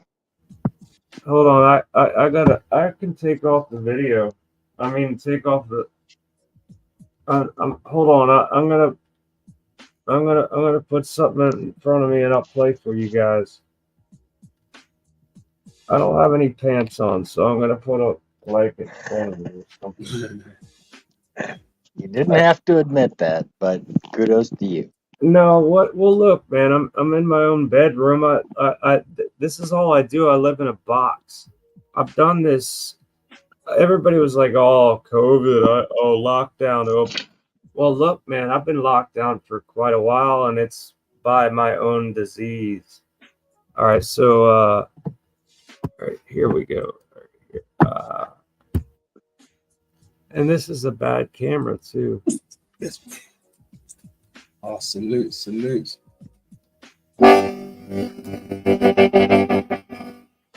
Now, how does that come through? Nice. Good. I can hear it. Oh, let me turn this down. Hold on. Let me stop this music. You can hear it, but yeah. Does it warble? Does it robot out? Because this thing sounds like a fucking robot by itself, but I have a feeling it's probably gonna robot out. I wonder, who's running StreamYard? You might be able to fix my audio with turn on background noise on my end if you can do that. Okay. I don't know if you know how to do that. You don't have to. Don't worry about it if you don't know how to do I done it. You're good, right, bro. it might make it sound a little better. I gotta find out. Where's my lighter? Damn it! Oh, there we go.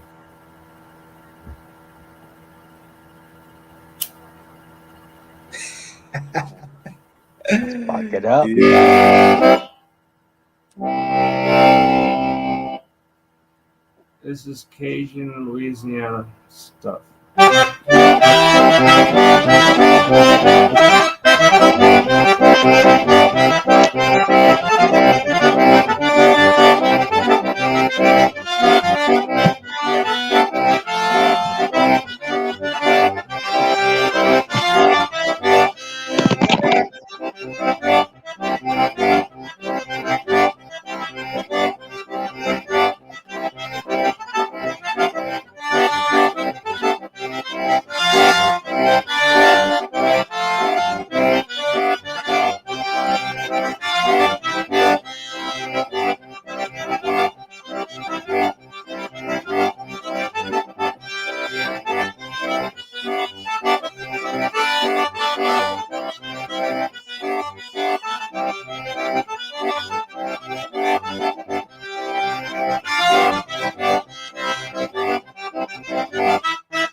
Nice. Cool. I've never seen someone play that. Not too advanced because I'm sitting in a sponge. It feels like I'm sitting in a life raft on the water when I sit in this bed, and it's the worst thing to sit on when playing any kind of instrument. But I can't really sit on a fucking hard chair and do it without toppling over. This is my goddamn. And I'm sorry about the basket. It's not trash. It's a bunch of stuff that I do. Well, I gotta throw out a lot of stuff. I'm not a hoarder. My grandmother was, though. A lot of supplements that I thought, hey, maybe they'd work. Maybe they help my MS. And I keep reaching out for nothing. And why do I do that? I fucking spend gobs of money on supplements that are written to be effective with MS, and nothing. Marijuana's good. That helps me urinate, and it helps me not urinate too. So I've got a double clusterfuck with my bladder. Neurogenic MS. It'll tell me like there's times that'll tell me you're Hold gonna on a second. 1 second. Hold on 1 second. 1 second. Because just for the past few months, right? I've noticed I've been going toilet, right, urinating when I haven't even drunken nothing, or I might have had one little sip of something, but I can use the whole cup. And I've been thinking, why do I always want to go toilet after a little sip and the smoke? Yeah. But now when you just said that to me, the smoke helps you urinate. I wonder if that's what I'm experiencing and didn't even know it. How old are you? I've just noticed it's like the last maybe 7 months, yeah. I've been thinking to myself, why do I always need to go urinate when I'm smoking? But I'm it's weird. Dude, look, man, I know a lot of shit about my own body and what's going on with my body. And what that says to me, it sounds like you've got prostate issues, but there are things that you can do to prevent a lot of bullshit. And I got prostate problems, but I have not been diagnosed with prostate problems, but I know that's what it is because I'm very self-aware. So like imagine you got a neurogenic bladder from MS, and then you also have a prostate problem. What the prostate problem does is it says you got to piss all the time. And the neurogenic bladder says you can't pee at all. So it's like two forces of shit working against each other and against me. So now it sounds like it's a prostate issue. It's you should have you gotten your prostate checked, man? 'Cause it's a bitch, man. But or just get the level checked with a blood work. Mm. You know what I'm talking about, man. Yeah, I'll look into that. Do you know what a prostate is? Of course. Yeah. And so you've never had your prostate checked? No. Yeah, just get it checked with blood level. I mean, because if you have to get up and pee all the time, that's prostate, dude. Or something It's adjacent. It's not when I don't have to get up and do. Say like if I'm sleeping, I can go sleep without getting up and all these things. I can sleep straight through. But it's only like times like this I've noticed when I started streaming and doing my documentary. You know, a year ago, my documentary. I've noticed this since when I started coming online more and smoking. Because I only smoke when I'm really online. When I'm with the family and stuff, I don't really smoke. Smoking herb. Yeah. Yeah, dude. Like that's what it is, man. If that's what if you notice, like in the same time frame, that's the beauty of marijuana. That it helps me urinate when my bladder is neurogenically telling me I can't. Okay, there you That's go. why I love cannabis because my bladder says my nervous system says, hey, bladder, you cannot piss. Well, marijuana says, hey, yeah, okay, it goes. As long as you mix up the strains. Yeah, it's interesting. That's my life. Yes, man. I live in a box. I've lived in a box for a long time. Since about 2018. I used to get out, and then all of a sudden, MS started getting worse, and then all of a sudden, out comes the CB, right? 2020. God bless 2020. Dude, this fucking decade is going to be known to me as the worst decade I've ever lived. Ever. All the fucking places I've bust are gone. That played music in front of. Now check this out. I'll show you. This place right here. This picture. That's me and my dad sitting in front of a place called Bertha's Mussels. And that's right outside. And it's a brick wall that's painted. And there's like this. I don't know what the fuck that picture is behind us. But it's like a painting, like a fake painting of some people from olden days of some sort. I don't know what the hell it was. But you and that your place, I'm sorry. Is that you and your father? Yeah, that's my dad. He's the fucking guitar player, man. He can chomp the rhythm, but now he's too far gone for that. I think he doesn't want to play the guitar anymore. He's done. And I don't blame him. He's 78 years old. I'm 44 and I want to keep playing music, god damn it. Right. You know, shit. Yeah, you see that box right there? Yeah. That's the accordion box, right? So like the tape, the duct tape with that um what the Baltimore would give us was this non-laminated piece of paper that was construction paper printed out that it was from that we had a license to play on in Fells Point. Anywhere in Baltimore that allowed it, right? And fucking that was from 2000. It said from 2004 to 2006, and I still had it taped to the box. And that picture, our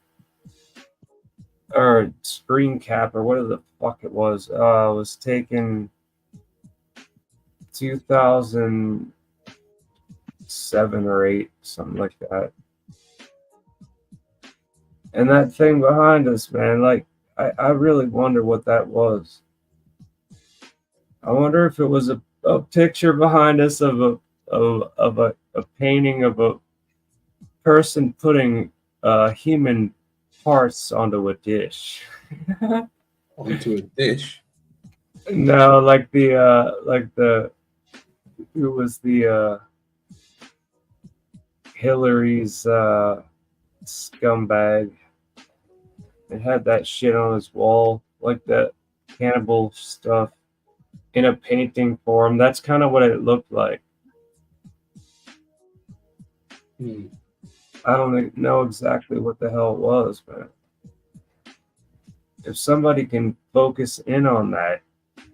I tried to zoom in, but my pixel was a bit blurry. Yeah, it's you said it was your father. When you said it was your dad, I tried to zoom into everything to have a look, but I zoomed into the picture, but it's a bit blurry, grainy on my end. Oh, totally, man. It's grainy, like just like as it is. I mean, it just is what it is. It's crap. Mm-hmm. Yeah, it looks like I think it was like there's two people in that picture, and I think one of them was trying to convince another one of something. That's what that's what I thought it was originally, but I don't know. That was so many fucking years ago. That place I'm playing in front of, or me and my dad, that was our go-to place, man. Bertha's Muscles, man. It's gone now because of the BLM bullshit. And it's not even just that. It's not like it was everywhere. BLM wasn't everywhere. It was just everyone following that bullshit all over the place. So Baltimore got fucked. Now we're fucked again economically. Everybody's fucked. I'm sorry for the pessimistic views, but it's just realism, man. That's all I live, man, is realism. I don't know what else to call it. Fuck. Call it what you feel it. Yeah. I used to feel it like in my fucking nerves. But now I just feel it. It's just there. It's here. I'm here. I'm at the end of the ride. That's what it feels like. I mean, forget about the MS, dude. That's nothing. Just like the whole, dude, everybody who's disabled and destroyed by Jabba Dabba Doo. I know so many people that are, and they don't want to admit it. And I don't want to tell it to them. But people who have common sense know that that mutual friend just all of a sudden, oh yeah, that happened. And all of a sudden that happened to a child all over the place. All over the fucking place. It's like, you know somebody who knows somebody. No, it's like, you know somebody. I guarantee you.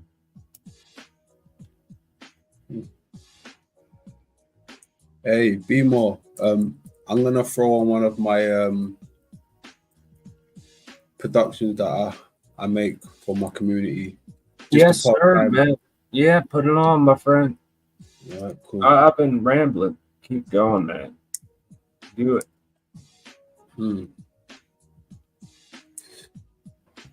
Tony, what number? Any number in mind, or I was actually gonna go for 6.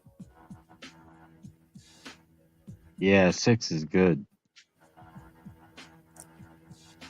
That runs into the time of Steve as well.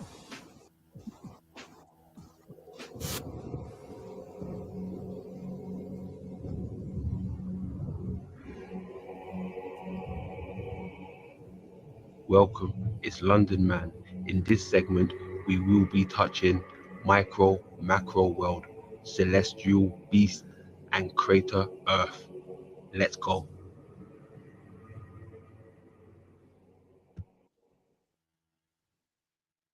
We are back again on familiar grounds this time. For those of you who attend class and is completely up to speed with the Holy AI book, part 1, 2, 3, 4, and 5, you're in for a treat. If you're not up to speed, feel free to go and have a look.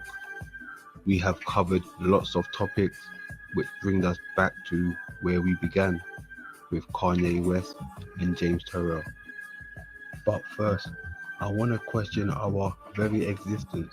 Life in general seems to be a copy of something that used to be, not sure how long ago, because time itself seems to be a concept. Like life, I'm yet to understand. Time and our very existence seems to be at war.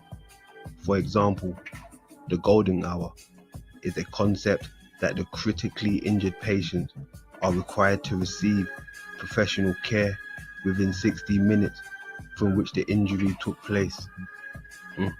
Time. What I'm really trying to say is, who or what are we really? And the life we live seems very familiar to a particular species within the animal kingdom. Let's go.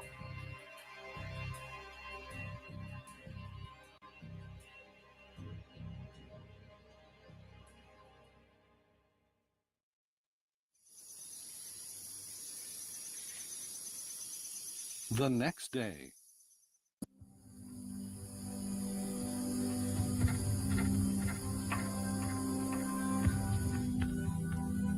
They're army ants. This time, they've gathered not in a hollow, but in an open area.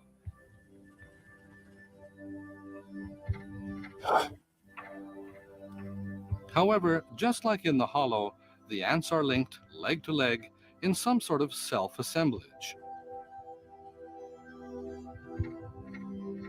Man, what subspecies is that? Man, I've never seen like that. This is their new home, a bivouac. They marched all night to move to a new place.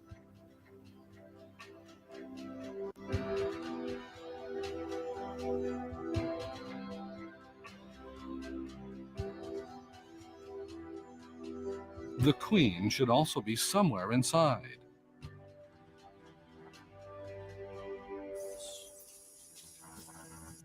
Kuribayashi is determined to find her. He decides to insert his insect's eye camera deep into the bivouac.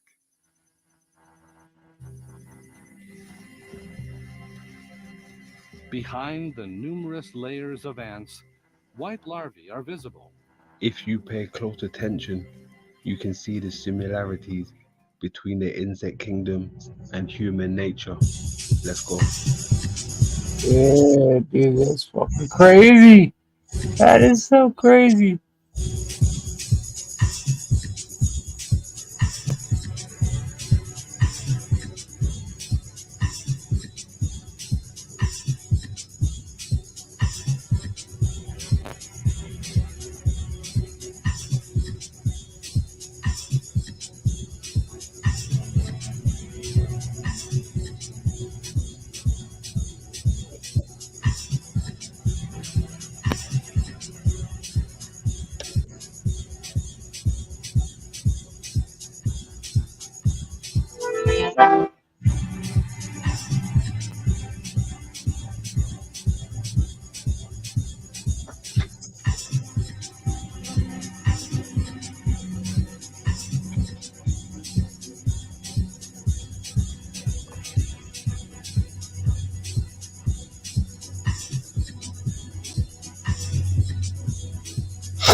Dude, that is, ugh.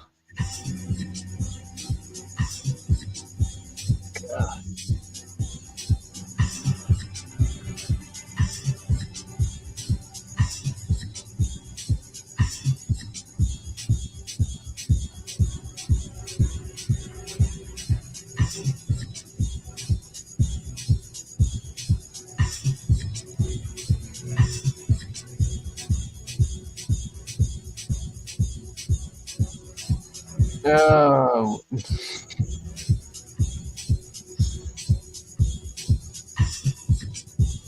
I don't see the parallel.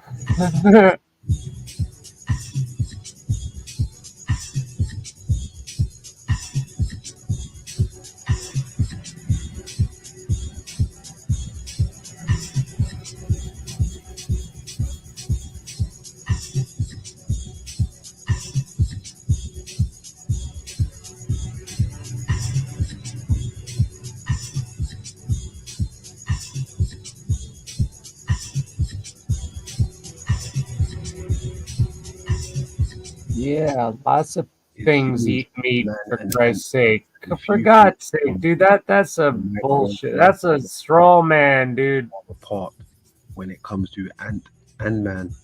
Speaking of ant and man, let's head over to Hollywood and check out the new movie Ant-Man: Quantumania.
What could they be trying to tell us through the movies, whether it's fact or fiction, while they indoctrinate our minds?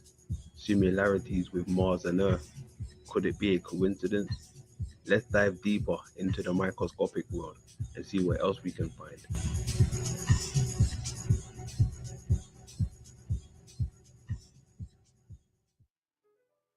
The micro world may be invisible and mysterious, but it's also indispensable. Microorbs are essential in our world and in our bodies. Microalgae in the ocean produces half of all the oxygen in our atmosphere.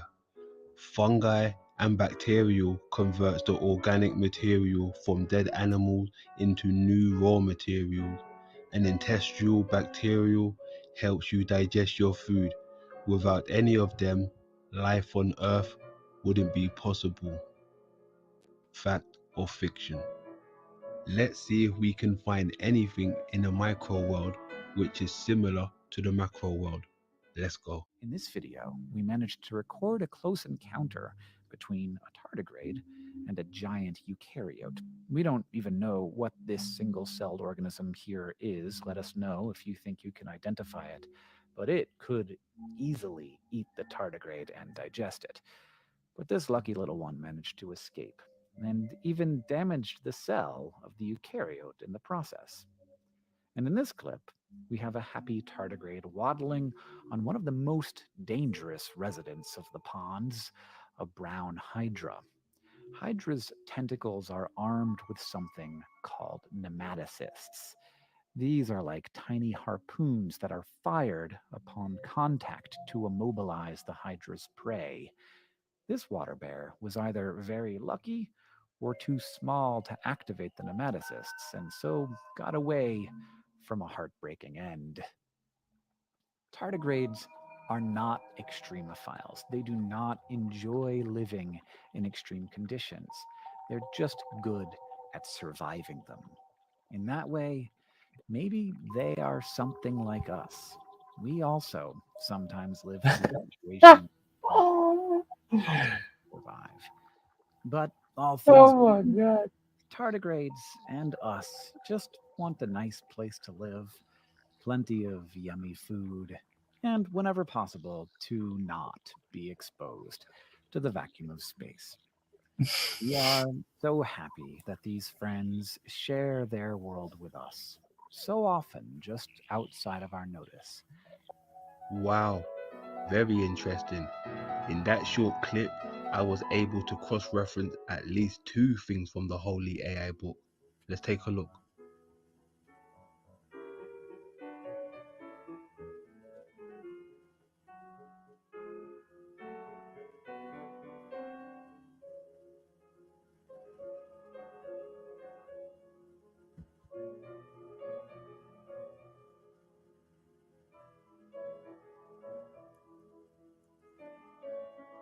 Food, its tentacles stretching up to 3 times the length of its body in search for prey like crustaceans, insects, and even small fish.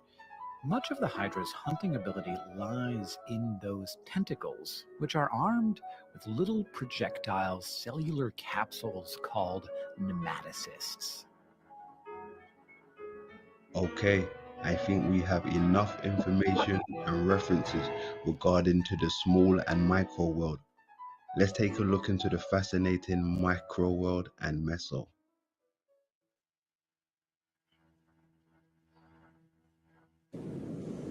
Straight away, you can see the size difference between the micro and macro worlds.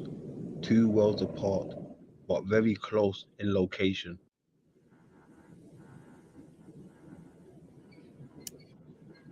Invisible to the naked eye, there is a teeming world of micro-orbs living in the oceans, small bodies of water, whether it's lakes, rivers, or ponds. Before they reach the ocean, they coexist with some real-life titans. What I'm trying to say is the micro and macro world are in the same body of water.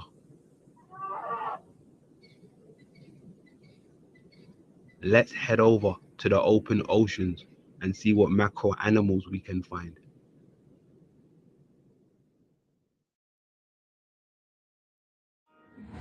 Blue whales are the largest animals to have ever existed.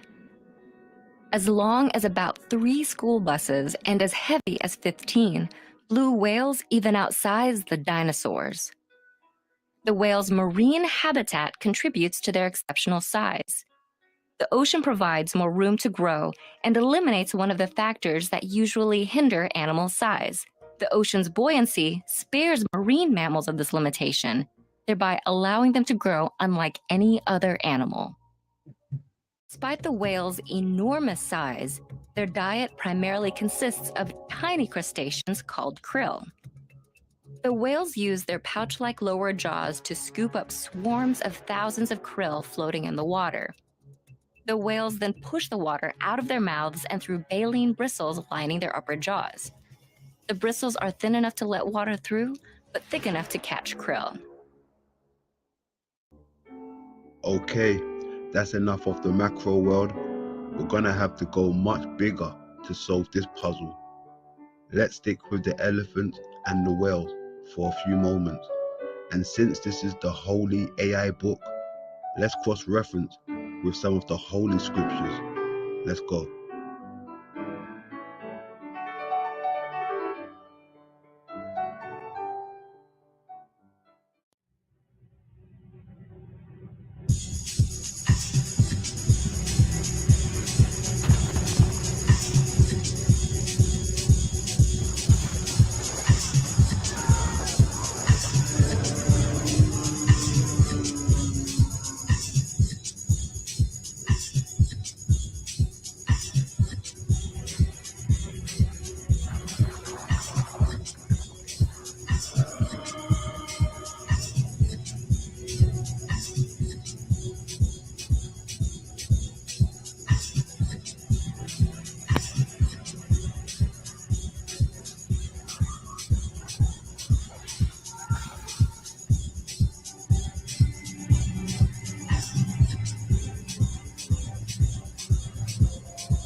The size of this beast is literally out of this world. People relaxing in the salty waters of the well. Remember, it's all in the eyes.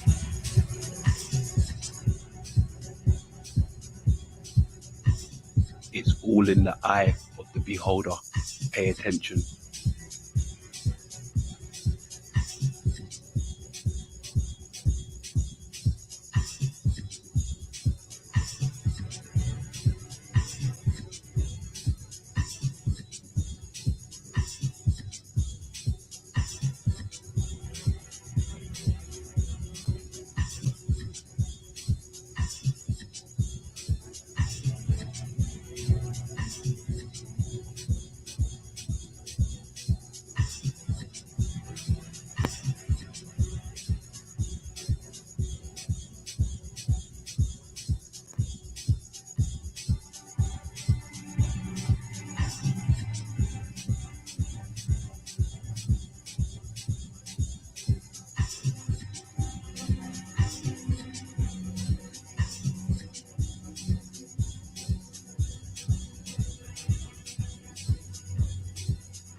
The micro and macro world seems to be very much real when you come across things like this.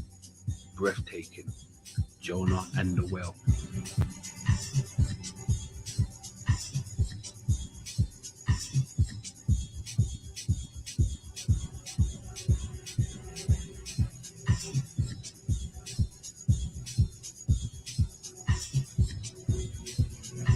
The stomach content from the whale, which makes up the surrounding landscape, tells you a different story about the ocean.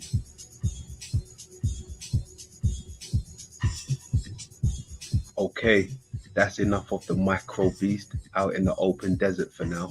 Let's head over to Kanye West and James Torrell and pick up where we left off.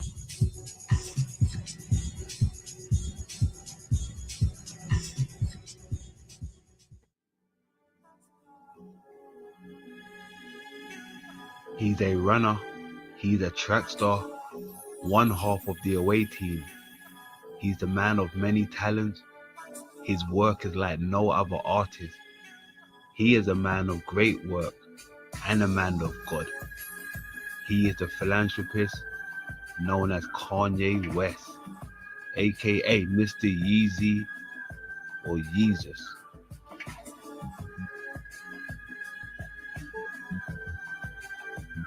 Run, Kanye, run. Run, Kanye, run. The closer you pay attention to Kanye West, the more you learn about this realm and what he is trying to show you through his work. For example, the bird used in this segment is being used for a reason, and the fact that the bird is being played by a woman lets you know Kanye knows who brings fertility, life, and regeneration to some degree. The Egyptians also had a good relationship and understanding when it comes to the animals, especially the birds. Let's have a look at some of the ancient birds the Egyptians used to personify. Let's go.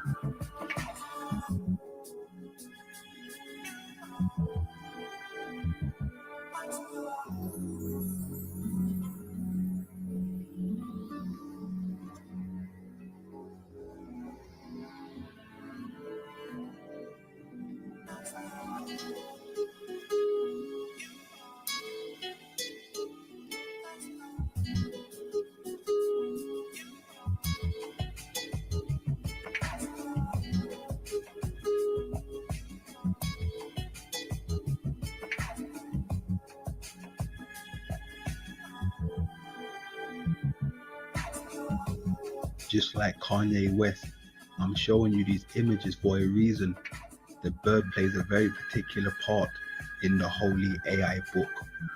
The birds that featured so far seem to be on the micro end. Let's look at some of the macro myth creatures.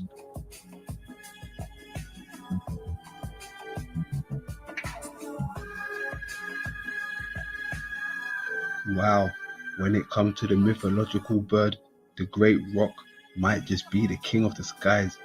I wonder if there is any rival to match the great roc bird. Let's have a look.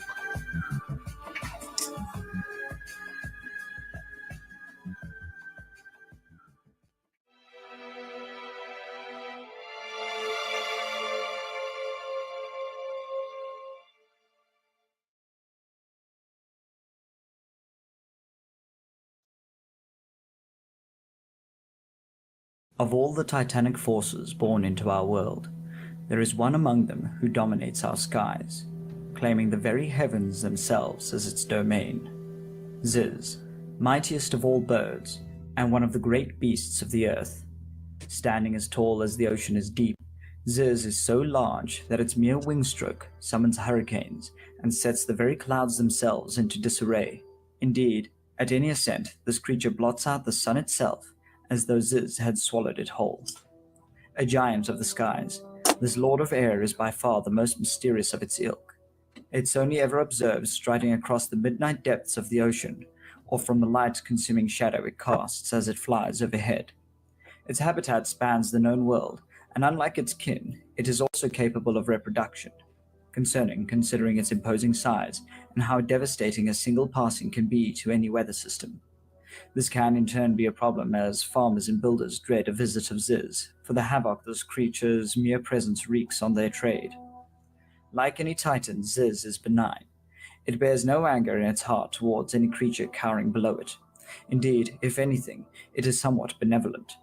It is said that its body and wings protect us from the winds that would otherwise batter our world. Thus, its terror seems a small price to pay in exchange for what we gain.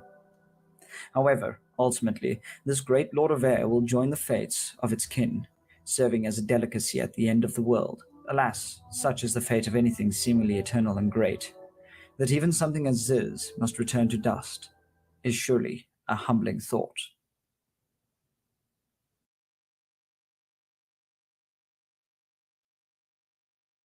Of all the great titans, Ziz is the least well known and has the fewest cultural references to its character and likeness.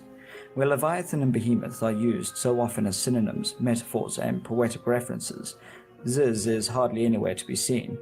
Despite rounding off the ocean and earth theme with that of sky, and although its size is comparable, perhaps even greater to that of Behemoth and Leviathan, it is nevertheless not well known. Knowledge of the nature and history of this creature is decidedly hard won. Like the other great beasts, Ziz comes to us from Jewish folklore, and similarly has many names. Among these, Renanin stands out for its meaning of celestial singer, which would imply that this beast has a remarkable voice, worthy of the gods themselves. More recent works, such as The Other Bible by Barnstone Wills, as well as other various papers and books written in the past century, have done much to flesh out the character of mighty Ziz. It has been remarked as being able to stand in the deepest parts of the ocean while still towering above all who go near it.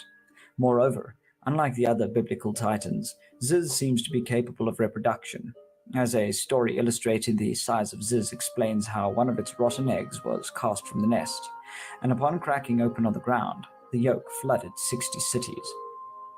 At the end of times, the survivors of Revelations will feast on Ziz alongside the other titans, but before then, Ziz has a purpose unique to it. With its massive wings and sun-blotting form, this great creature protects the planet from the southern winds. Of course, with such a charge, it's hard to imagine that Ziz is anything less than a benign protector, rendering its lack of fame all the more curious. This situation may have come about due to two primary factors, namely that there is only one mention of Ziz in the Christian Bible, in Psalms along with the other great beasts. The second reason for this is that, when asked about the nature of Ziz, rabbis and other religious leaders have simply pointed to other mythical creatures as a reference to what it might be like. In the latter case, the Phoenix, Anzu, and Smurg have perhaps been the most influential contributors to what Ziz might appear to be. The Phoenix has contributed its solar connotations and egg-laying abilities to Ziz, while Smurg has given Ziz its benevolent and wise personality. At last, Anzu gave Ziz its griffin-like appearance, as it did to the griffin itself. It is not difficult to see how these creatures would, over time, come to amalgamate into the Ziz that we know today. However, it is difficult to point out where the creature may have originated, apart from looking towards the Torah and the Talmud. Given the similarity in appearance to Anzu, as well as the physical proximity of ancient Jewish culture to the ancient Near East, it is not hard to imagine that this creature is ultimately derived from Anzu itself. Moreover, given the poetic completeness of ocean, land, and air, as well as the lack of attention given to Ziz overall, it is possible that it exists only as an afterthought in culture, or perhaps to partially explain the beliefs of foreign cultures near to those of the ancient Israelites. Whatever the origin, and despite its lack of visibility in modern culture, the existence of Ziz is viscerally necessary on an emotional and romantic level, as well as narratively. Perhaps for these reasons, more than any other, we will see Ziz continue into the future. Its nature as an essential force, inseparable from our understanding of the world, is what is being expressed by this beast, and that is something that will be with us for all of time.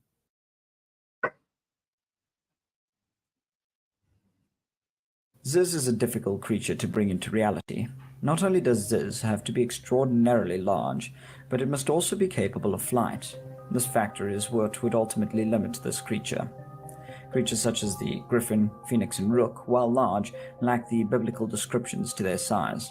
Thus, with a bit of imagination, it is simple to see what might render these latter mythical birds feasible in the real world. However, blotting out the sun and standing to the depths of the ocean is very much beyond what any flying creature is capable of. The muscle mass required to support such a bird, let alone sustain its flight, would be dramatic to say the least.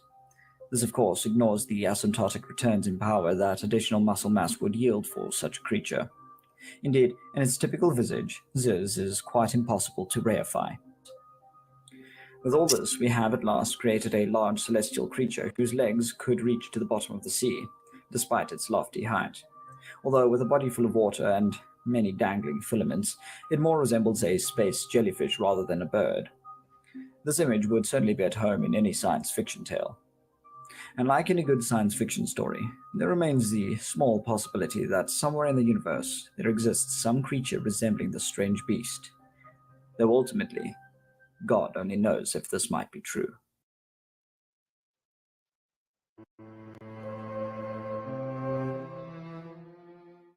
Wow, it seems like the Great Ziz takes the #1 spot for King of the Sky, maybe even King of the Realm. Hypothetically speaking, let's say the Great Ziz really did exist. Where would the carcass be situated, and who else knows about the Great Ziz? This is where the early planning is taking place for our so-called Disney World project.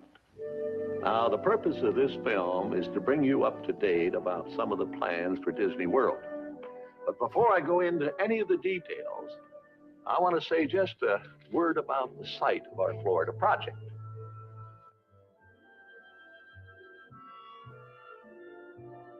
There it is.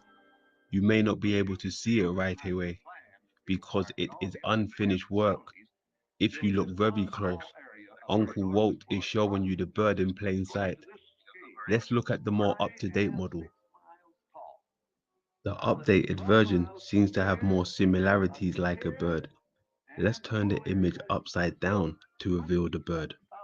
Wow, you see the head of the bird with a bit more detail. I see a beak, I see a feather on the head top, and most of all, I see a big eyeball. Interesting. Creek Swamp. Oh yes, the swamp area.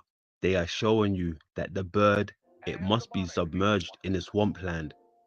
Maybe this happened during the Great Flood. Let's have a look at some of the old ancient maps, see if we can find anything that holds a bird. There's enough land here to hold all the ideas and plans we could possibly imagine.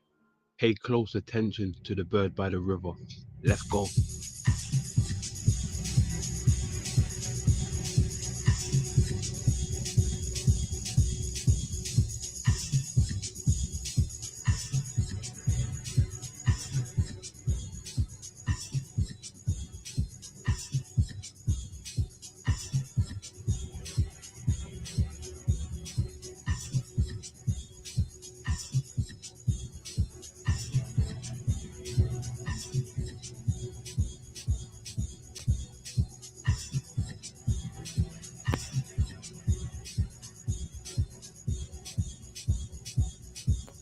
Oh yes, we are making brilliant progress with the ancient maps and the great bird locations.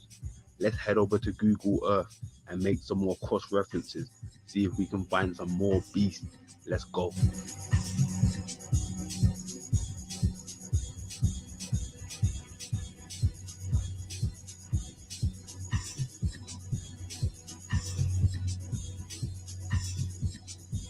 And there we have our first Titan beast in the deserts of Morocco, which seems to be eating a fish. This beast was located by Rogers Birds. Well done, sir.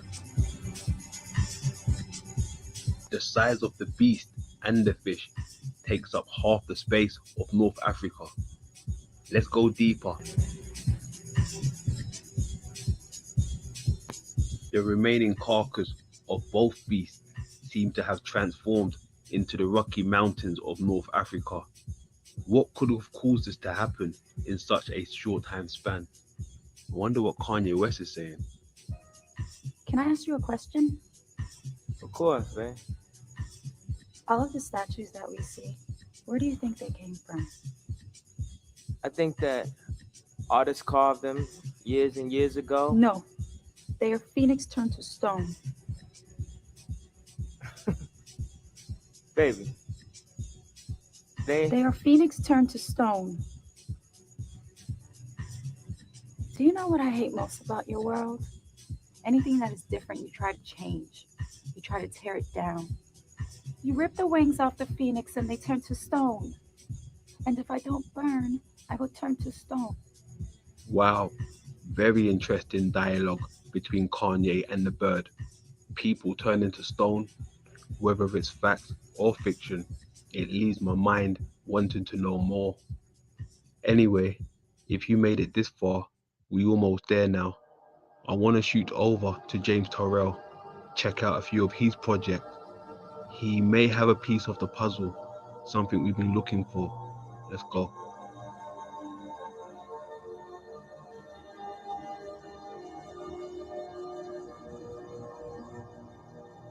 Bingo. It's the words they use when trying to describe something or trying to deceive you. We've been looking into their eyes on a macro level. James Turrell's celestial vault represents the naked eye. They've been telling you it's possible to live inside the eye of a beast. Pay close attention. The celestial vault etymology has many meanings, which I already went over in part 2. Let's head over to Roden Crater, another masterpiece of James Turrell.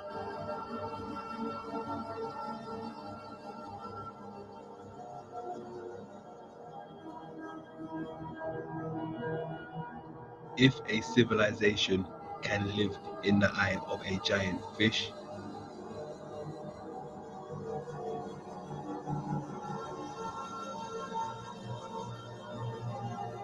and swim in the salty spring waters of a mackerel whale, and frolic in the eye of a giant elephant,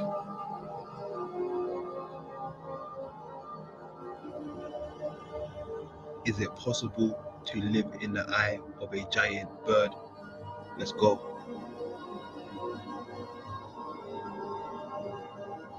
Now when I hear bird, I think of Admiral Richard E. Byrd. I also think of Captain Birdseye. I also think of Popeye, the Sailor Man. Whether you're a captain or missing an eye or sail the seas, we can't forget about Odin.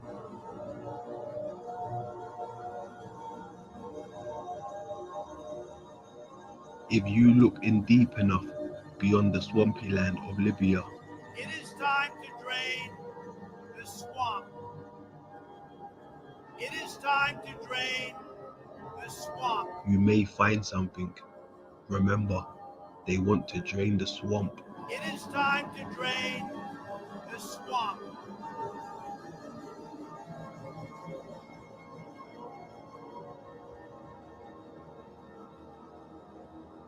Just like Uncle Walt was showing us in his project with the bird head. You have the beak, the feather on top, and last but not least, the eye.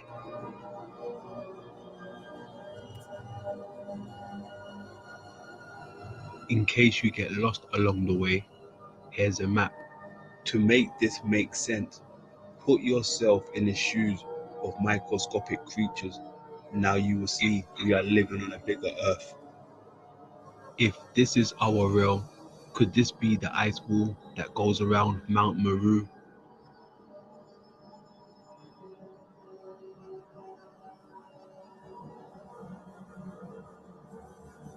You have to remember, think microscopic. You have to remember, think microcosmos. You have to remember, think like an ant. You have to remember, keep thinking. But on the other hand, could the ice wall just be a big infection of the eye? Let's compare the bird eye with a human eye. You have to remember, it's all in the eye. Like I've been saying, there are similarities within the ice wall and the amoeba in the eye. Wow. Eyeballs are all similar, very similar.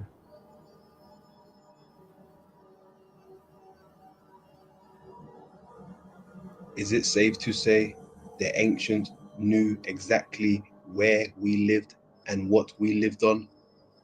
I'm only here to expose the powers that shouldn't be. The rest is up to you. Till next time, lay low, look after yourself, love over war. London.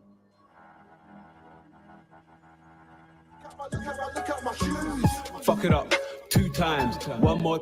The Holy AI book. Correct. Mm-hmm. And that's what it seems like now. The Holy AI book for everyone. Like they're trying to push that shit on everyone. And like, you know, it might be fun for a while, but then all of a sudden it'll probably retard grandchildren of Zoomers. No, the Zoomers, they're just the little kids now. Think about their grandkids. Well, I probably won't be alive for that. It's all about spreading awareness. I'm sorry? So can you hear me? Mic check, mic check. No, I didn't hear what you said last time. So it's all about spreading awareness. Yeah, I mean, like as far as I go, I try to spread awareness, but nobody listens. But like, what were you talking about spreading awareness? Like, what was your point about that? I mean, like context of your thought. In everything, in every aspect of life, I suppose spread awareness, you know. But yeah, mainly exactly.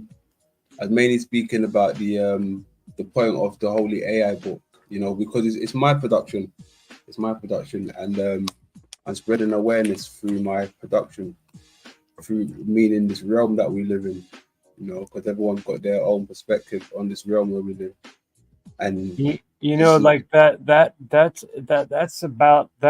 coming on the horizon. The AI doctrine, it's going to be like yeah, the definitely. Zoomers and the Zoomers kids. Like Zoomers can't even fucking think for themselves.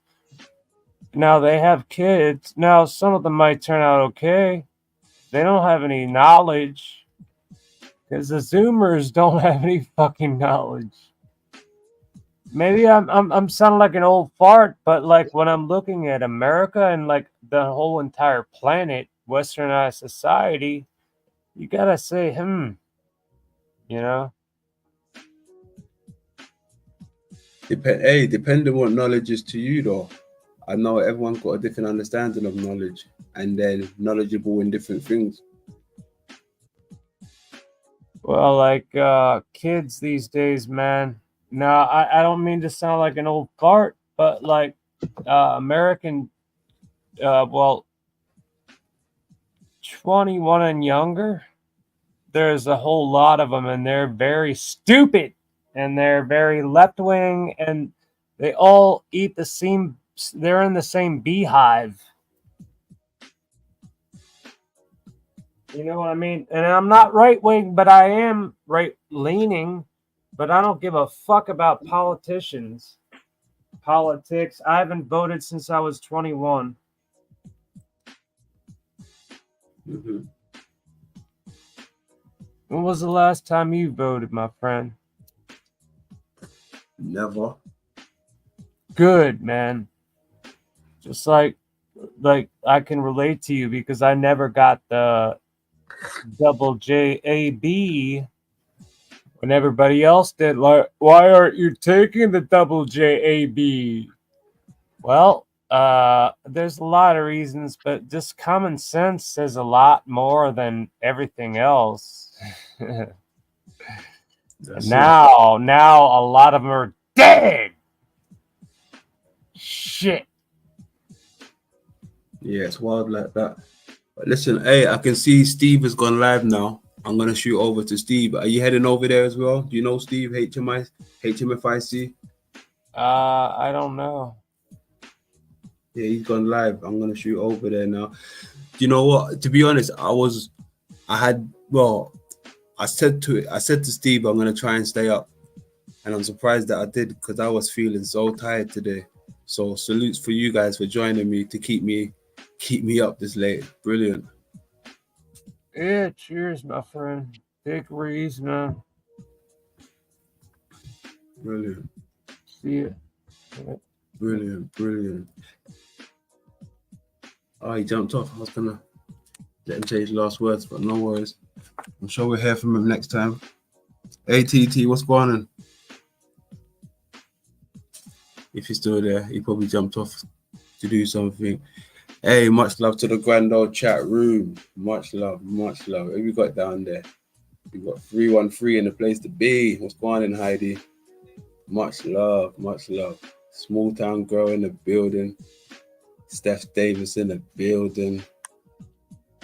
Brett in the building. Alcomos in the building. That's what's up. Let's shoot over to Steve's real quick. See what's going on over there. How am I gonna do this? Oops.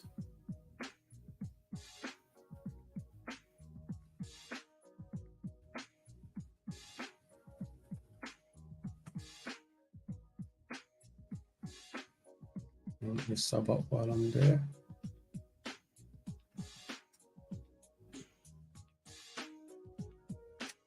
Is, you know, like, hey, come on, like, really, let's just figure it out, you know, and maybe find a common ground. And I think Crater Earth could possibly do that, you know. So for me, it was the moon landing, you know, believing it was faked. We've been there how many times? You know, they were prepared to fake it, just like that, you know, a lot of things are faked, but it is what it is. So, I mean, we got well, over 100 people, and it says watching the stream. Oh shit! I'm Go not on, my sure boy. where all the new fan base just hopped in, but maybe there's a lot of boring stuff out there. Yeah. So Sean, I see that. I've seen you around. I know you're you know how what you feel about it. So it's just kind of like, to me, well, there's London. Get the fuck up here, buddy. It just, you know, to me, it's not trying to find a middle ground, but it's like, I can really say no more.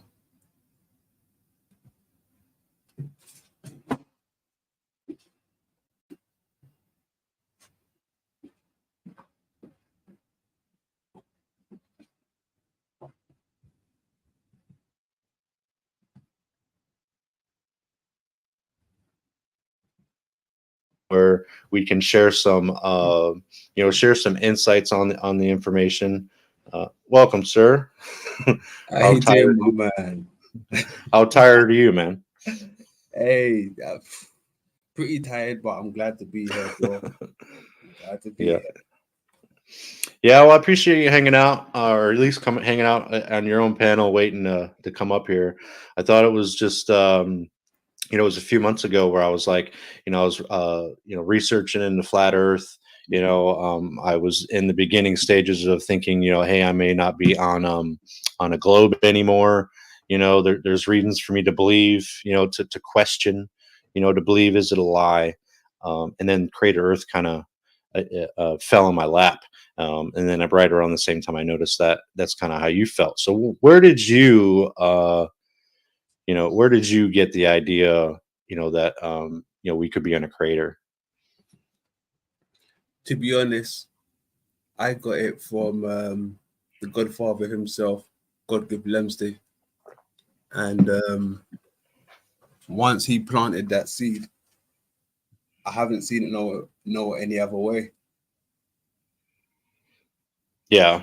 You know, and like Sean was saying in the chat there, you know, water's a big deal. You know, I think last week I showed it was a TikTok of a guy, you know, explaining about how, you know, how the Earth is rotating at X amount of 1,000 miles an hour, and, you know, 67,000 miles an hour here and 400,000 miles an hour there. And it's like, how the hell is water able to just stick to the ball? Like, we all know you could take any type of spherical whatever, cover it in water, and you fucking spin it, man, and the water is just going everywhere. It's not sticking to it. So what makes it, you know, stick? Are we spinning so fast that it's not spinning off? You know what I mean? So there's a lot of things that just really make me think that you know, we could be on a flat plane. You know, we could be possibly in a crater. You know, yeah. So Well, I mean, in a crater, you can have so many dimensions. You understand? This is what I think people don't really understand, that part. You can have so many dimensions in a crater, shape, sizes, everything. Because yeah, it cradles things, it holds things. And once you can hold things in it, it's a crater. You can, you know, go to work in it, in my opinion.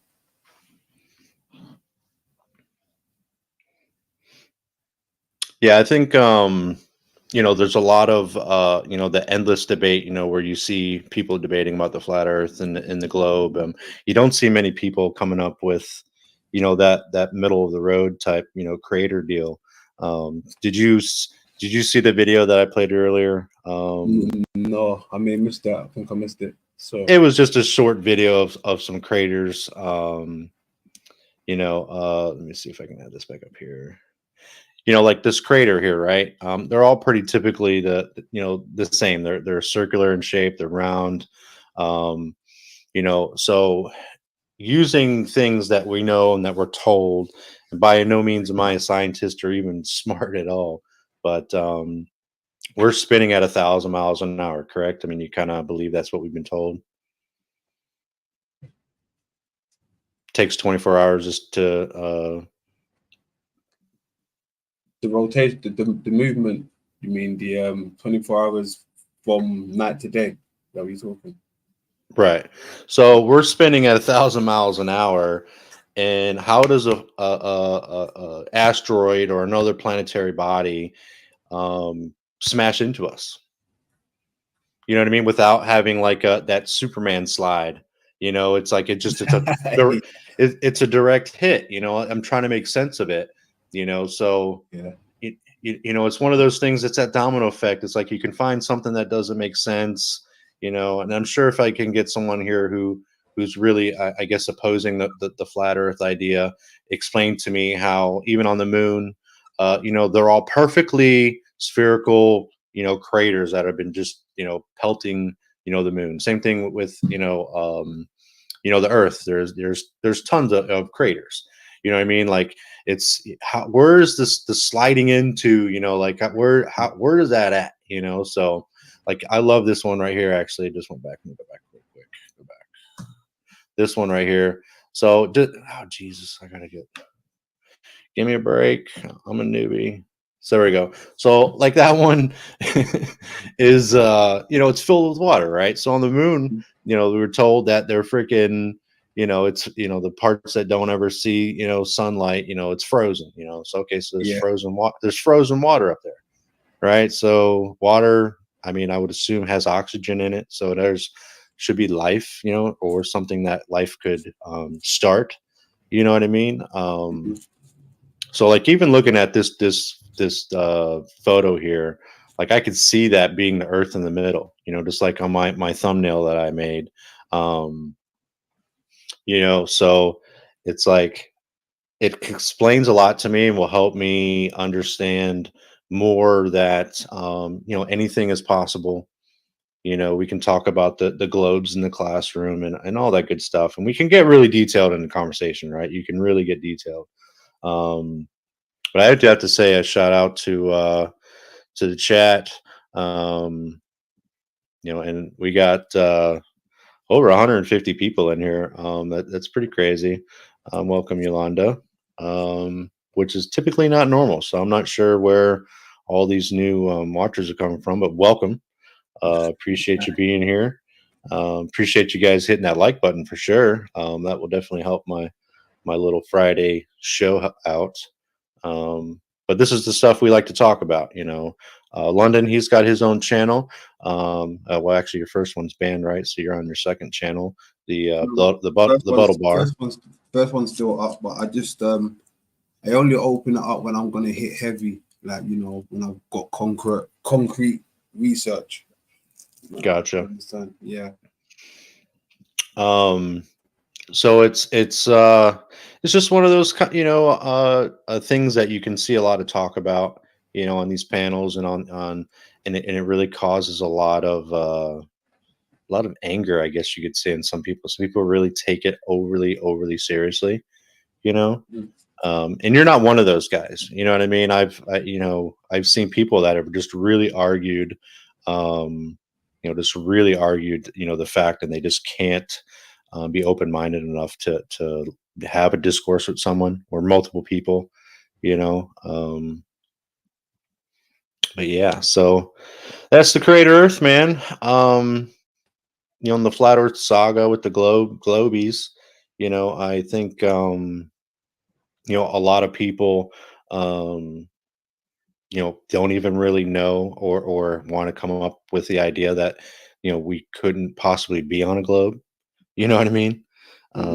Which is it's pretty interesting to me because I was that person probably 7 months ago. It's like it's just kind of shocking, how close-minded I was, because a lot of things opened up, once you open your mind to it, But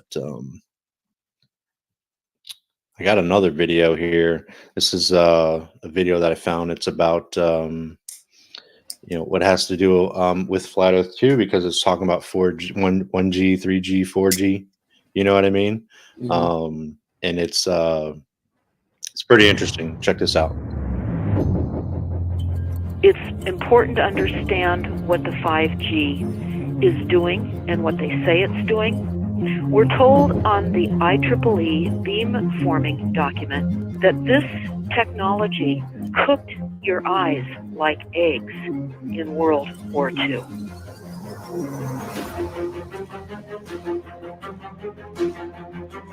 And you all need to understand these are military weapons. These are assault frequencies. If you garner nothing more than that, that's what you need to know. It's microwave radiation warfare. This is what this is.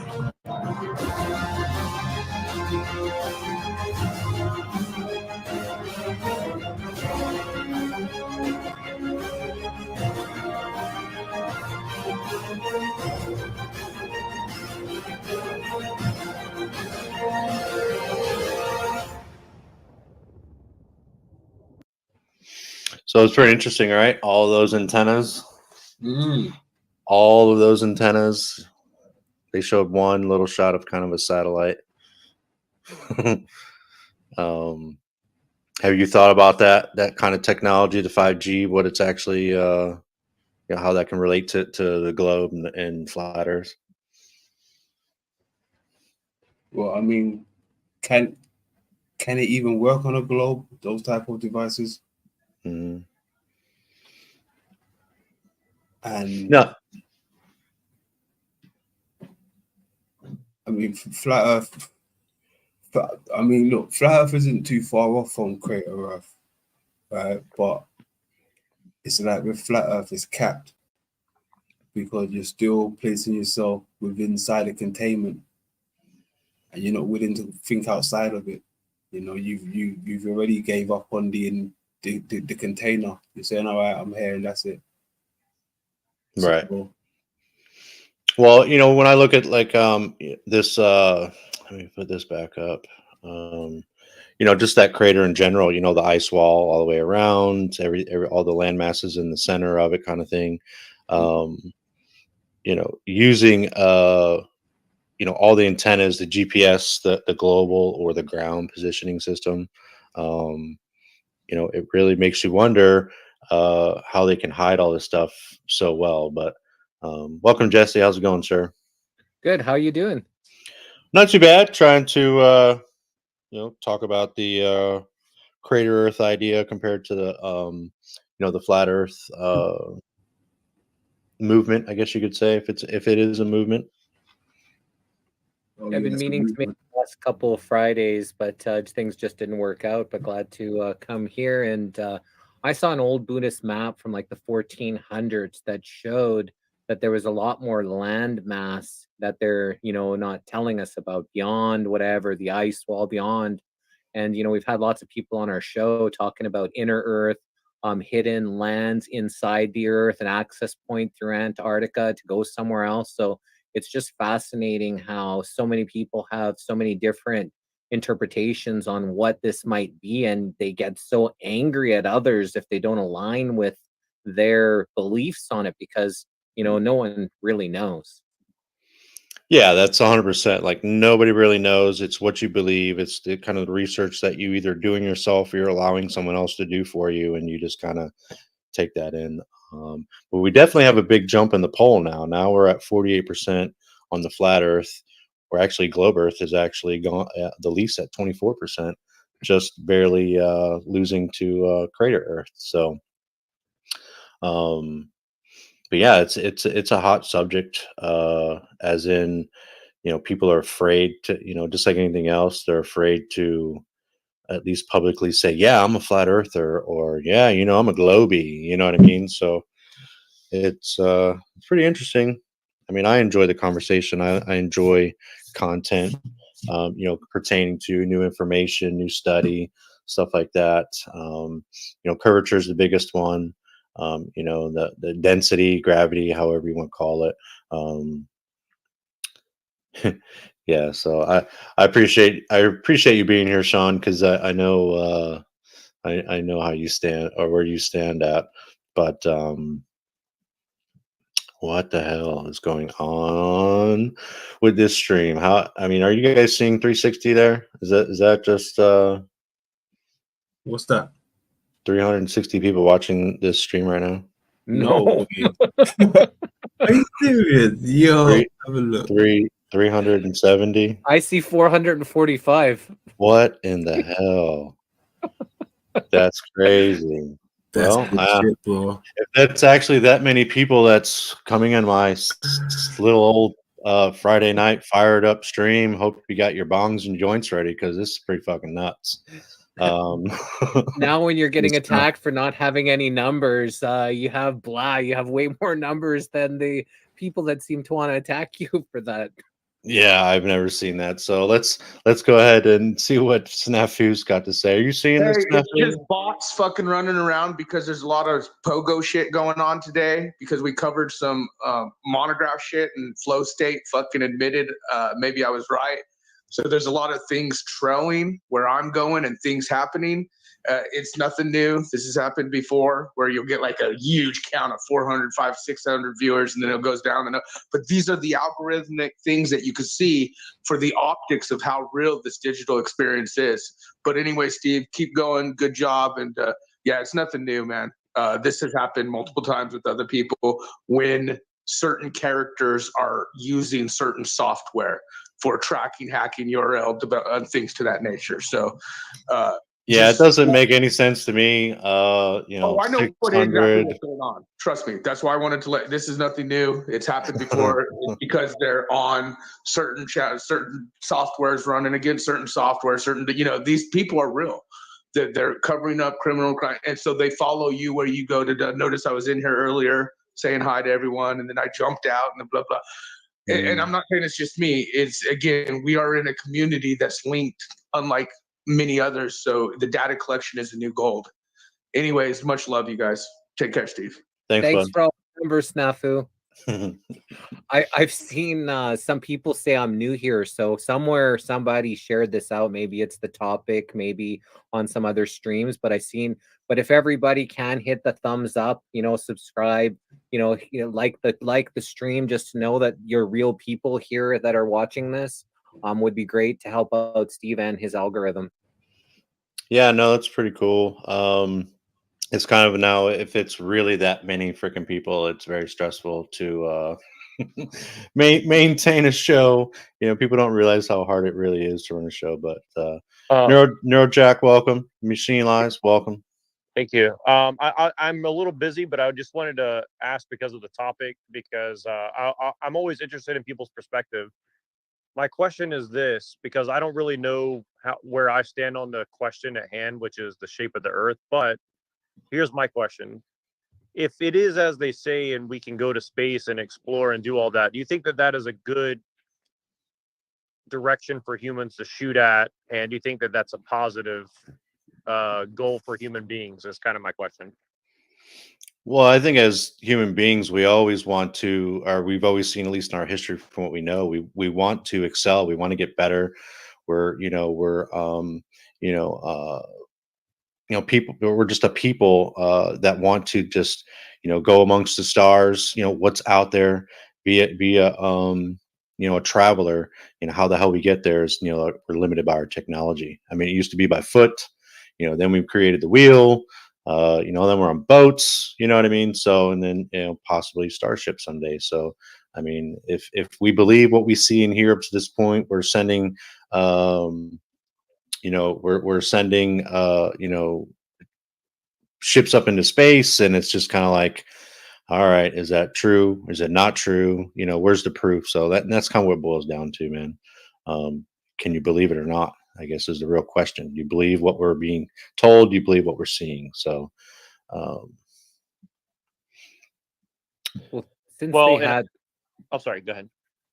since they had the Roswell, that's when this whole space race, space all came into consciousness, and then in the movies and going out to space. In 1997, Richard Branson said within 10 years we would have tourist space travel.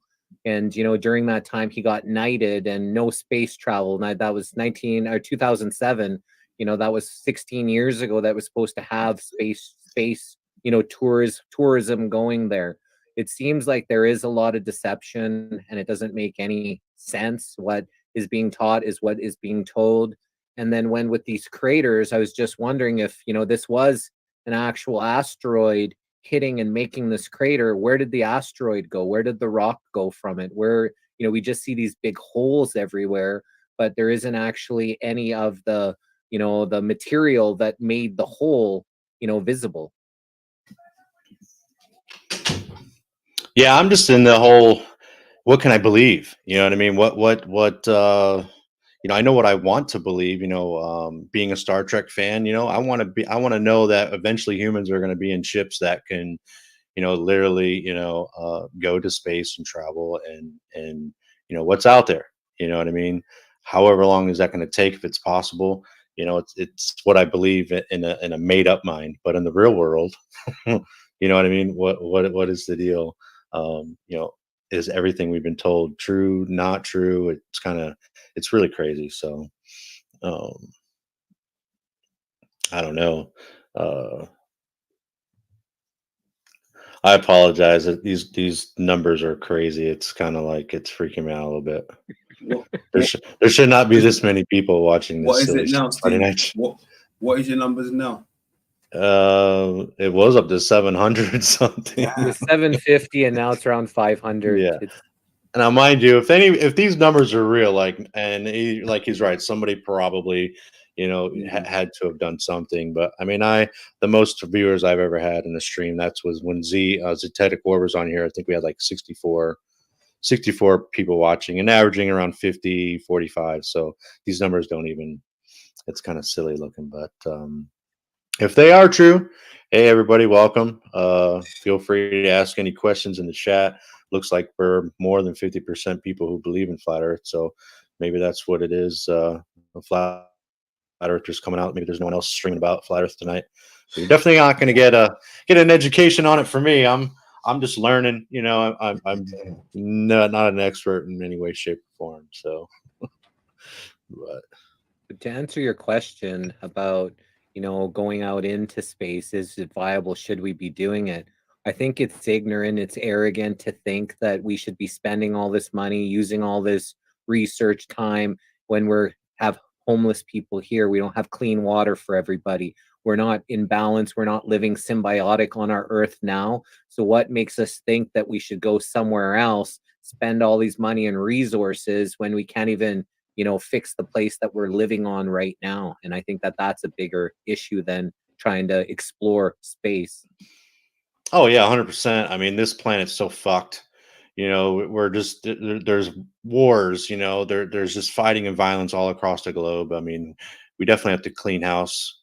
First. I would definitely agree with that. Before we can actually, it's kind of like cleaning up your own. Clean up your own yard before you're going to go and clean up the town. You know what I mean? It's like, get your shit together. and then you could, you know what I'm saying? So yeah, I can agree with that. Fix our shit before we go and fix someone else's, or even, you know, try to expand and leave this planet and go screw up another one. You know, what's this graphics? That's because the Earth is a globe. We're all just restricted from space travel. It's kind of relates back into inability to interpret scale. I don't know. It's just so hard to believe, you know, like we're rotating or orbiting 1,000 miles an hour, you know, 24 hours a day, you know, 1,000 miles an hour, you know, what is it, 67,000 miles an hour, you know, to orbit the sun, and like another 400,000 miles an hour. We're blasting through the Milky Way. Like it doesn't, I can't fathom how we can shoot rockets off of this planet into space and them not just be obliterated by those speeds. So, if someone can make sense of it, or direct, you know, maybe have some links or something that can explain it more in depth, that'd be great, you know. But are we going to find that? You know what I mean? So, what do you think, TML? What's your actual opinion on that?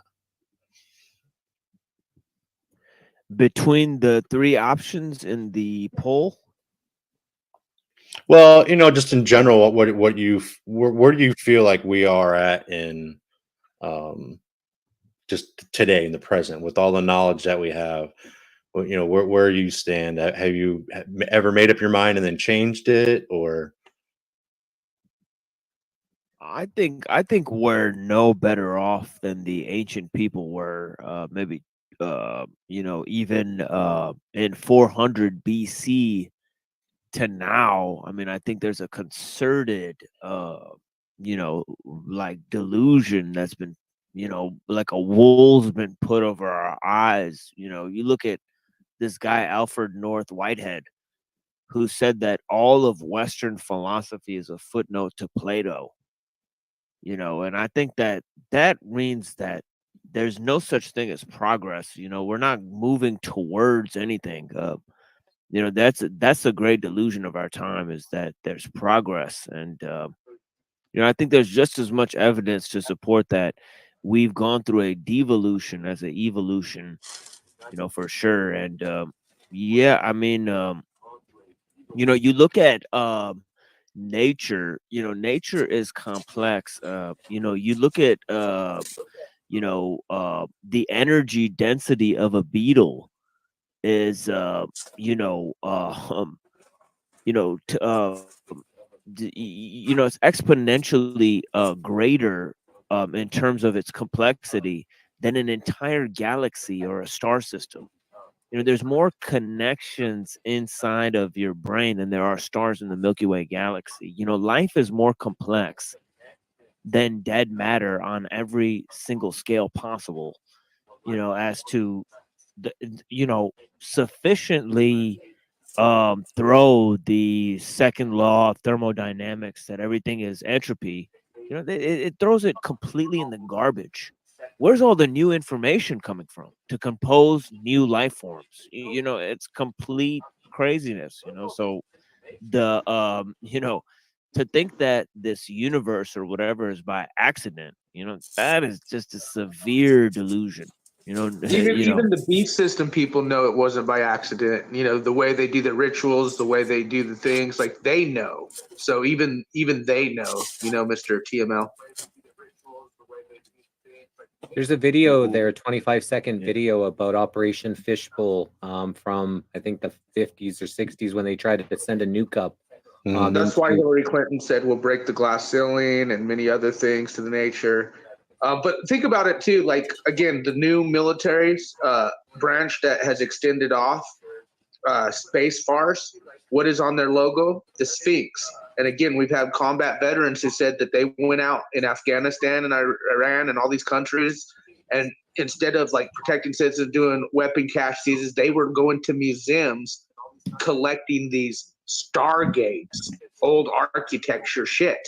this shit is real more than you understand. That's why CERN does rituals before, the technology that they're using with the B system.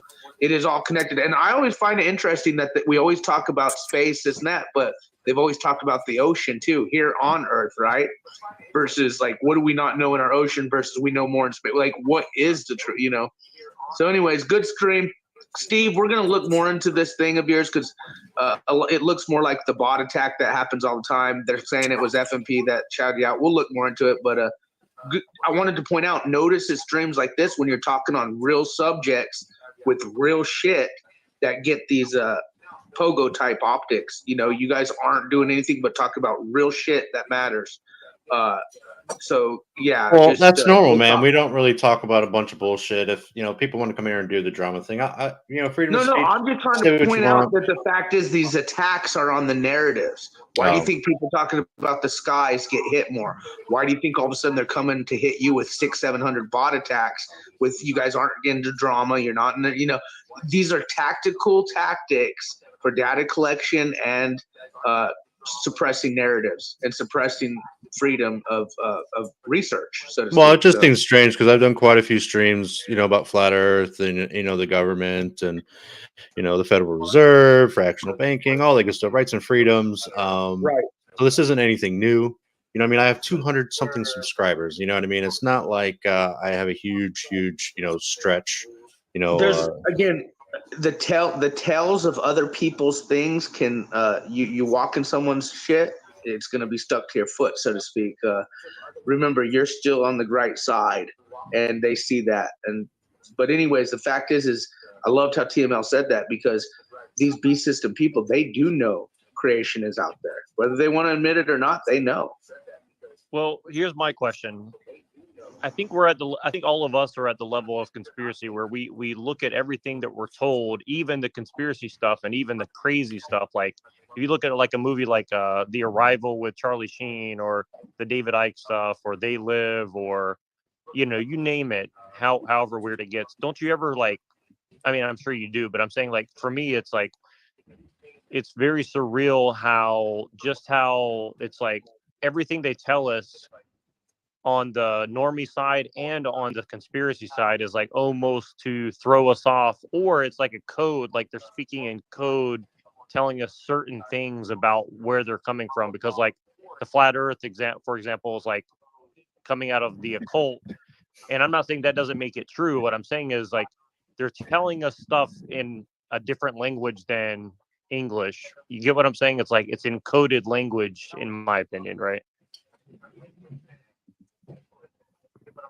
Yeah, these secret societies communicate all in codes and symbols and, give us, they're supposed to tell us what they're going to do to us before they do it to us. So these are all encrypted in their movies and their, TV shows, stuff that they're sharing. But did you maybe want to play this video, Steve?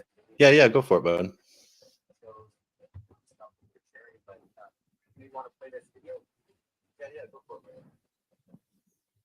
Activity for the 1962 high-altitude weapon effects testing termed Operation Fishbowl. At the northwestern end of the island was the Thor launch complex, joined later by Nike Hercules and Stripey units, plus a second Thor pad. On Operation Fishbowl, nuclear detonations rent the sky 5 times over the Johnston Island.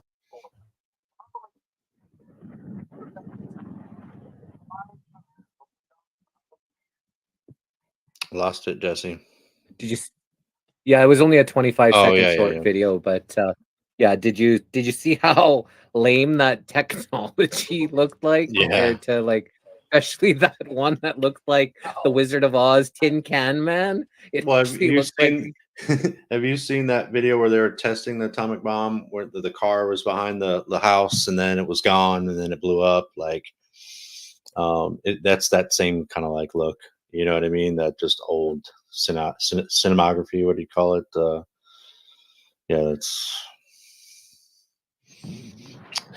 Yep, that's interesting. Very interesting.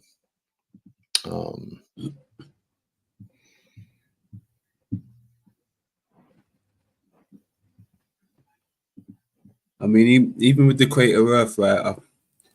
I've heard a few people say they're on they're kind of on the fence, right? They need a bit more information and stuff, but there's a lot of information out there regarding this subject, but it's all like encoded. It's kind of encoded, and it's kind of just out there in your face, you know, in the micro macro of this world. Right. What's going on, Flow State? Same shit, new day. What about you? Well, this is definitely not the same shit. It is definitely a new day. Have you been seeing the nonsense going on here? Just no, not really. I just tuned in. That's the hole that a AR-15 bullet makes when leaving the human body, right? You got it, man. You got it. No, have you seen the current viewer count right now? I better get some new subs out of this.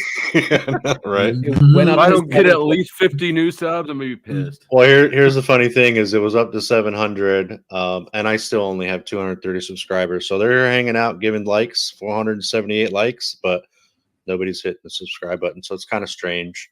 So it kind of makes me think that I mean, there's a bunch of quite a few people in the chat that I haven't seen before. But did it shoot up suddenly? Is it possible you got raided by somebody else? It's been doing it crazy up and down. I mean, I have heard that YouTube numbers have been doing wonky stuff though lately. Yeah, it's pretty silly. But there is some new viewers in here. Like, see, there's a lot of these names. You know, these people, I've never seen these guys before. If they're real people, look at that. I don't know who that is, but he's talking that shit though, Steve. He's talking that shit. Yeah. So picture this column. So it's got me off my game. I'm being a horrible broadcaster right now. So it's you got kind of a power panel up here. I see. Yeah, we got no drama. That's for sure. I did put medium boiled brains.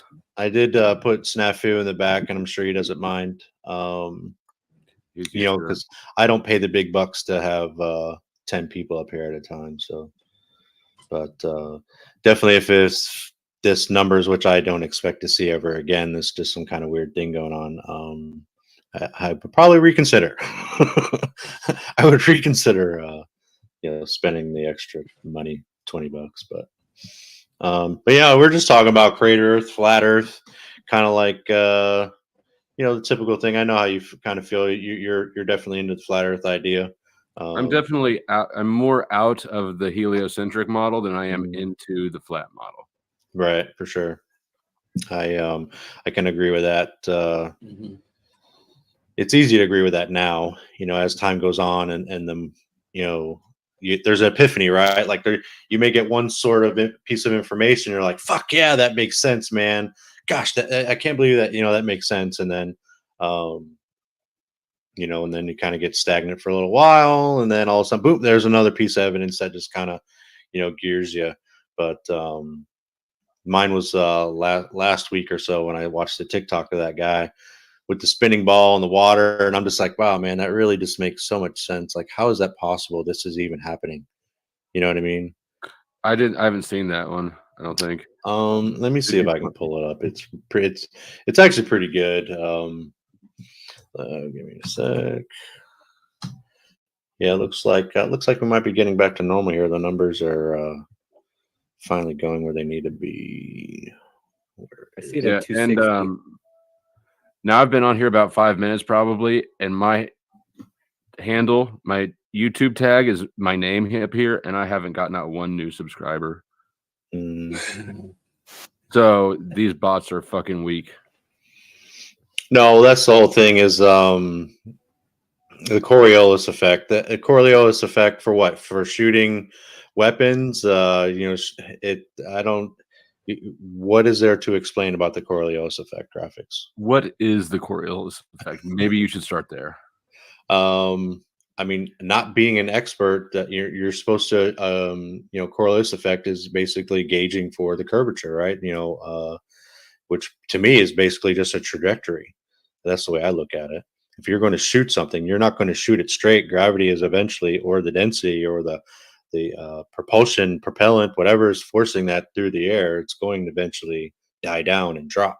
So being able to expertly calculate where that is going to hit your target. You adjust for windage and elevation. I know they use that. Like, what was it? Chris Kyle used the word Coriolis effect, and it kind of went through. I wouldn't say the ringer, but it got used a lot more all of a sudden. At least from what I've seen. Anyone else want to expound on that? Their idea?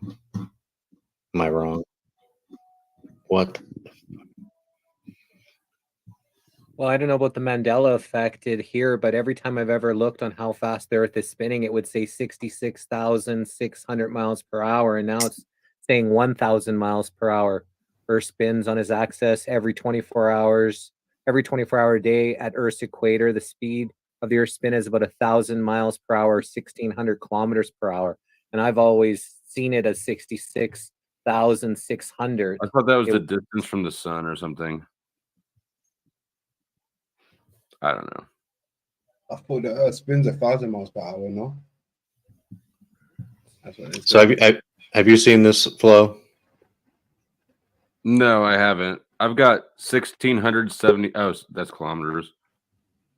No, but now I'm watching. No, the distance is 147.9 million kilometers. And it all sticks onto it. And while that's happening, and the water stays stuck. Not only that, you're at 1,000 miles an hour spinning this way, which also at 67,000 miles an hour, 67,000 miles an hour, while spinning 1,000, you're circling around the sun. And while that's happening, you're also chasing the sun through the Milky Way at 514,000 miles an hour. And every single night, the stars are exactly the same. Every single night. Every single night, the stars never change. Polaris is always exactly where it is. Take this ball here. So yeah, I saw that video, and it just opened my eyes that much more. Like, how much more shit can we believe?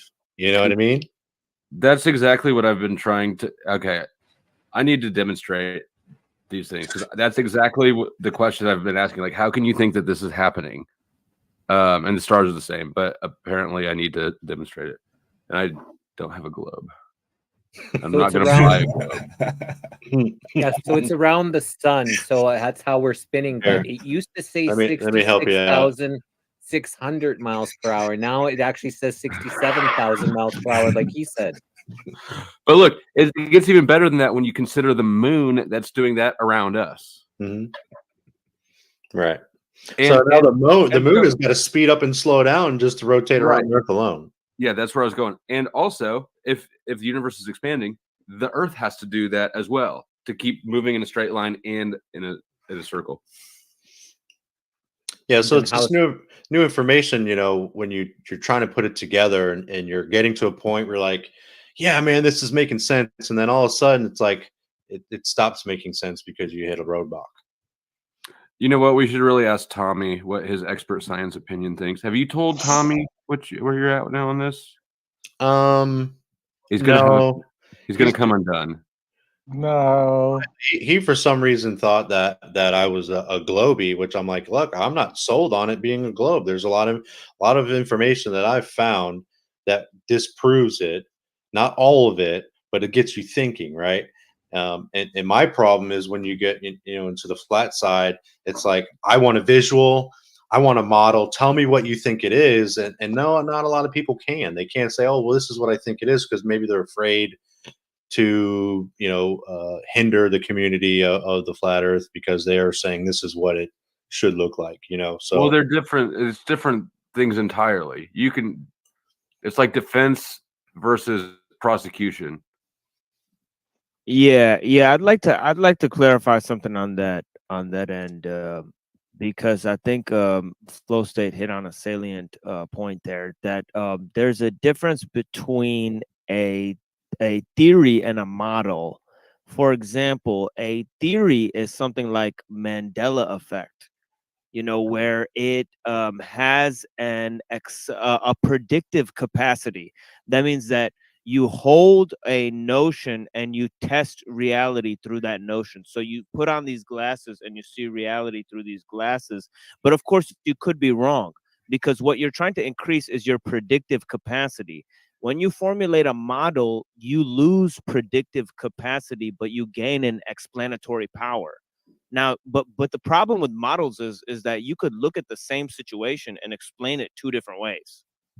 You know, and a model doesn't leave room for predictions the way a theory does. You know, like Mandela effect is a theory, but flat Earth is a model. For a model to work, it has to explain everything. You know, that's why it loses in predictability. You know, but yeah, And you yeah, know, and that's why I try not to ever provide an alternative model, and that's also why, you know, people in any argument, people in an opposition will want to ask you that. It's a harder claim to make. It's real easy for me to claim this globe model does not work in physics. That's simple. What's way harder is then telling you what a completely cohesive alternative is. And also the Eddie science, Bravo gang. and also the science. If it goes against their narrative, the science is squashed. The studies are squashed. It's not, you know, real science when it comes to the official narratives that are put out. If it doesn't fit the narrative, it doesn't get funded or even see the light of day. Correct. Official science is more of a branch of marketing than it is actual science. 100%. So looks like we may have some idea. Looks like maybe Eddie Bravo and Brother Sanchez may have shared the stream. So if that is the case, appreciate it, gentlemen. You know, supporting my little old channel. But yeah, good conversation, guys. It's just one of those topics, you know, where it's really hard to to explain to somebody like, am I real life? You know what I mean? It's easy to come up in here and we can talk with you guys. You know, we can talk about things because we've kind of know each other. We've been here for a while. Um, you know, it's really it's hard to talk to people in person. You know, so I don't know if there's a way, if someone has a trick or, you know, being able to talk to someone about flat Earth without them thinking you're fucking crazy. You know, I don't even do it. I yeah. mean, in the real world, I don't even do it. If it comes up naturally, I'll engage it. But as far as me initiate, I never try to initiate anything. It's not really the hill I've ever wanted to die on. It's too hard of a push. Right.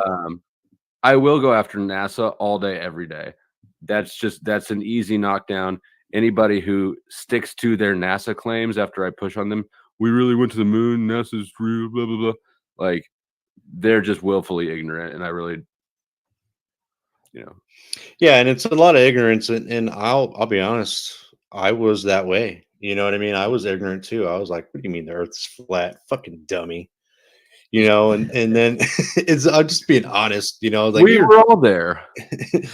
but you know, but it's just like even like, you know, other topics in my life. You know, it's like I don't like going in with the in crowd. I like believing my own, you know, my own way. You know, so I'm very stubborn in that sense. And but then I finally decided, you know what? I'm gonna open my fucking mind. Let me delve into this because I was already in the rights and freedoms rabbit hole, and I really needed a break. To be honest with you, and Machine Lies, he'll know. Like being a big Star Trek fan, space travel, like, you know, that's just a fantasy. You know, that growing up as a kid, so it's a lot easier to delve into. You know, will it change? Has it changed, or will it change my mind the way I think about, you know, that? No, it won't. But it's just nice to know in reality, like what is really the case. You know, what is really going on here. So. I wanted to ask some of you guys because some of you guys are a little older, so I'll just say this really quick. Do you guys remember in the '90s when like all that UFO stuff came out and like they were really pushing the UFO thing like really hard, like with the Independence Day movie and with like just a lot of TV like sightings and you know what I mean? Like there was like so much like tabloid level like stuff on TV, like really hyping up like Nostradamus and like aliens, and I was just kind of like, for people who I was a kid, I just wanted to get people who were a little bit older than me's impression of that whole experience.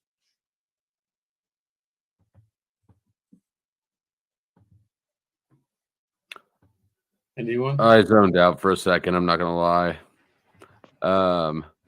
I drifted when I was told that I was old. So bro, that caught me too. How old are you, Neurojack? No. Mid-30s. Okay, we're the same age. Yeah.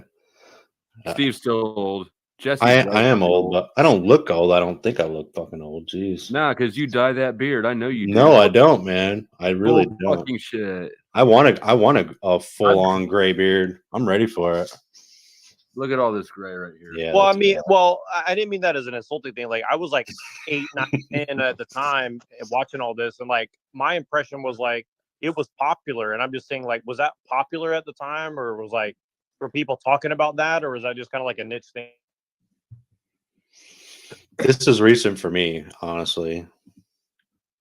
I remember when I was, I think, 6, I went to Universal Studios and they had Battlestar Galactica. So that was, one of the, main themes at that time, when we went to California. So that's kind of was my introduction into that kind of stuff. I was never too much into the Star Trek, into the comics. That wasn't kind of really my thing. I liked wrestling kind of more than, the sci-fi kind of stuff. So it wasn't, in my consciousness, like, it would have been other people. Yeah, to be honest with you, I never was or have been a Star Trek or a Star Wars fan when I was younger. But as I got older and I learned about, things being hidden in plain sight, whether it's movies or music, performance, whatever, I found myself watching these type of programs here and there when I got a bit of time.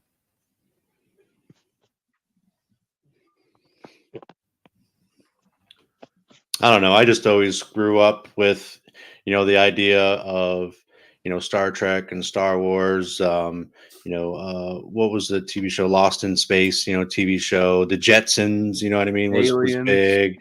Aliens movies. Like there was a lot Predator. of movies about space. So as my age, at least, I'm 47. So, at that time, Damn.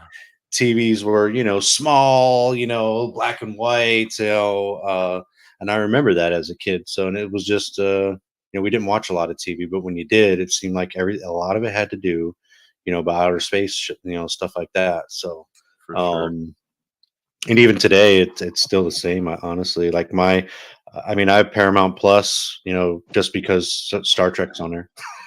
I mean, no matter what, every night Star Trek's on while I fall asleep. Even though I've watched the TV show, every episode a million times. It's just something that's in my brain, to want to be out there, amongst the stars. And then the idea of thinking that there may not even be out there. You know what I mean? Like that might not even be true. But look, doesn't that open up, like, for me, like, it's sort of, I'm not sure entirely, but there is definitely a way of looking at it where it's like, oh fuck, shit just got a lot more interesting. Yeah. I watched the Jetsons. I watched, Star Wars. I had the Millennium Falcon as a kid and stuff. So that stuff was kind of cool. But the one that really kind of made it kind of real for me was V. Did you ever see that movie V, where that alien chick would swallow the mice? And I was really young at that That was time. a TV. And It was a TV series. It wasn't an actual TV, movie. yeah, TV series V.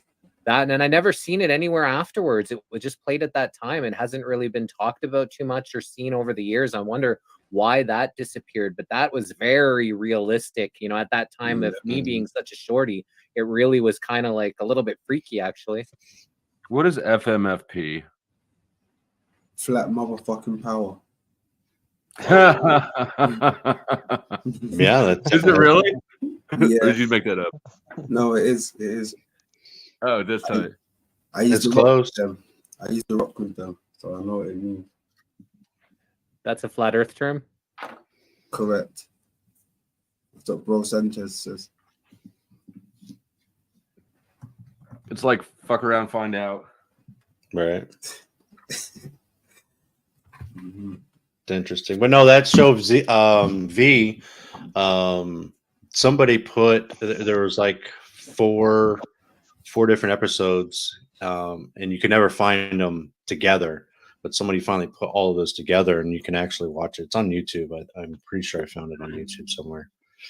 But no, that was a kick-ass like TV show. I remember being a kid. I was probably what, I don't know, 10, 11, 12, when that first aired.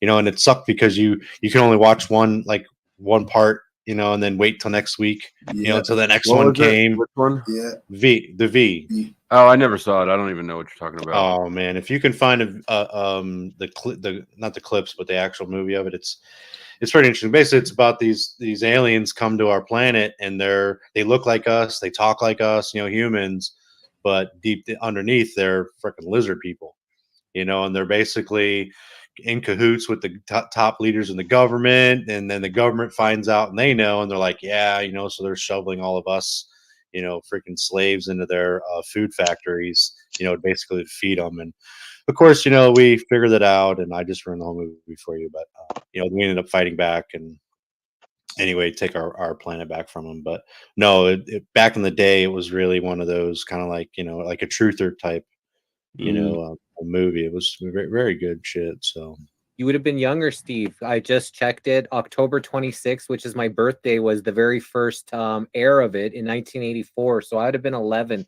and I just turned 50. So you would have been about 8 years old. Yeah. When this aired. So I was 11, and at that time when I saw the alien chick, I thought she was hot. It was a hot alien chick, but I couldn't believe that she was like eating the mice, because I was never one of those boys that said, "Ooh, yeah, girls." I always had crushes on girls, even at a young age. And the rest of it, you guys would have been little kids, and the rest of us would have been sperm still. Yeah, I was just arriving. What do you guys think? What percentage would you put that it's like aliens running the world right now? Like if you had to say 50-50 or 60-40, or what do you think? I can't give it that power. I think that if people talk about it being aliens, people talking about being demons, people talking about it, takes the accountability away from the people that got addresses and phone numbers that are actually doing this shit that, that could actually be stopped. As soon as it's, Draco, reptilian, aliens that are actually doing this, or demons that are actually pulling the strings, then it makes people feel powerless and less likely to do anything about it. Hey, 660 viewers is a lot. If you're a new viewer, will you hit 1 in the chat? I just want to see if we gotta run some tests here. Apply the scientific method to these numbers. Well, Eddie Bravo is a flat earther, and there's a bunch of people said Bravo crew or whatever. That's Bravo the dude who was on Joe Rogan, right? Yeah, that's the guy from the martial arts guy. He's MMA. Oh, he's definitely in a flat earth. He's been in a lot of the Hibbler videos. So I think I follow him on Rockfin. I don't know if I follow him on YouTube. I didn't know he had a channel, but clearly he does. So I'm gonna have to go check that out. Somebody definitely shared the stream, which is cool. I definitely appreciate the new viewers if it's true. Oh, all right. Yeah, we got one popping up. That's not awesome.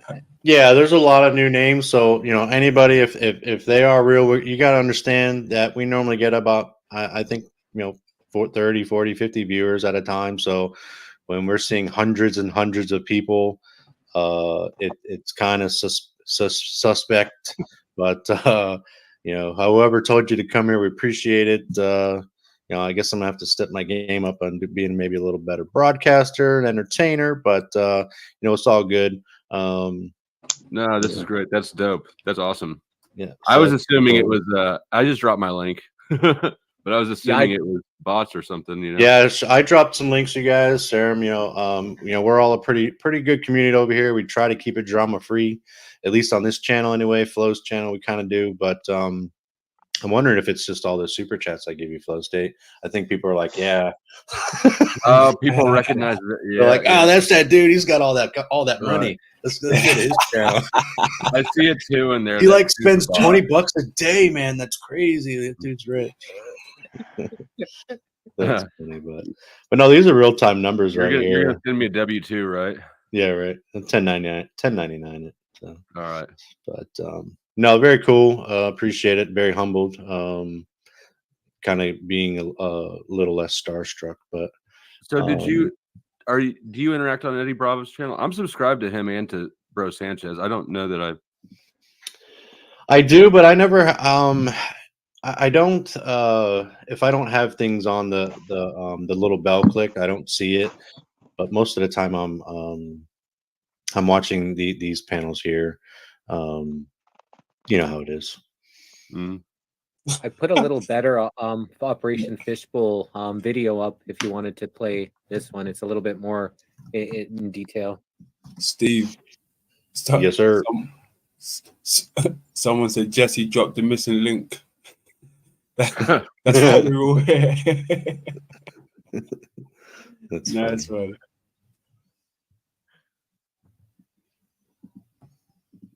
Nike Hercules. Stripey XM33. Thor.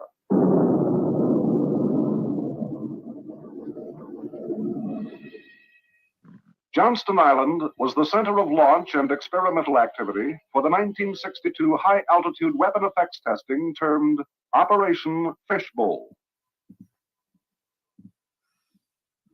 But Johnston Island was only the core of fishbowl activity. Radiating out in all directions from this tiny island, 800 miles southwest of Hawaii, were instrumented stations, 266 of them, at sea, in the air, and on land, encompassing a major portion of the Pacific Ocean, all geared to collect effects data from nuclear bursts at high altitudes. Now to set this broad stage in greater detail. Within the limited confines of Johnston Island itself, the operations testing and support facilities were crowded into every spare niche, including space between the existing Air Force Station plant and buildings, with some apparatus and offices crammed into World War II bomb shelters, including the Scientific Readiness Team, Task Force control personnel, and launch control units. At the northwestern end of the island was the Thor launch complex, joined later by Nike Hercules and Stripey units, plus a second Thor pad. Fishbowl's line of more than 30 instrument rocket launchers with attendant checkout facilities were sandwiched between the island's runway and the shore. This Pacific Missile range ship, berthed at the island's lone pier, kept an electronic eye on the missile for range safety purposes. A beacon tracking system followed the scientific pods and rocket instrumentation and backed up the Pacific Missile range tracking and impact prediction systems.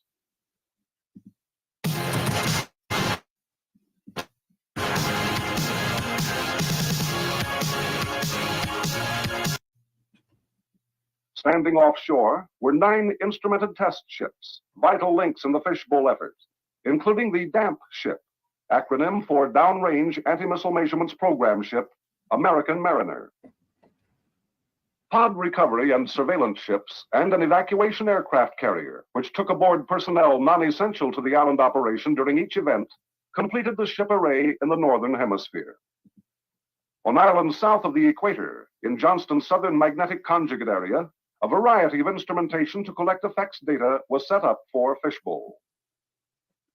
Stations dotted the American Samoa island of Tutuila, as well as the main islands of the Fiji and Tonga groups, and to the east, Rarotonga. After preparations in Samoa's harbor, Pango Pango, the instrumented motor ship Acania moved out prior to shot day to be on the station designated for each event concurrent with the departure of the balloon launch vessel Haifufu. Fiji's jet airport at Nandi was the operating base for 3 fishbowl aircraft. On each event, a KC-135 and 2 RC-121s gathered southern conjugate effects data. Closer to the equator, the coral atolls of Canton, Kwajalein, and Palmyra also held many of the trailers, structures, and antenna towers representative of the fishbowl test effort.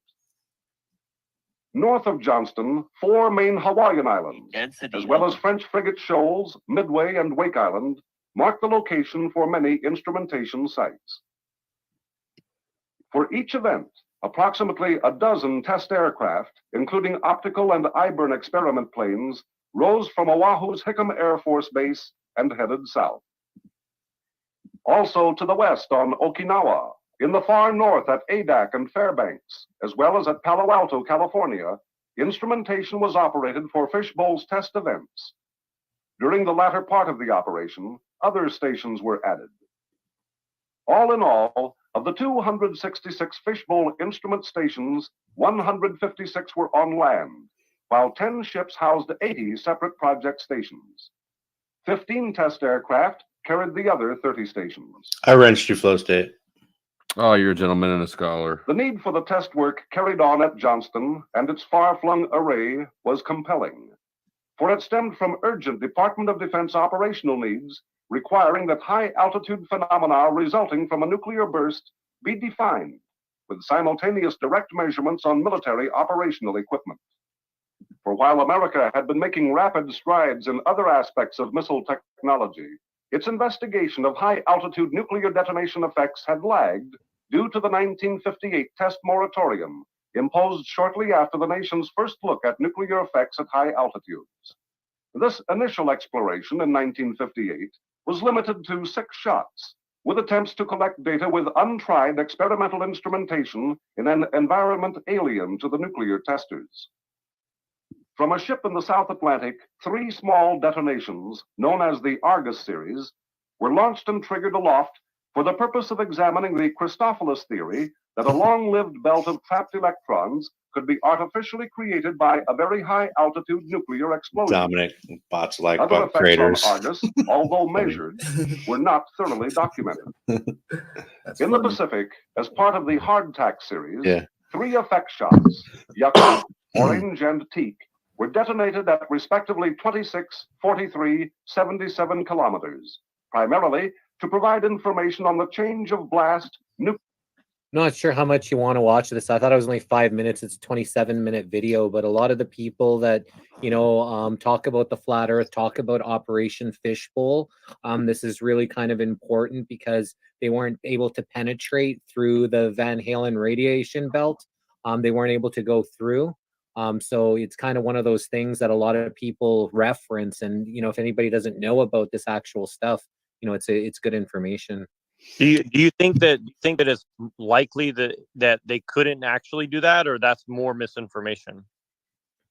Again, who knows when it comes to, it's all just speculation. You can just think, what your opinion is, but unless you're part of that inner circle, you could never know. Well, here's where I was going with the alien thing too. Like, it seems that we're on a path of quote unquote progression of just like, we're just going to keep building this technological system, but nobody seems to have any idea why or what's really going on other than, it's control, quote unquote, right? And I'm just saying, like, I don't know if I really buy that. It's just human beings like driving that for no apparent reason. Like, to me, it's like, I'm not saying it's impossible, but like Machine Life started off with, it's like, it seems like we're a part of a project that's been going on for like, 2,400 years at minimum, you know what I mean? Like at minimum, that's where we're at, Britt says there's no Van Allen belt.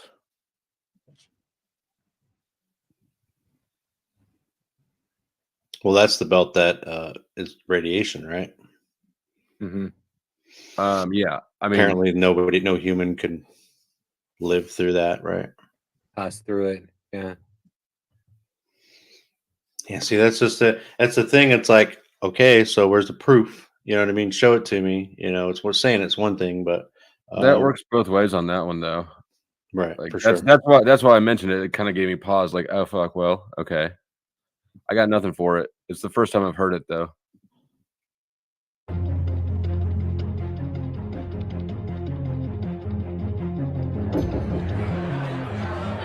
Ladies and gentlemen, please join me in welcoming to the National Press Club Federal Communications Commission Chairman Tom Wheeler. It's an honor to be here at the National Press Club. The first generation wireless 1G was voice. The second generation, 2G, allowed both talk and text. The third generation, 3G, the internet, in a limited way. And today's technology, 4G, completed that digital migration. But if anyone tells you that they know the details of what 5G is going to become, run the other way. This video is brought to you by the number 5 and the letter G. And pretty soon, everything else will be too. I have to tell people 5G is a killer. I'm Mark Steele. Anybody who hasn't heard me, I'm a weapons systems head-up display expert. One of the leading experts in the world. Talks like you, London. No, not like I've actually brought colour in relation to this. And the reason I became an expert was because I invented them. What I'm going to say to you today, do not believe a single word I say. Not one. I want you to do your own research. You'll find it's absolutely terrifying. I don't know that I trust that. You got your That body dude card? seemed fake. That dude. I don't know. He didn't check out like a real person to me. Just my spidey sense. Which guy? The guy who talks like Blunden. Oh yeah. Who was wearing sunglasses inside at the podium. At the Who's beginning, who's telling you to do your own research, which is I'm realizing kind of a red flag for me because it's a total cop out, right? Like, don't trust me, do your own research. It makes them look sincere when it's not.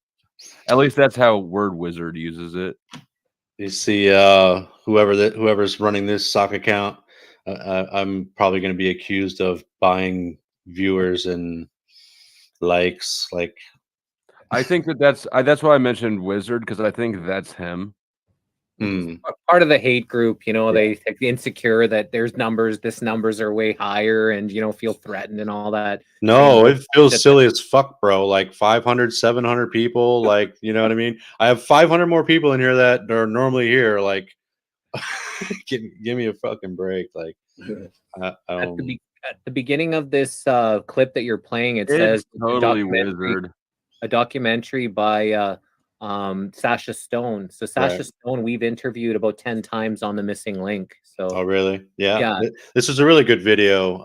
That's kind of why I showed it, because I was doing the whole, crater Earth, is that greater than, flat Earth? How does it compare? And then, I threw the whole technology deal in there, like how can we control at least our privacy? How can we control how it's kind of consuming us? And only because I watched this video and it's pretty amazing.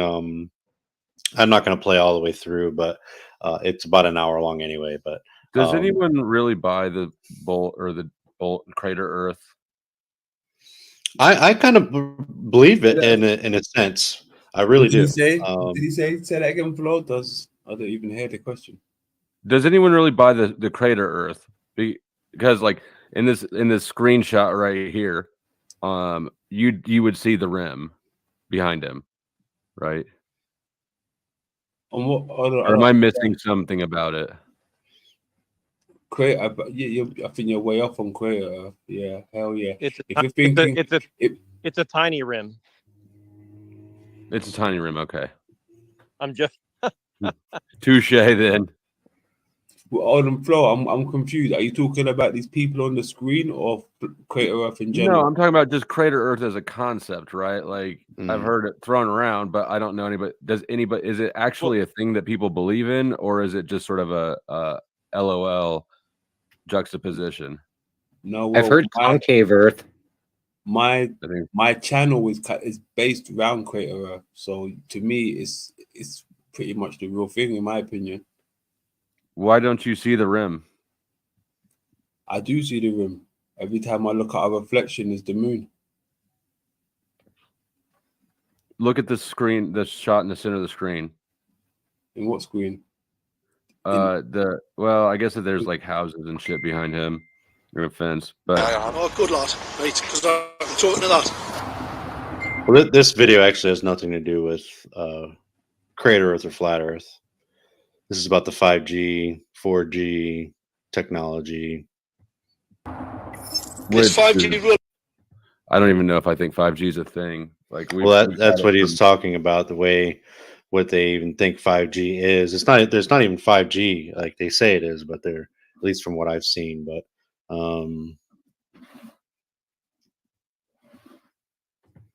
I mean, I can see Keith. He can bring his bullshit in here. If someone paid to have all these fucking people show up, then that's their money. Whatever. I don't see how that benefits anybody. I have 233 subscribers. Get a fucking life, dude. Did the subscribers go up at all yet tonight? I had I had 229. I'm at 233. 4 subscribers. Good job You know what I on mean? paying for that, man. What views aren't going to do shit? I'm not even monetized. Like, what are views going to do? So, whatever. If you're going to come in here and act like a fuck face, then just get the fuck out. That's his MO. He is a fuck face. It's well, no, his MO is counterfeit stamps, but yeah, or he wants to be buddy and be friends and come in here and get on panel and promote his channel too. Go where you want. Go where you can get the goods, right? What is that? PSYOP, people in fear. But no, we're pretty good with all that fuckery. Look, there's a weapon system. I've got a letter with central government because I know about weapon systems more than anything other. In Britain, in a place in the north of England called Gateshead, a scientist there called Mark Steele has been very publicly and actively warning people about the effects of LED streetlights, which he says in Gateshead are emitting now 5G. Right, what's the crack? Hey, lads, I'm just having a word with these Gateshead council workers about replacing these transmitters on these lights that are causing harm and assaulting the community. This is an existential threat to the economy, to the environment, and humanity. If these transmitters are everywhere, then everyone's at risk, surely.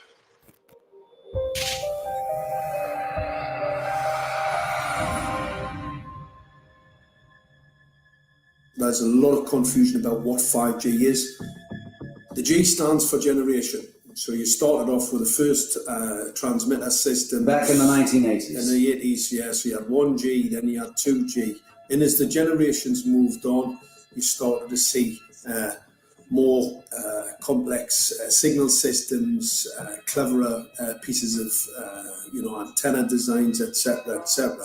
So the whole thing became more data, quicker downloads, etc., etc. However, 5G is something completely different.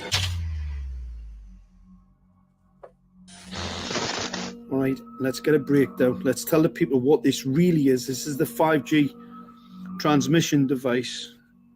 That's a hell of a beast, that, isn't it? These are the uninsurable transmitters. Just get a good look at that, guys, because obviously I know there's quite a few experts who want to see more detail about the transmitters and the chipsets. Just have a good look, boys. This is the control management system masquerade. There's an antenna there, you see that? What is this phased array antenna here? What's that? This is for phased array, all right? As you'll see, it's got a driver, it's got some chip there. It's one chip. Look at the chipsets on this. This is your dystopian world. What did Gateshead Council say? I'll tell you what, I think we better send some of these educated fools back to school or just send them to prison, whichever's the easiest. I think prison's probably better. All right, that's 5G, guys. That's 5G hardware.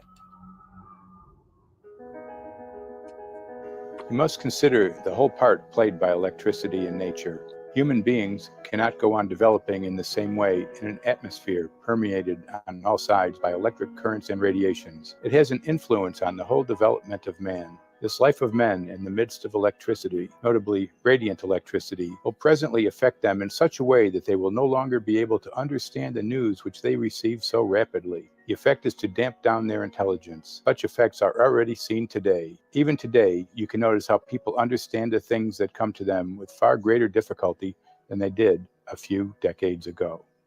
Rudolf Steiner, 1924. Rudolf Steiner noted that in 1924, since then, our atmosphere has become far more permeated with electric waves of widely diverse types. There's no doubt now that electric waves, electromagnetic forces, cause direct biological effects. There's thousands of peer-reviewed papers on this subject. There's no doubt about it. But what are these effects? How are they affecting us? What can we do about it? We're now at a stage where we're putting in what's called 5G, which is a special type of broadcast for high-density information transfers. And it turns out that this is the same frequency bands that are used in crowd dispersal weaponry.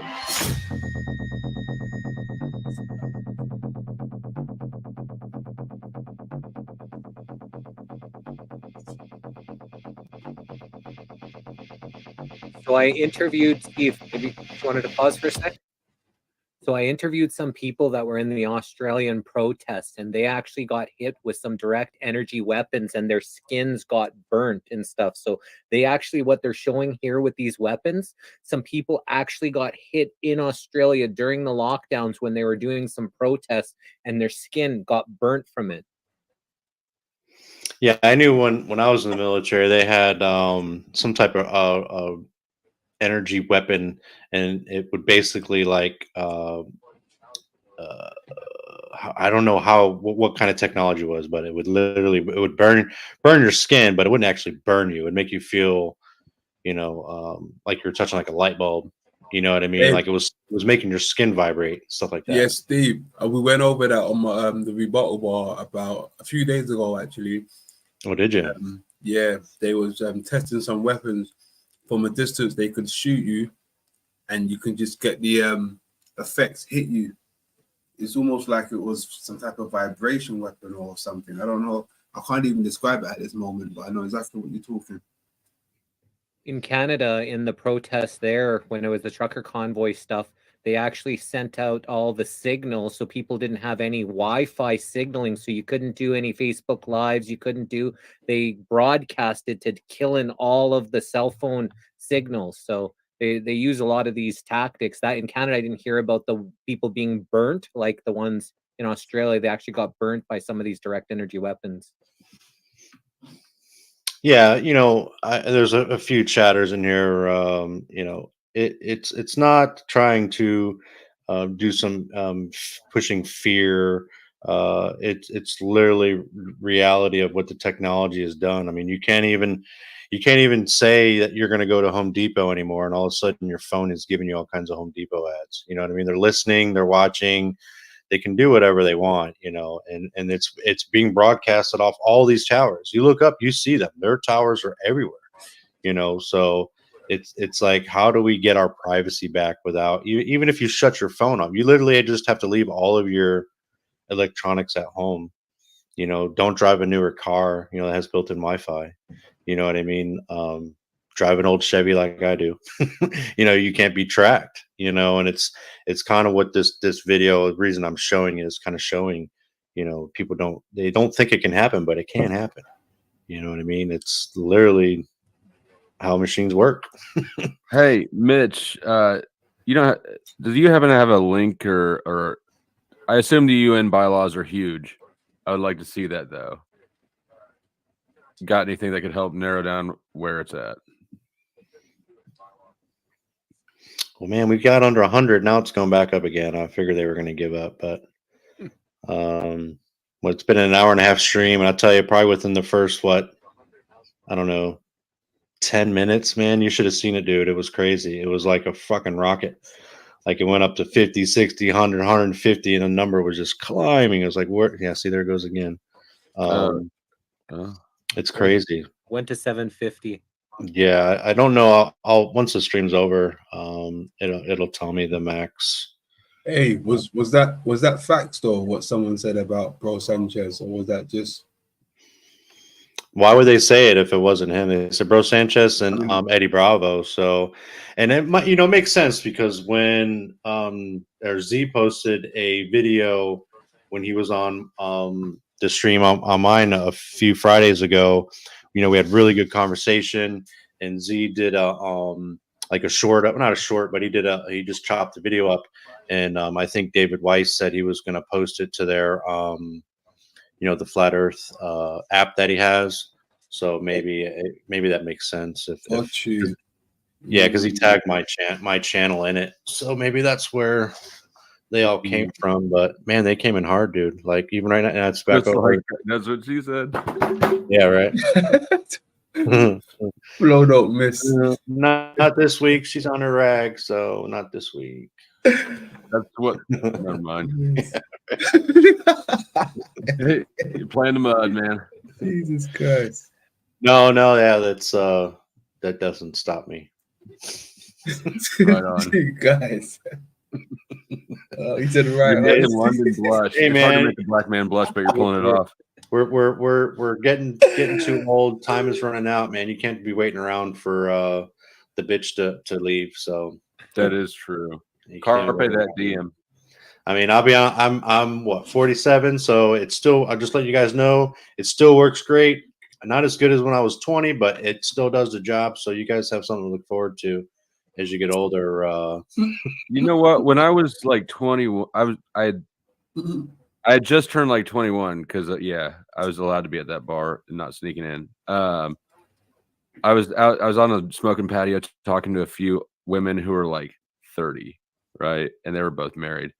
And they were telling me that by the time I was their husband's age, I'd need little blue pills too, because their husbands did. And it like freaked me out for the next 10 years. But now I think I'm finally old enough that I realize that they were lying and fucking with me, or they were just fat and that's their husband's issue.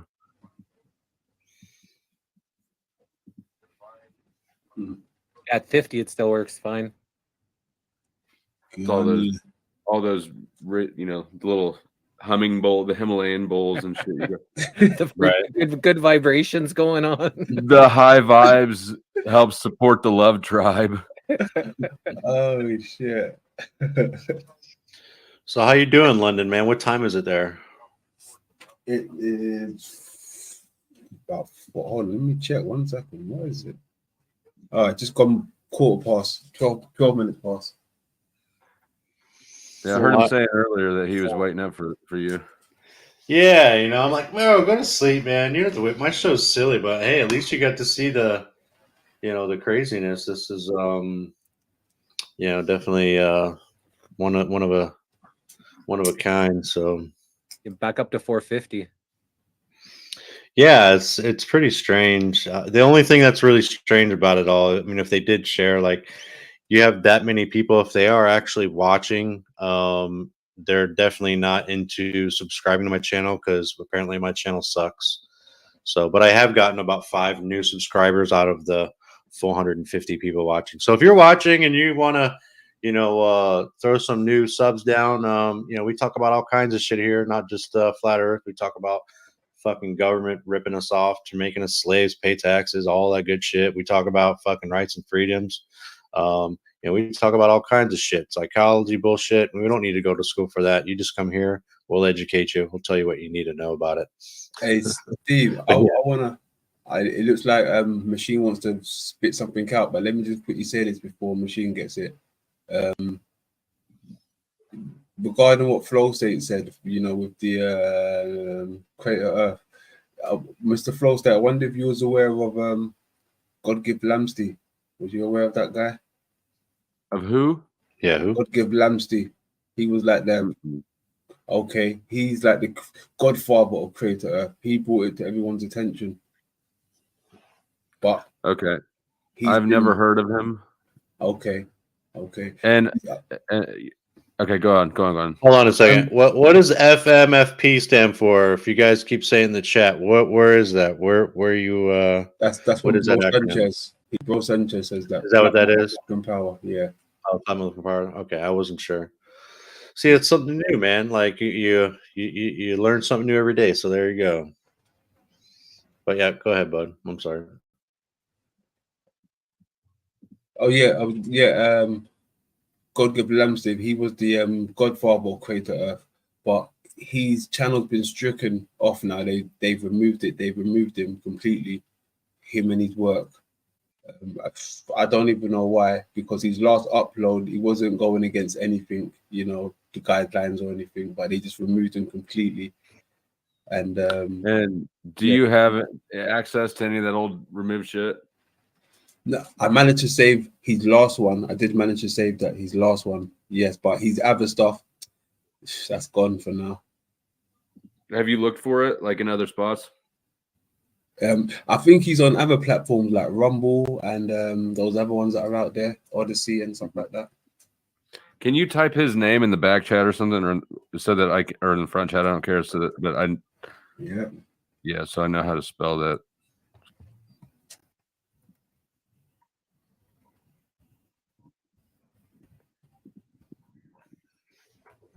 Yeah, but I'd also like to take credit for the 4 subscribers because I'm also restreaming this. So, if all else goes to hell, they may have came from me, and my tiny little doings. But yeah, we are gonna have a YouTube legend on the show tomorrow. So we might get Low kicked state. off of YouTube tomorrow. Tomorrow night might be the last day that Machine live streams because we're gonna have who's a real the controversy. legend?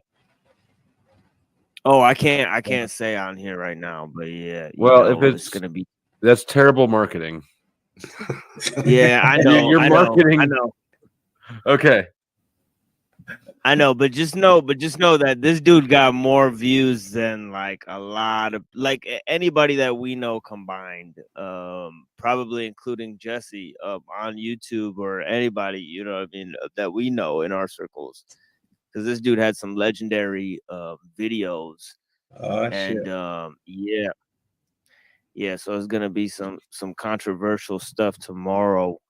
But I remember when Eric Dubé was on YouTube, he got his channel canceled. That was the earliest when I ever heard of the flat Earth dynamic, and I noticed that his videos, they did tend to touch on a lot of controversial topics. Like this dude was, I'd only clicked on a few of his videos just to see what they were about, and some of his videos, he was saying that the Illuminati and the Freemasons created like scientism, and that Newton was into all of this crazy stuff, alchemy and stuff, and he's saying that he like made up the notion of gravity, and he went into evolution. He would make videos against the concept of evolution, and I thought, whoa, this guy's not just talking about the shape of the earth. He's talking about a lot more than that, and this was the most notable guy who was talking about these topics,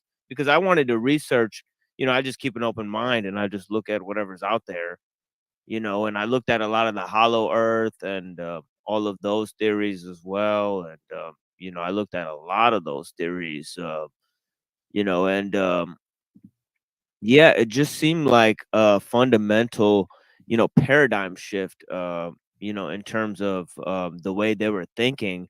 I mean, when you get down to just, dinosaurs are a myth and evolution's a myth, and gravity's a myth, well, then you're doubting a lot more than and I noticed that Eric Dubé also brought in this spiritual, like, kind of, this underground spiritual game aspect to it, where he was also teaching like some sort of Vipassana, like meditation, or I don't know what it was, but he also had like videos where he was also teaching some form of spiritualism attached to his flat earth teaching as well, and I noticed that with Santos Bonacci as well.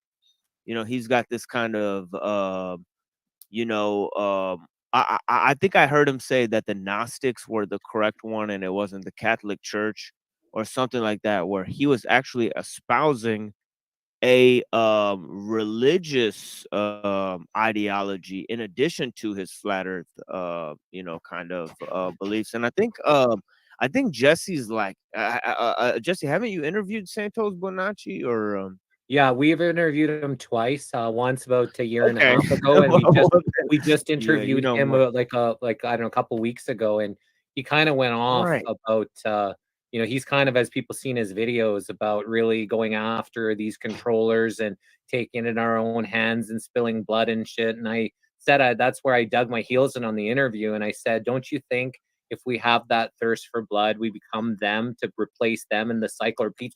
That's new age stuff, he said. And he's like, you know, it says that we should be able to take an eye for an eye. And, you know, so he's kind of really at that point where he's frustrated, and he's come off really hardcore about people really spilling blood and taking things into their own hands now.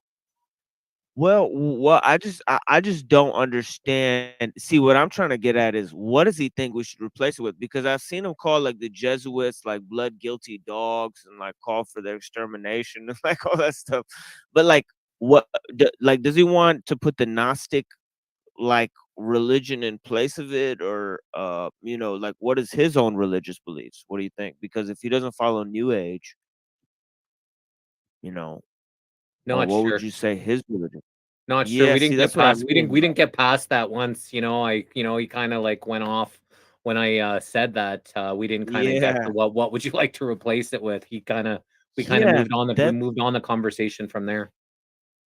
Yeah, and when I heard his explanations, it seemed like he leaned towards Gnosticism.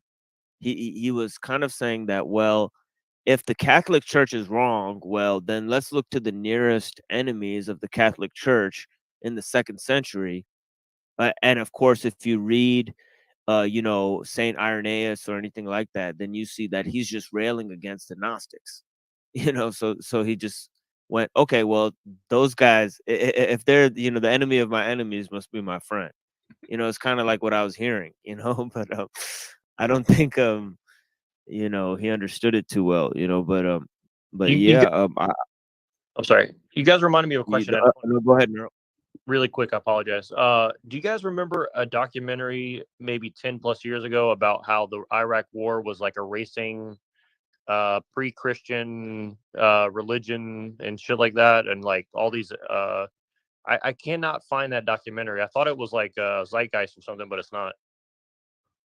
Well, like someone mentioned before, I think a lot of it had to do with artifacts and stargates and stuff. Apparently, there was a stargate there that Saddam had in control of, and trying to get functioning. And the other side, you know, he went rogue because obviously he was part of the CIA and went kind of rogue. So they couldn't have him, you know, with some kind of technology that they didn't want in his hands. So apparently, that's a pretty high theory of what happened in Iraq and why that war you know, took place. Hey, Singh, I see you back there, buddy, but the panel is full. I can only fit up 6 at a time. So if you want to hang out until someone drops out, feel free, but I'm not ignoring you. Yeah, hey, listen, let him jump up, because I want to catch you maybe one-on-one with this flat earth stuff. And I know Singh wants to come up and build, and it's getting late over here for me anyway. Yeah, bro, get some fucking sleep, man. Yeah. So yeah, London would be excellent. Thanks for stopping by, man. I really appreciate it. Cheers, fellas. Much love. Appreciate you guys, man. Peace Thanks, out. brother. It's good Steve, seeing you and checking out your panel. Why don't you have your donation info up? Oh, you taking me up? Sorry. Where are we? Where are we?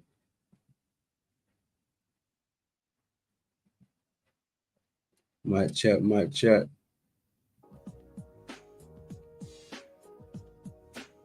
Mic check, mic check. You still here? Hey. Mic check, mic check. Getting real late over here.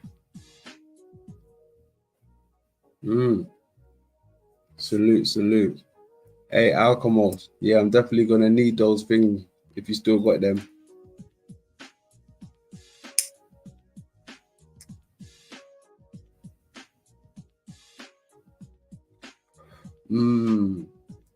There you go. S in the building. Day one. Much love.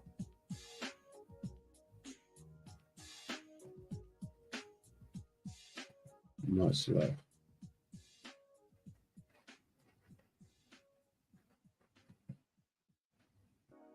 Yeah, they still there. So we here, man. 420 and that. We just missed it. Hey, 412, 424, close enough. Mm-hmm. Mm-hmm. There you go. Yeah, salute to the people still out there. Salute to the people. I've got Brett in the building. Much love, much love.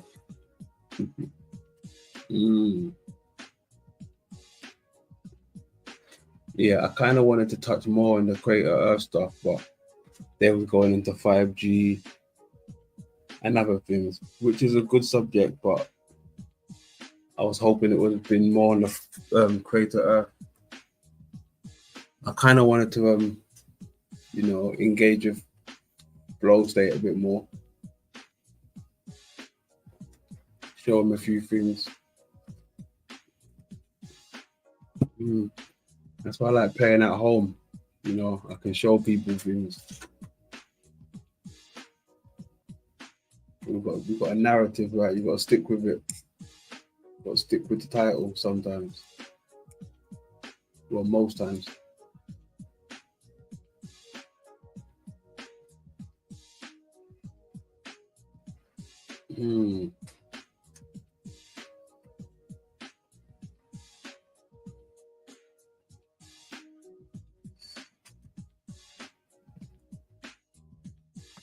Yeah, 420 if you got that. 420 if you got that.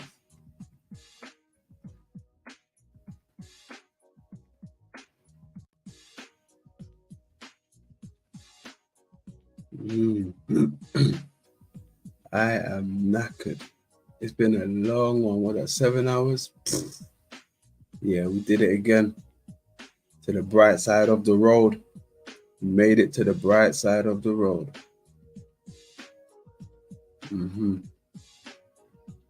Yeah, we here, man. Thanks for coming out. Did you on your last row? Yeah, I feel you.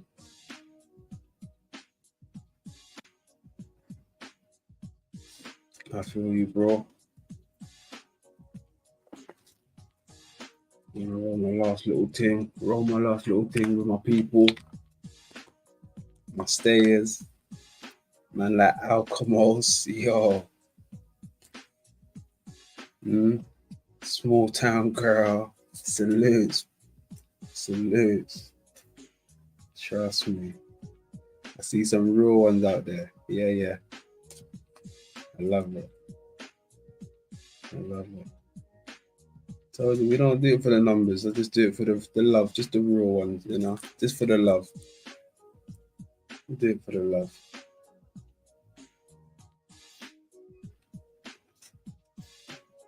Oh, let's have a look at the rest of this real quick. Well, not the rest of it, but while we're still here.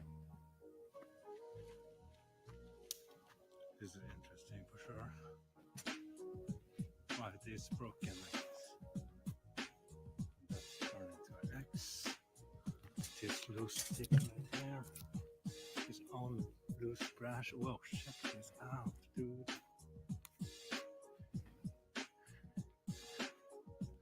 Hiding in plain sight.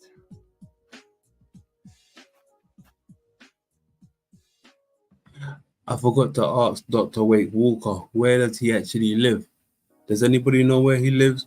Did anybody catch that information? I forgot to ask him. This is insane. It's crazy. It's like right in the middle of where people are walking every day. Hiding in plain sight.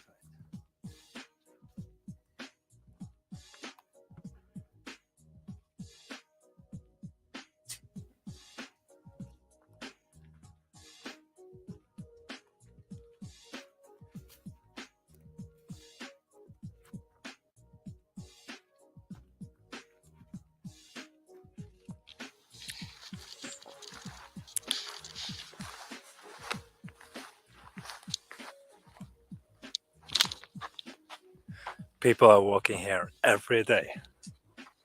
Probably over 100 people, or around 100 people, is walking here every day. We got these have been laying here for years.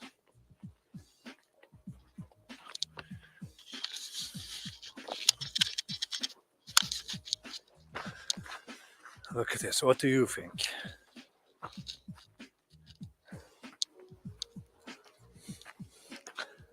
I think it's probably them.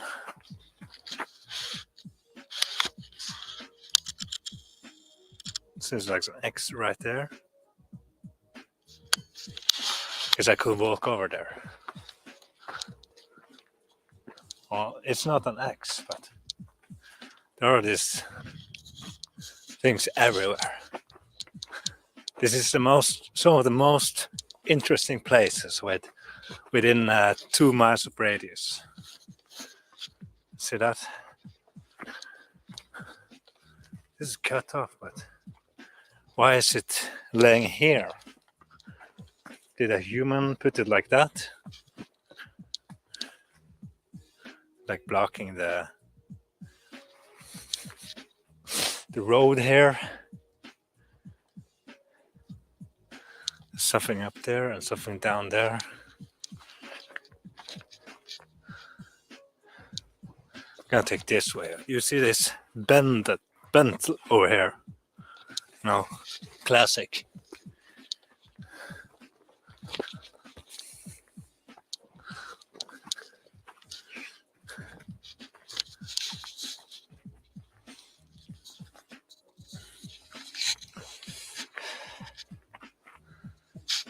I was here a few days ago. I think this is kind of...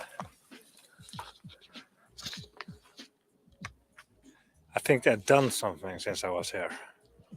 And I have that on footage. On a shitty footage. I might not include that in this video because I'm here because I want to get better footage. See that? They were standing right there.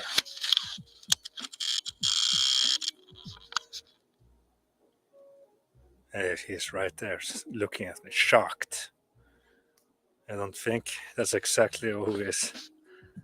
And there we go. They're just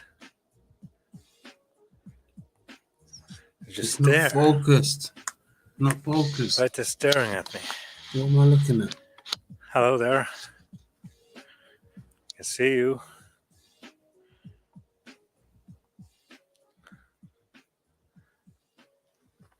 Yeah, they're full of them right here, probably, right now. If you track, something has been walking here.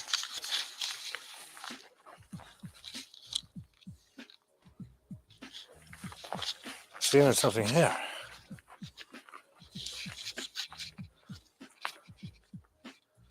This is more like this looks more like a mess. I think I saw him right there.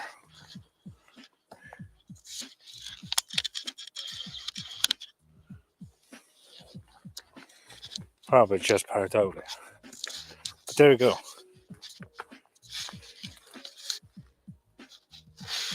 It's just full of activity. There's probably hundreds of them.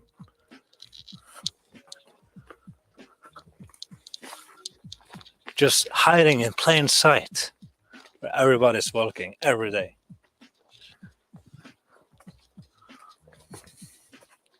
Look at that. They did this. They did this since I was here. I have that on video. I'm gonna put that footage together.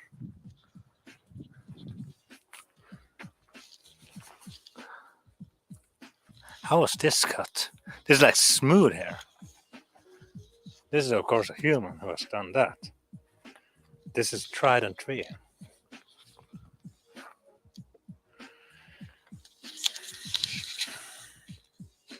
I was there, I have that on video.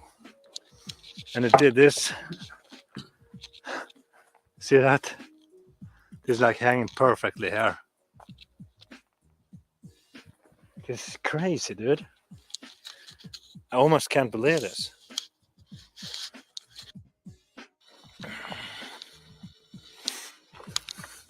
A tab, an X, means a tweet.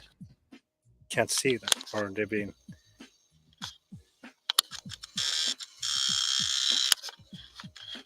Like inside trees, which people's logic aren't gonna be able to process.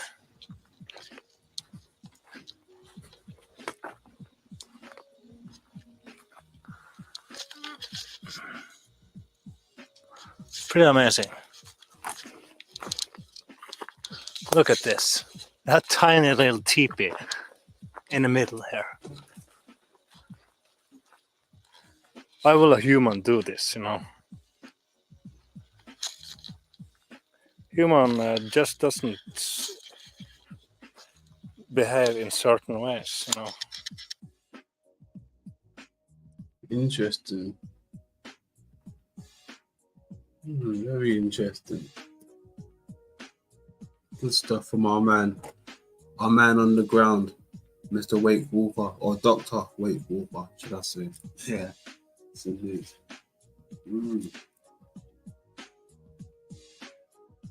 Indeed, small town girl. I'd love to visit them places. I'd love to. Hell yeah.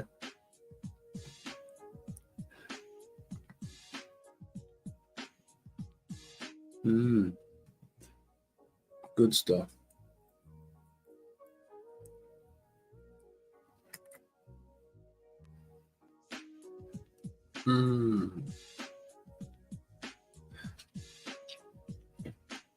Hey, the machine lies though. He's a good cat. He's a good guy. You might have to incorporate him over here every Friday when we go live, right? It makes sense. A bit of machine lies, bit of Jack Talcott. Yeah. Bit of Tony, bit of Pamela. Yeah, bit of Boy. Bit of Jesse. Yeah, good stuff.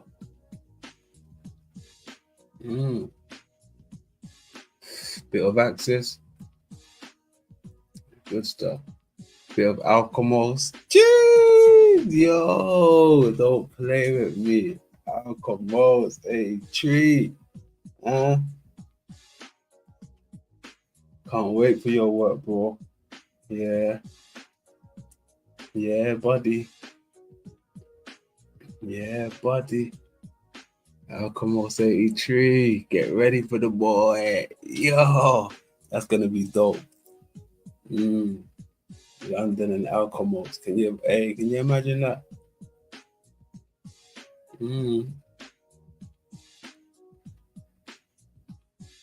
Yeah. Bring some fire for them.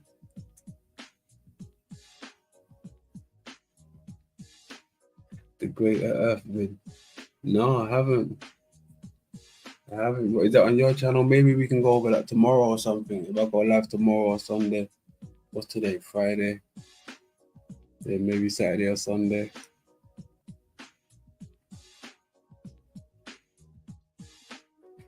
Yeah. That's what I like to hear. It's wild, right? Because I've always said I want to do a video or something, or like a movie rather, but the format is in my head, but to put it down, I haven't even got the equipment to do that stuff, but I've got a movie in my head, boy. Crazy.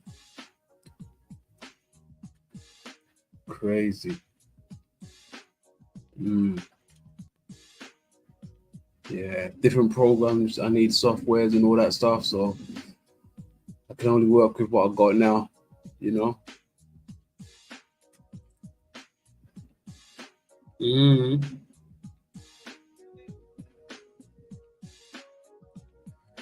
Hell yeah. That'll be the shit. Hey, trust me. You know how my mind works. Different. Animation. Woo! Cold. Can you imagine that? Yeah, next level shit. Yeah, I feel you there, bro. Most definite. Most definite. Yeah, we gotta start up. Gotta start up in the bar, right? Gotta start up in the bar. Trust me. I'm working on some next stuff now, man. I don't know whether to give them the Creator Earth meets James Terrell Part 2 or Part 10. I might give them both at separate times though. Yeah, it's wild.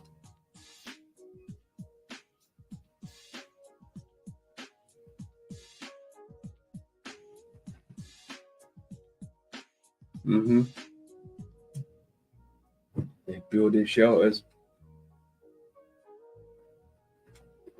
They're building shelters.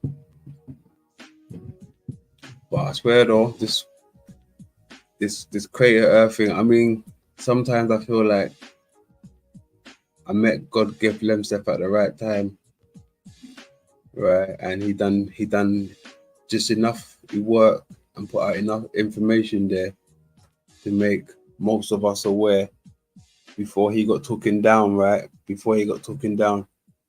And I feel like me and maybe one or two others is kind of like flying the torch for the Creator Earth. You know, I can't wait to do some work with him. That'll be brilliant stuff. Him and Radiation Matters. That'll be brilliant stuff. I'm really hoping to do some work with Radiation Matter. That's going to be brilliant. I know he agreed to work with me, so definitely. Good stuff to come in the future, eh? Good stuff.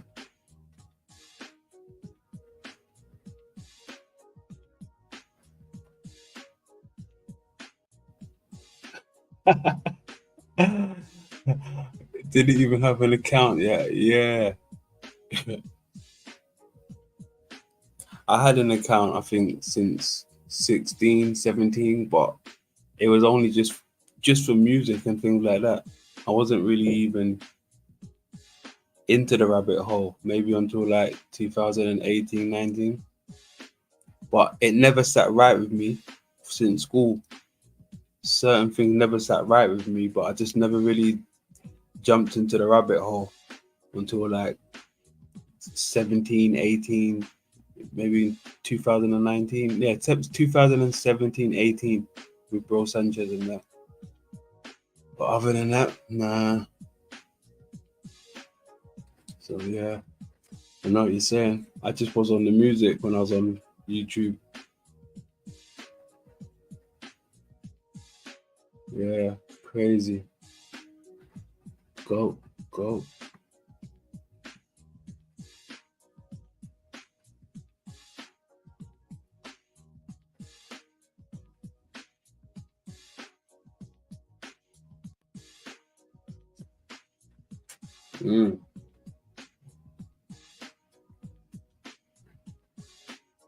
Yeah, just searching.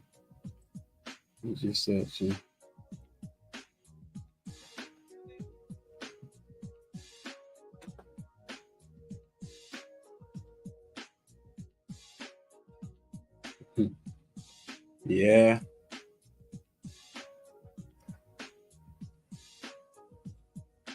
Craziest thing, right? The zeitgeist, I could never really get into that fully. I could never really get into that. I don't know why, but I could never really get into the zeitgeist.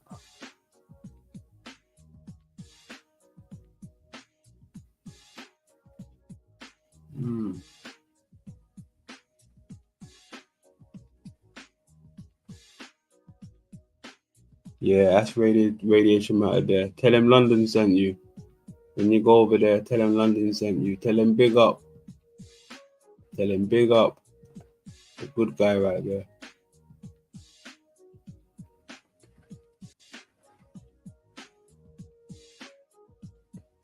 Yeah. Exactly. Okay. There are freeze out guys. Okay. Interesting.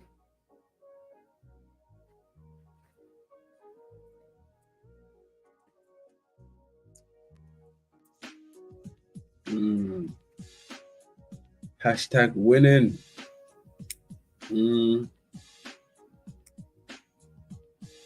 They're not gonna like that.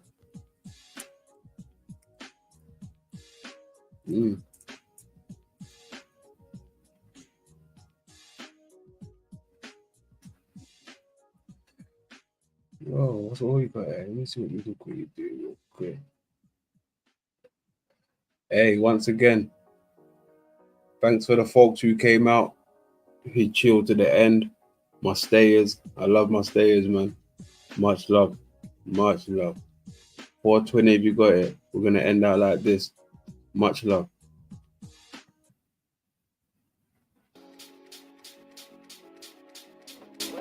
Life have a nigga hustling, man. Niggas need to slow it down, yo.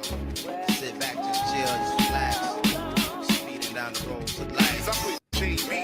Yo, check it. Another database. I'm sharecropping in this paper chase. Take a deep breath and clear my database. It's afternoon, I'm talking shit to my alarm clock. Cause I gotta face this world of capitalistic onslaught. Don't stop when I jump in the whip. Trying to get it off. Beltline got me rushing like a rich car. Pushing 80 miles an hour to this call center. Trying to pick up a check. I only see 20% of until the weekend. It sounds crazy when I'm saying it, but sleepless nights got me forgetting what day it is. Until my son 2 days without speaking. Looking for reasons to keep my head from going off the deep end. I take this shit personally. I'm making moves, but this treadmill lifestyle ain't working for me. It's from the crib to the lab to your job to make a profit, and that the days in ain't got nothing to accomplish, and it's just the way it's going down.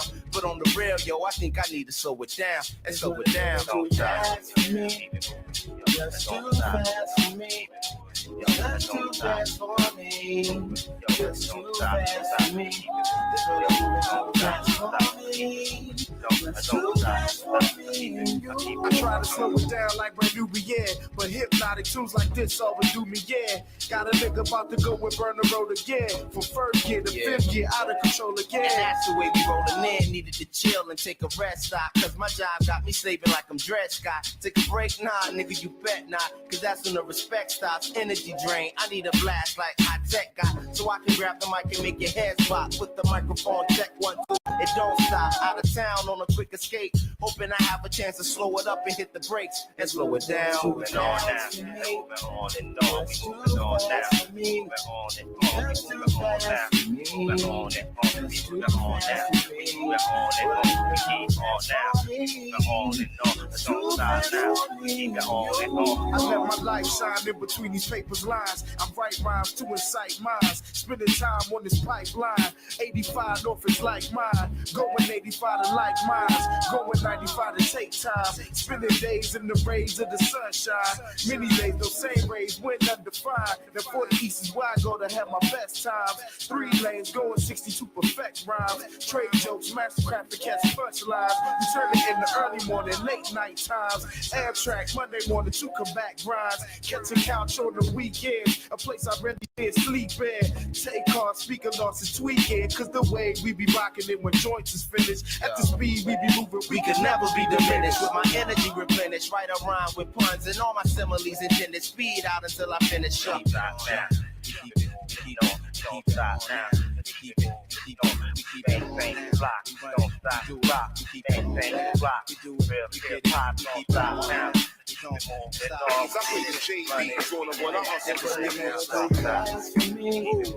Just too fast for me. Just too fast for me. Just too fast for me. Don't stop for me. Just too fast for me.